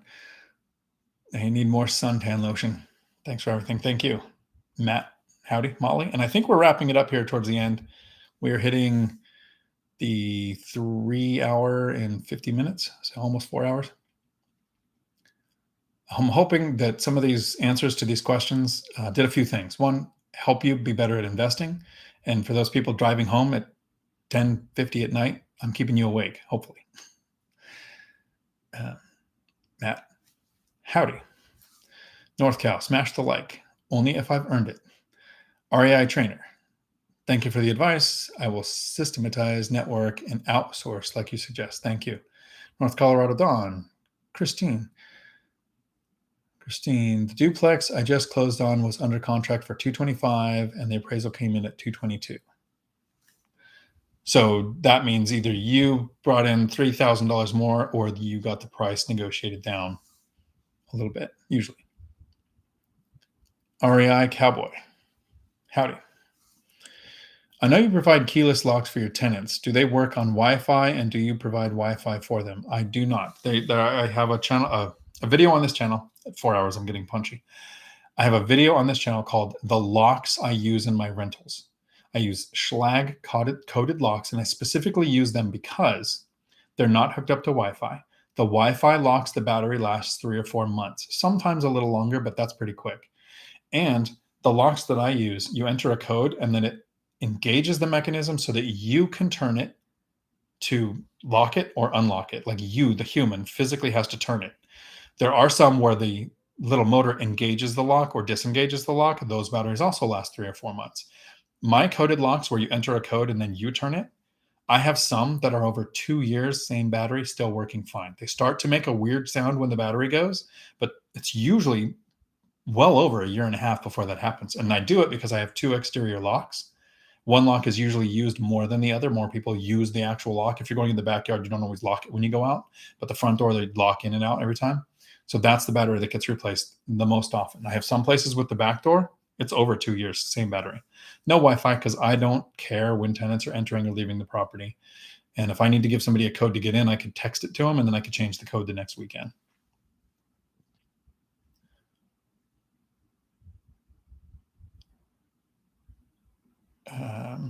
Where were we at? There we go. Johnny Cashflow Ramirez. Howdy. That always reminds me of Highlander. Sean Connery's character's name was Juan Sanchez Villalobos Ramirez the third, I think. Not sure why, but that was sup real estate freaks. Howdy. Rick.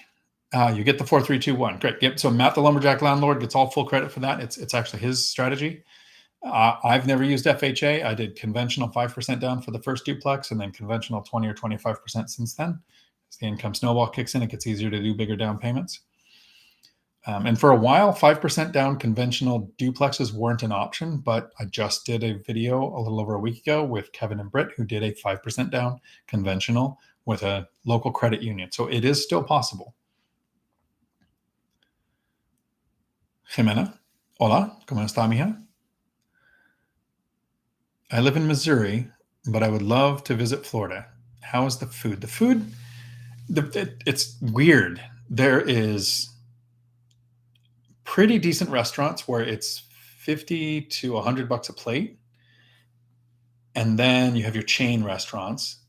And then there's some local ones where they're really affordable, but it's like off-brand Waffle Houses. So there's like this gap between you either have really expensive, decent food, which I'm not an expensive food guy, or diner slop. So actually, while I'm in Florida, I've been trying to find a good Thai restaurant, haven't found it. That's a 5-mile drive to the closest pho restaurant, which is weird. In Washington, there are more pho restaurants than there are Starbucks. So I haven't had too good a luck with the food here. But I don't really have any locals showing me anything fun. So I'm here mostly for the scuba and the vodka, which I'm out of. It's a sadness in the voice. Okay, where were we? There we go. Thank you, Jimena. Jesse, howdy.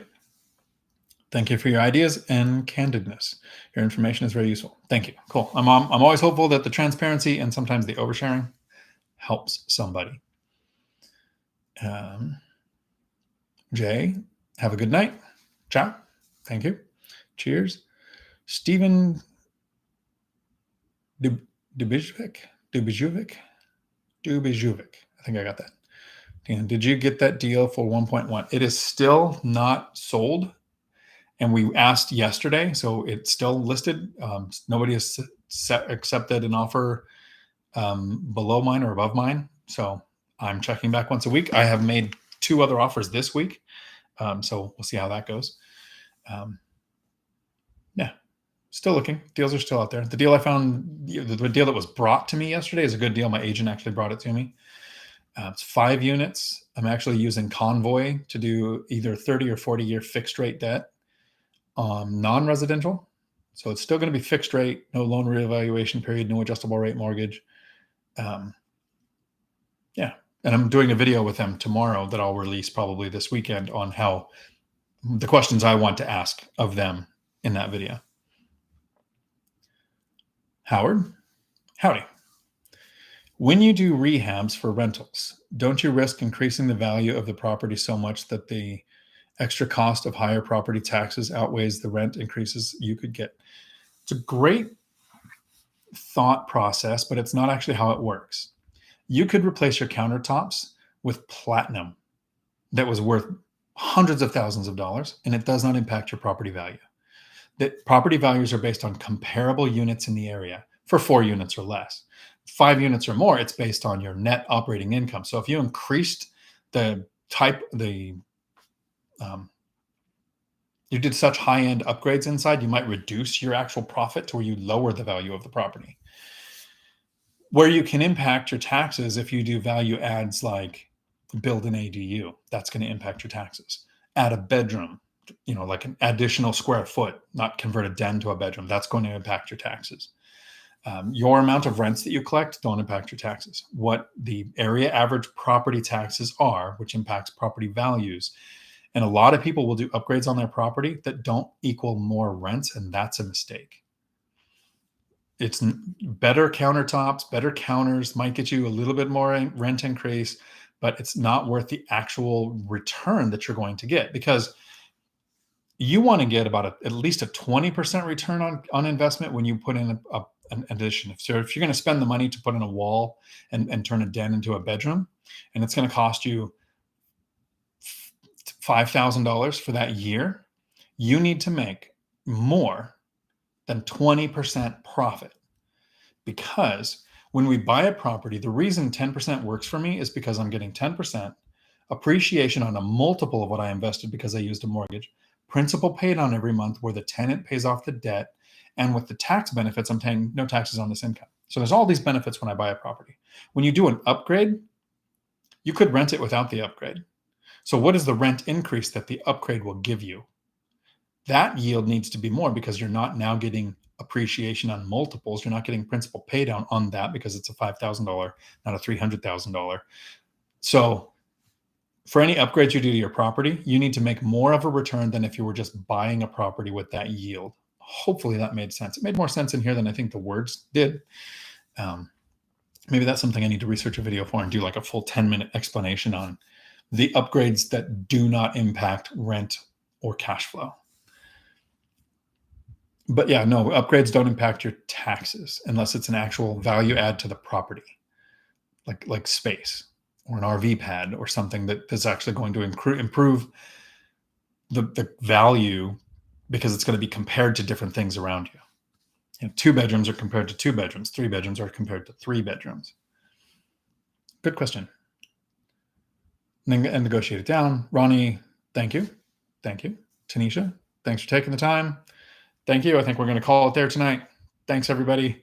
I'm going to make it last 1 more minute because I started a minute late, and I want this to be a nice, even 4-hour session. I was trying to think of, what do I have that can make it last 1 minute? I don't have any musical instruments here.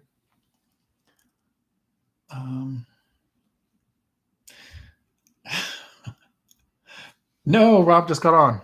Hi, Angel. Howdy, Angel. Howdy, Rob. So you guys just got here. I can't take off now what you just got here. I'll give you a couple of minutes to see if you guys have a question. Since you did take the time to come in here, I still have time.